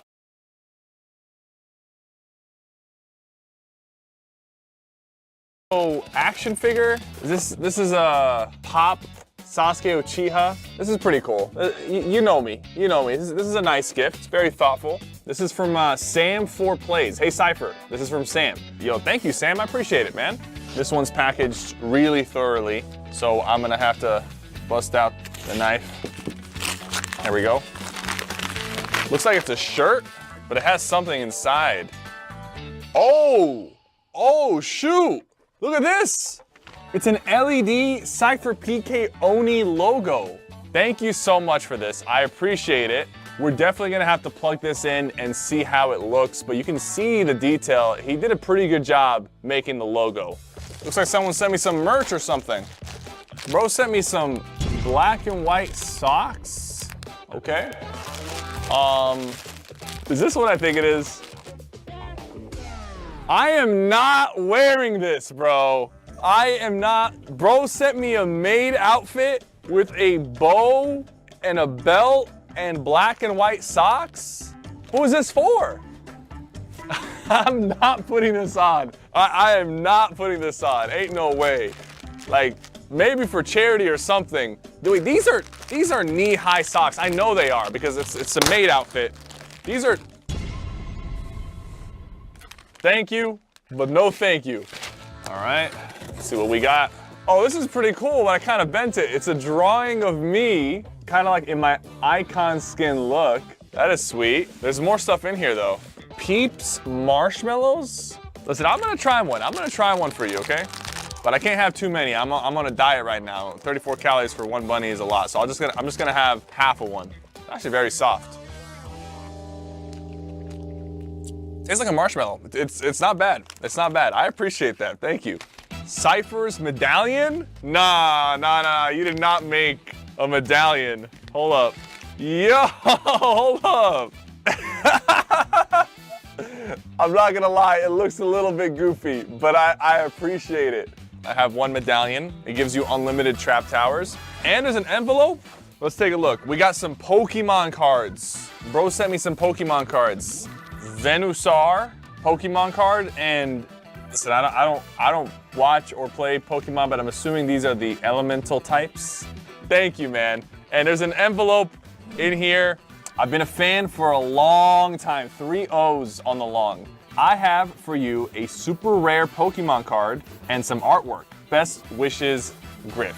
Shout out to Griff. I hope your friends see this and I hope they're super jealous. All right, we got a big Amazon package right here. Loofah dog? What is that? Okay, perfect play or cuddle companion, squeakers that encourage play. Is this a dog toy for one of the dogs? That's actually really cute, man. Yuna is gonna love this. Because I'm not that excited about it, but I'm sure she's gonna be extremely excited. But warning, she's probably gonna shred this to pieces. My name is Rustable Rhyme in the stream. I'm 23 months sub. I got these for your dogs. I also have an Aussie and she's the best. Her name is Maisie and she's 4. Thank you, and shout out to Maisie. Small black box right here. Hi, from 13-year-old Nathan Ron. You're awesome, enjoy. 3D printed, okay. Oh my God. Wait, this is sick. #1 Victory Royale. I'm putting this on my desk, 100%. Let's go, dude. Thank you, Nathan. This one's big. FedEx envelope. Okay, we actually got a lot in this one. Hold up. We got a football, a hat, a Honda hat. Do you work for Honda or something? I actually really like rocking hats lately, especially because my hair is getting longer. Okay. We got a plushie. A pink plushie. I might give this to the dogs, but they'll probably destroy it too. Wait, we got some banana chili lemon flavored chips. Ah, dude, I know this is good. Some lava dragon chips. This isn't from here, I don't think. Wait, they sent a flag. Time to test my my flag and geography skills. This person is from Pleasant Park. No, guys, I'm not gonna lie. What is this flag? Is it Honduras?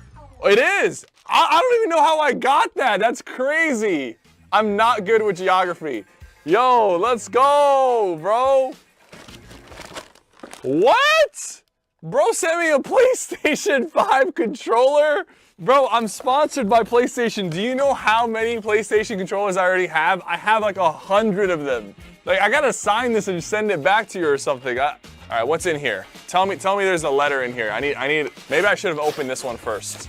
All right, there is a letter in here.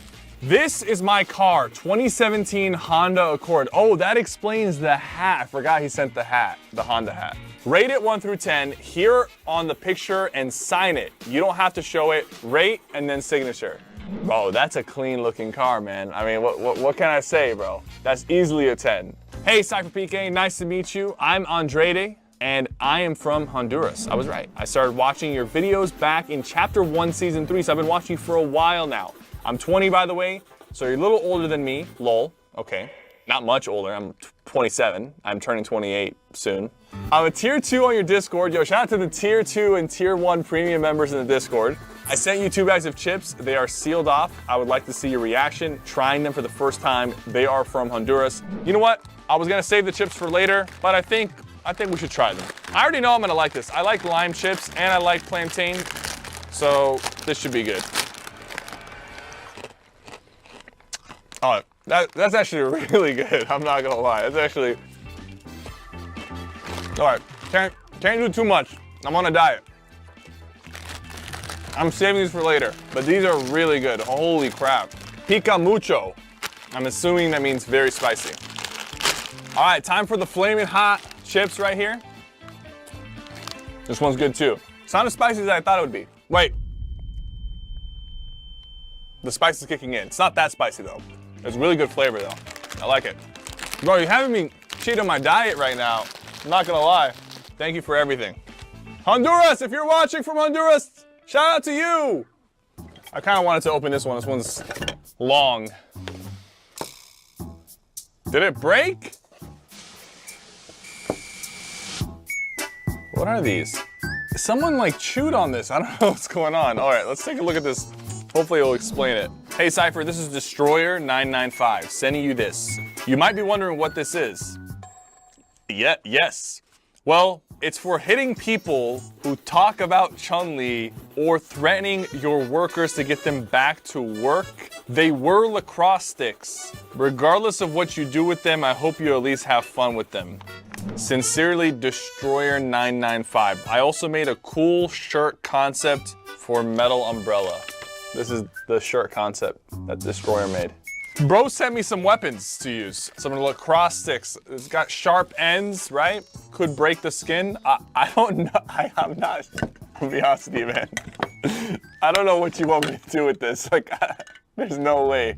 I'm assuming this one's like art because it's very light and it's long, so I want to be a little bit careful while I'm opening it. Yo, that's crazy. Hold up, there's more in here. Cypher PK by Wayne. Look at that. I'm looking good, man. Metal Umbrella, Cypher PK.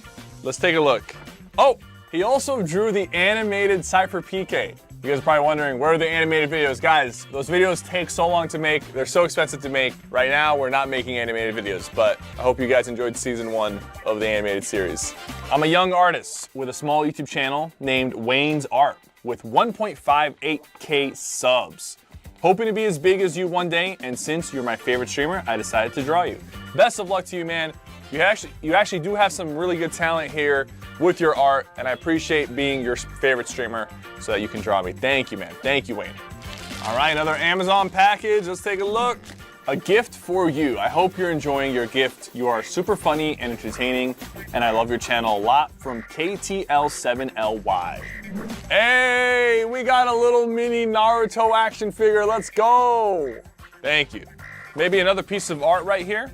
Oh, dude, I saw this on the Reddit. No way.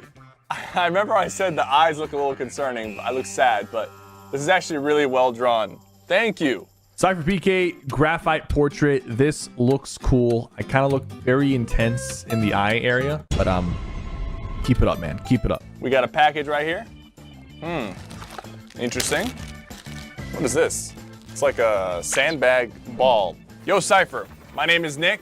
I'm a football player and stitcher. I don't know what that means. I made you this custom red. Oh, he actually stitches stuff. Like he's okay. I made you this custom red and yellow 32 panel bag. My only goal is to help revive and grow the sport of freestyle foot bag. And all you need is a foot bag. I feel like you can potentially help a lot of kids. Bro is committed to the foot bag sport. Bro sent me one himself. I'll have to watch your 5-minute video and practice with this one right here.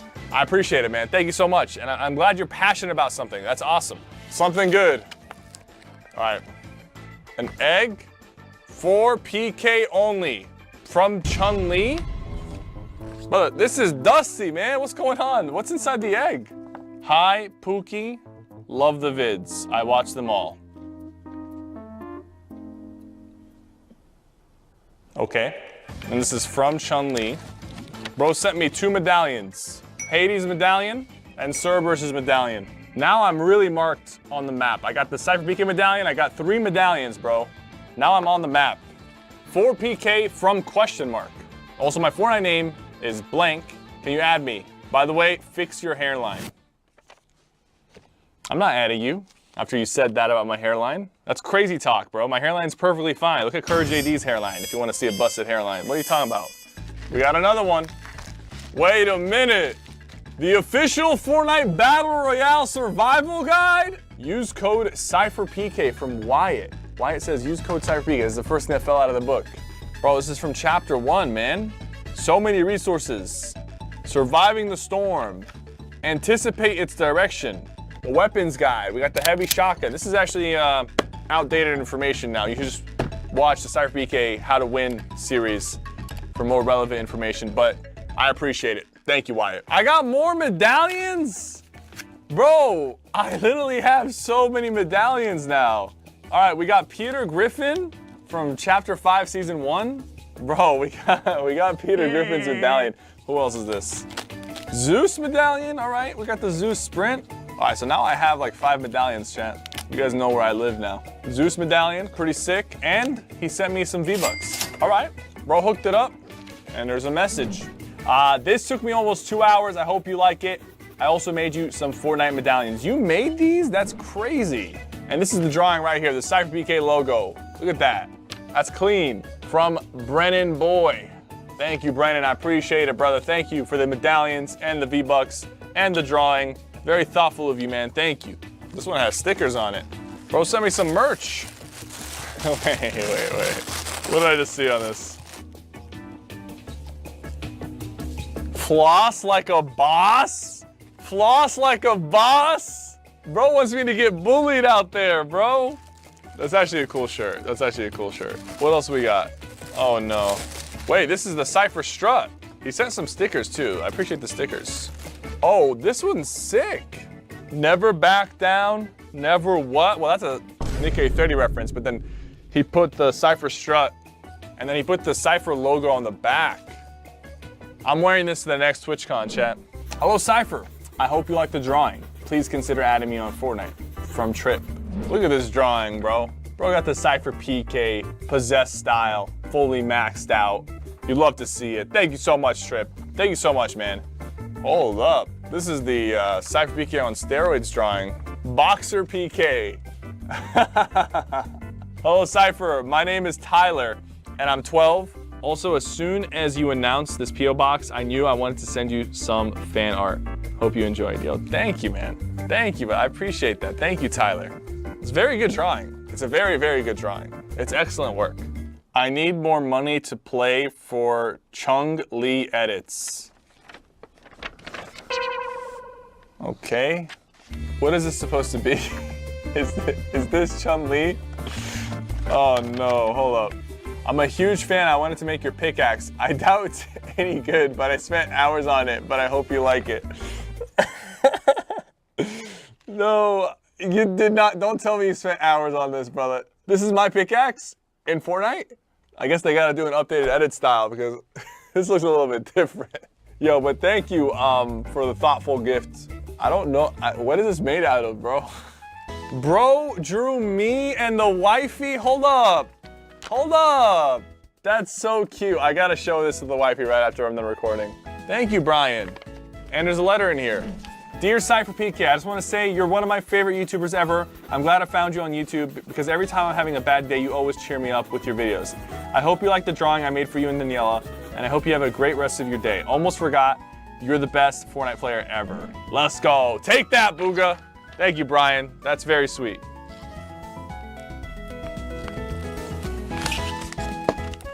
Bro, I got another medallion, bro. An even bigger Cerberus medallion.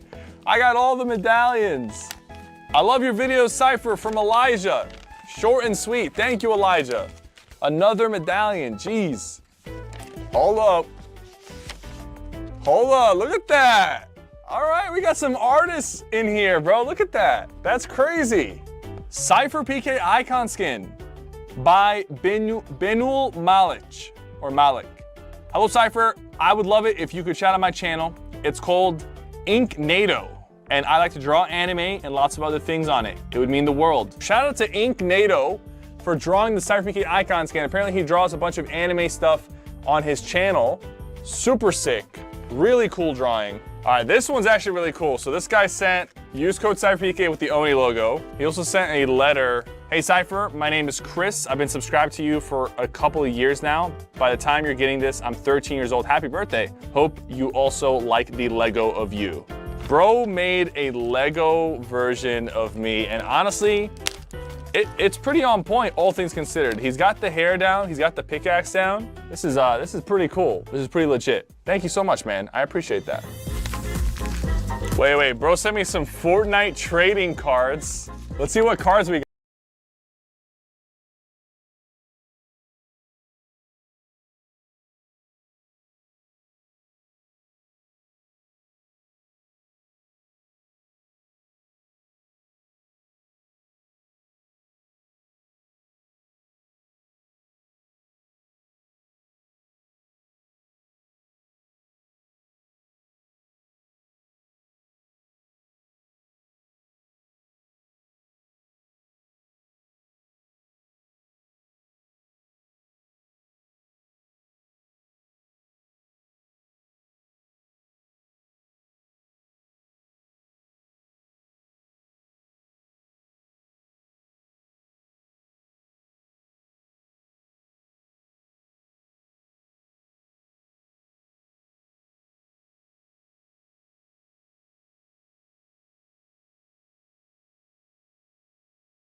We got, bro sent me a booster pack. 6 cards per pack, 2020 trading.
cards, Fortnite Series 2.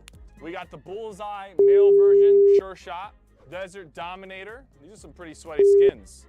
Oh, Hush. This one's very sweaty. Limelight and Vulture. And we got a POI, Weeping Woods from Chapter 2. We didn't get Renegade Raider, bro. Maybe this one has Renegade Raider in it. Okay, bye. Oh, this is sick. Cypher, I'm Connor. I'm a huge fan of yours. I love the effort you put into your content and amazing quality. Last year for Halloween, I made my own Cypher PK costume. I'm really excited for you to see it. Can't wait to watch the video. Yo, Connor dressed up as me for Halloween. That is the red t-shirt style for the Cypher PK icon skin, and that looks awesome. Connor, thank you so much, man. Thank you so much. That's incredible. And guys, listen, those are all the big packages that we have received. I received, as you can see, like 100 envelopes and letters, small letters like this. But these will be open. I will read them. I appreciate everybody who sent things to the P.O. box. And if you guys really like this video, let me know in the comments. Someone tried to glitter bomb me. This is the biggest glitter bomb I've ever seen in my life. Purple, at least, thank you. I like notes too, you know. Someone sent me 50 pounds of glitter. 53 pounds, I'm sorry. Why do you do this? How did you ship 50 pounds of untethered glitter in a box? They didn't send it to my P.O. box either. No, it was sent to my apartment. Here, which means it's someone I know. You know what? No, I'm not gonna let your dirty little prank go to waste. I'm gonna show you how to properly glitter bomb someone with 53 pounds of glitter. If you're gonna do it, you might as well go big. Oh yeah, that's gonna work. Ow! My goal is just to not fall in the fan blades.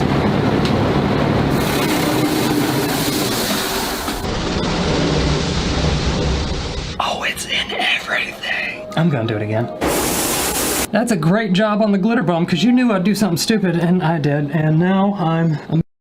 Sync your RGB devices to your favorite games with Signal RGB, which is an RGB app that supports thousands. I opened a P.O. box and I asked you guys to send. This is the story of a 1-year-long quest that led me to unlimited power. Over 365 days on one server through various up and downs and a game-breaking Minecraft mechanic, which allowed us to acquire god items to make the most competitive Minecraft SMP look like a joke. We became gods. And this is how and why it all happened. Starting with a betrayal 1 year ago. Lifesteal Season 4 has officially begun. When Season 4 of this Minecraft server where you steal hearts by killing began, it started off like any other. After murdering one of my old friends, I immediately got spawn killed 4 times by these players. And while this rampant chaos served certain members very well, leading them to having an immense number of hearts, what everyone always conveniently forgets is that this always means others had to bear with the loss. Meaning I had to end my first week of lifesteal with only 6 hearts, which was one of the worst starts to a server I've ever had. It would be a long time before I could even fathom immortality at this point. In fact, my first glimpse into the glitch that made me god would only come later on in this month. Because right now, down on my luck at 6 hearts after being spawn killed 4 times, I just wanted a place to call my own. So the following month I traveled thousands of blocks away from spawn to nurse myself up back to full health and established this safe house, which I called New Texas, complete with one of my first attempts at actually building a Minecraft base with villagers, potion brewing stands, blah blah blah blah blah. Basically more effort than I've ever put into any Minecraft base. This was built all the way down at bedrock level and was completely safe from base finding mechanisms like Pyray, which would show entities in the base, or spam reloading chunks using F3A. Because at this point I knew that I desired something greater than all of the stupid back and forth killing nonsense that players like so much on this stupid server. Sorry if I'm a little bit hateful. But little did I know at the time, a huge opportunity was just about to present itself, which would change everything. While everyone else continued on their killing sprees throughout last July and August, 2 other players who had similar bad experiences on the first week of the server approached me. You see, Vitality and Spoke were homies that I had known from previous seasons, and we all loved exploits, bugs, things that broke Minecraft to a point where it could never be played again. And so they added me to this Discord group chat. And in this 121-minute call last July, Vitality told me that a friend of his called Silicat just found a bug in Minecraft multiplayer that had a lot of potential. But this bug just didn't work on 1.19.3, which is the latest version that Lifesteal was running. And so the discussion kinda ended there at the time. This would not be possible on Lifesteal. But we all put our hands together to keep the secret to ourselves and keep experimenting on this glitch. A glitch we called the wormhole.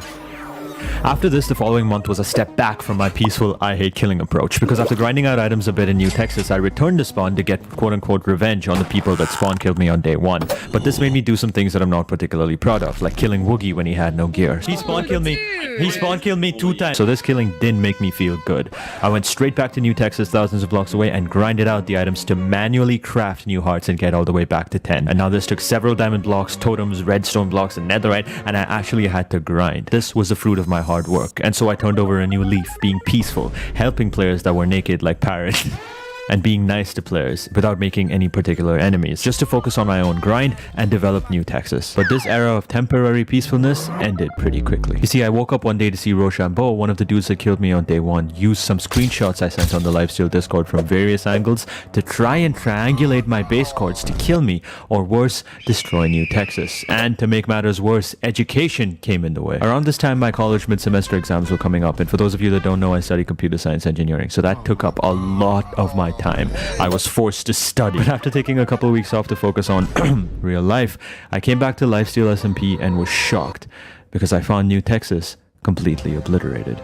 In pure shock, I went back to spawn to try and figure out what was going on the server and who might have done this, only to find out that a bunch of people had grouped together to form a villainous organization called Medusa to cover spawn in Obsidian. Now this shit sucked for me, and to add on to my own problems, in 5 hours, this Medusa group just said they were gonna kill everyone. Great. The one single time I put effort into this Minecraft server to create something I actually cared about, trying to turn over into a life of peace, this happens.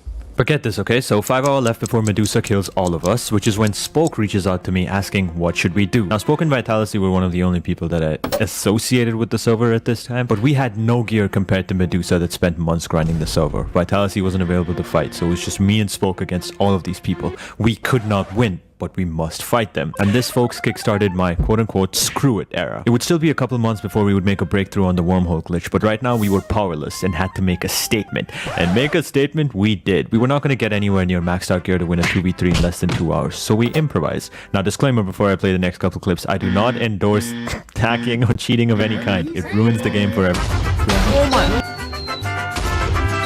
What the f*** is wrong with you? Everything. No way we fail this, bro. Bro, you're hacking, bro! I just flew away from Bacon Rob. Oh no, they're all coming after me. Bro, I'm gonna have to ban you for 2 weeks for using hacks and crystals. Fair enough.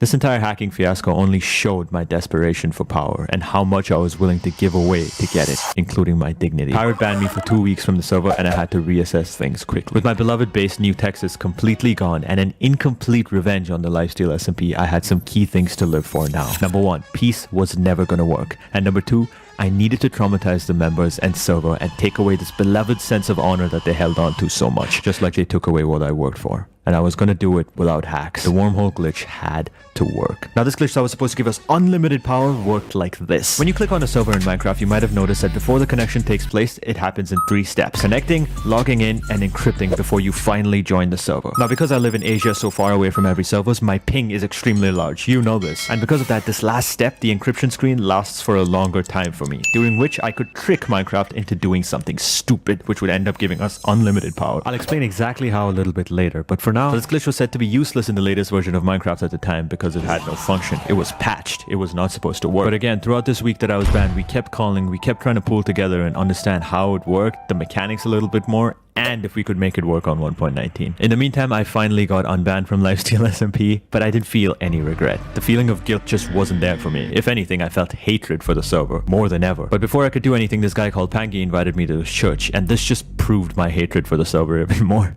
Ashwood, where are you right now? I'm gonna save your life, buddy. Why is everything so ugly right now, bro? I was already in a really pissed off mood at this point, right? But to add insult to injury, these 2 dudes come up to me. I just want you to know, your sins will be forgiven if you follow me right now.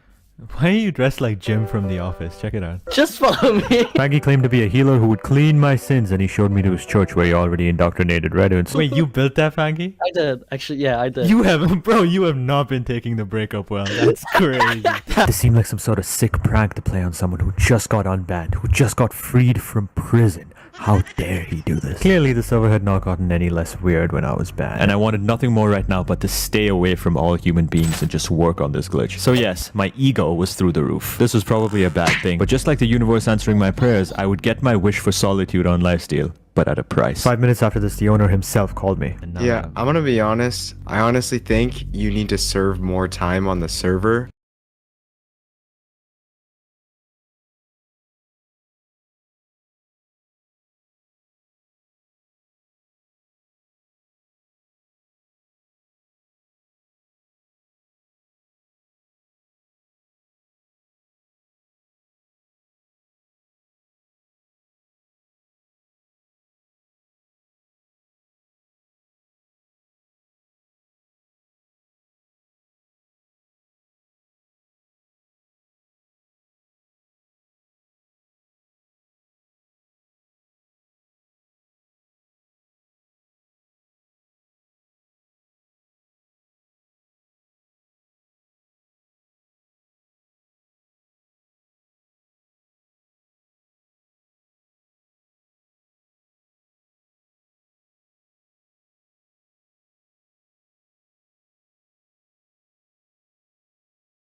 And you know, it makes things interesting. So, there's another banned player right now, Jaren. I know you know him very well. I'm gonna put you two on house arrest until one of you two leaves the house. The winner is cleared of all of their charges. You're putting me on. You've got a big new website idea and the team loves it. Instead of taking months to build it, why not just use... I was being put on house arrest with another person. The rules of my house arrest were that whoever left the house first would apparently get banned off the server. Now whether Parrot would stick to his promise, I didn't know, but I wasn't looking to take any risks. Regardless, the one house prison was a great front for me on Lifesteal, giving me an excuse to stay away from multiple cringy ass wars that were happening elsewhere on the server at the time, as we made further progress on the wormhole glitch. But before we could eventually make the glitch work in 1.19 a little bit after New Year's, the house arrest started to give me a few problems. You see, Jaren, my prison mate, was only allowed to build on the house in stone, while I was only allowed to build in wood. It was a little reference to an old SMP we were in. But I went a little bit crazy and created a monstrosity out of wood called the Mothership. And this led to a whole back and forth passive war on Lifesteal between me and Jaren, and I kinda got carried away with this. And this tension, culminating in a ridiculous cobblestone farm right at our one house prison, served only to remind me how much I hated people. And I laughed at them, because none of these fools knew that I was soon to become unstoppable. In the meantime, we made a huge glitch breakthrough. Remember when I talked about the wormhole glitch affecting Minecraft's connection sequence? Right, so when I'm on the encryption screen connecting to a Minecraft server, somehow, if we trick it into joining another server during this time, we could theoretically do some stupid shit. And do some stupid shit we did. In January 2023, we figured out that in 1.19, all I have to do is accept a join request through this mod called Essentials from another account on another server while the encryption screen is on, and if we time it perfectly, we can trick Minecraft into thinking we're on two servers at once. And this was broken through by Silicat himself. But here was the issue. At this stage, our Minecraft player is completely non-functional, and none of the two worlds that we tricked Minecraft into making us join would load properly, and you couldn't interact with anything. It was useless. And here's how we fixed it. You see, by having another account on the second server you trick Minecraft into making you join /kill you, we can physically be 100% on one server while still tricking Minecraft into having a shadow player on the second server. This was stage 2 of the wormhole. the double joint. And we had to figure out how to manipulate this glitch that we found to give us unlimited power. Now, Spoke showed me the double joint for the first time on January 16th, and I couldn't have asked for a better birthday gift. But around this time, tensions on the Lifesteal SMP were getting at an all-time high. You see, I considered my house arrest completed when Parrot himself came over trying to jump me for a second during his livestream. This made me even more annoyed, but he came here to tell me that a new player called Wally Bear was joining soon, and I was told I should go to Spawn to help out with a boxing event that the guest would be participating in. Now, I really didn't want to do this, but I decided to show up just to give Lifesteal SMP one more chance. But unsurprisingly, after the boxing event, my life was threatened again, this time by a member of the same team that Spawn killed me on day one. And we were having like this really cool fight with Wally, right? Where it's like boxing, right? Until he gets banned. Boxing him until he gets banned. Every time he dies, he goes down a heart, and then the person he's fighting goes down a heart, and it's like really cool, right? But then Navik was like, okay, well, he's low on hearts. I'm going to kill him. And then Sub started. Even though I survived pretty easily, this was the last straw because it reminded me of the shit that made me want to destroy the server in the first place. It was time to achieve true power. When we successfully shadow glitched by tricking Minecraft into putting us in 2 servers at once, we then thought to ourselves, anything we do to the shadow player should theoretically apply to the main server character as well. But unfortunately, the list of things was super limited. Changing the shadow's game mode didn't transfer over, damage didn't transfer over, and most sadly, inventory items did not transfer.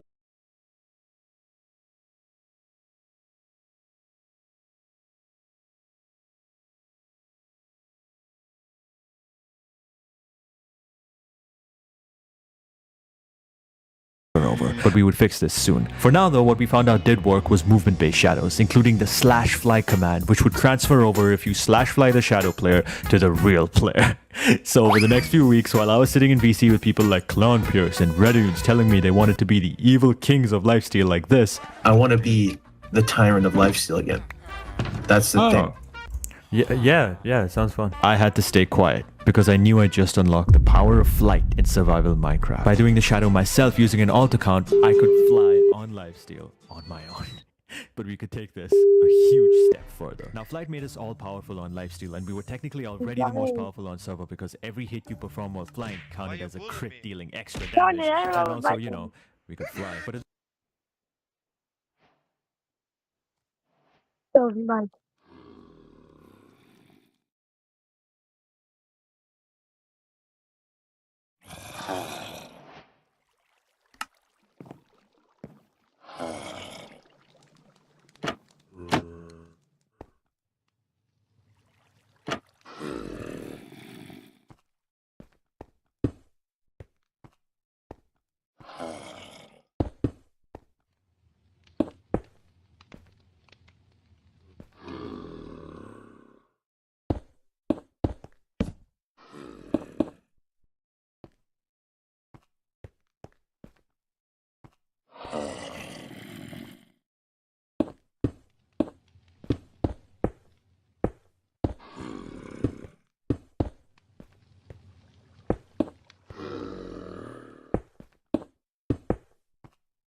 At this stage, I was flying in secret while talking to other members, pretending to care about their Minecraft SMP beef. We kept this power of flight a secret as we took a neutral stance on all the wars happening on Lifesteal at that time. Because we knew that to truly achieve the pinnacle of power, we still needed to learn how to transfer items between the Shadow server and the main server while doing the glitch. Inventory item transfer just did not work. If we gave the Shadow items, it would transfer for a second on the main server as ghost items and then disappear from our Lifesteal inventory. And this would happen as long as we were on survival mode on Lifesteal SMP.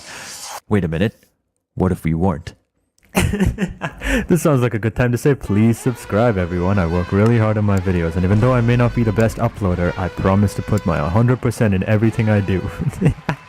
Right, getting creative mode on Lifesteal SMP. See, the only account on planet Earth with admin commands on Lifesteal wasn't even Parrot. It was his alternate account, Lifesteal Admin, a Minecraft account that he never used except to run commands on Lifesteal once every season. No player has seen this Lifesteal Admin because Parrot only uses it in special cases.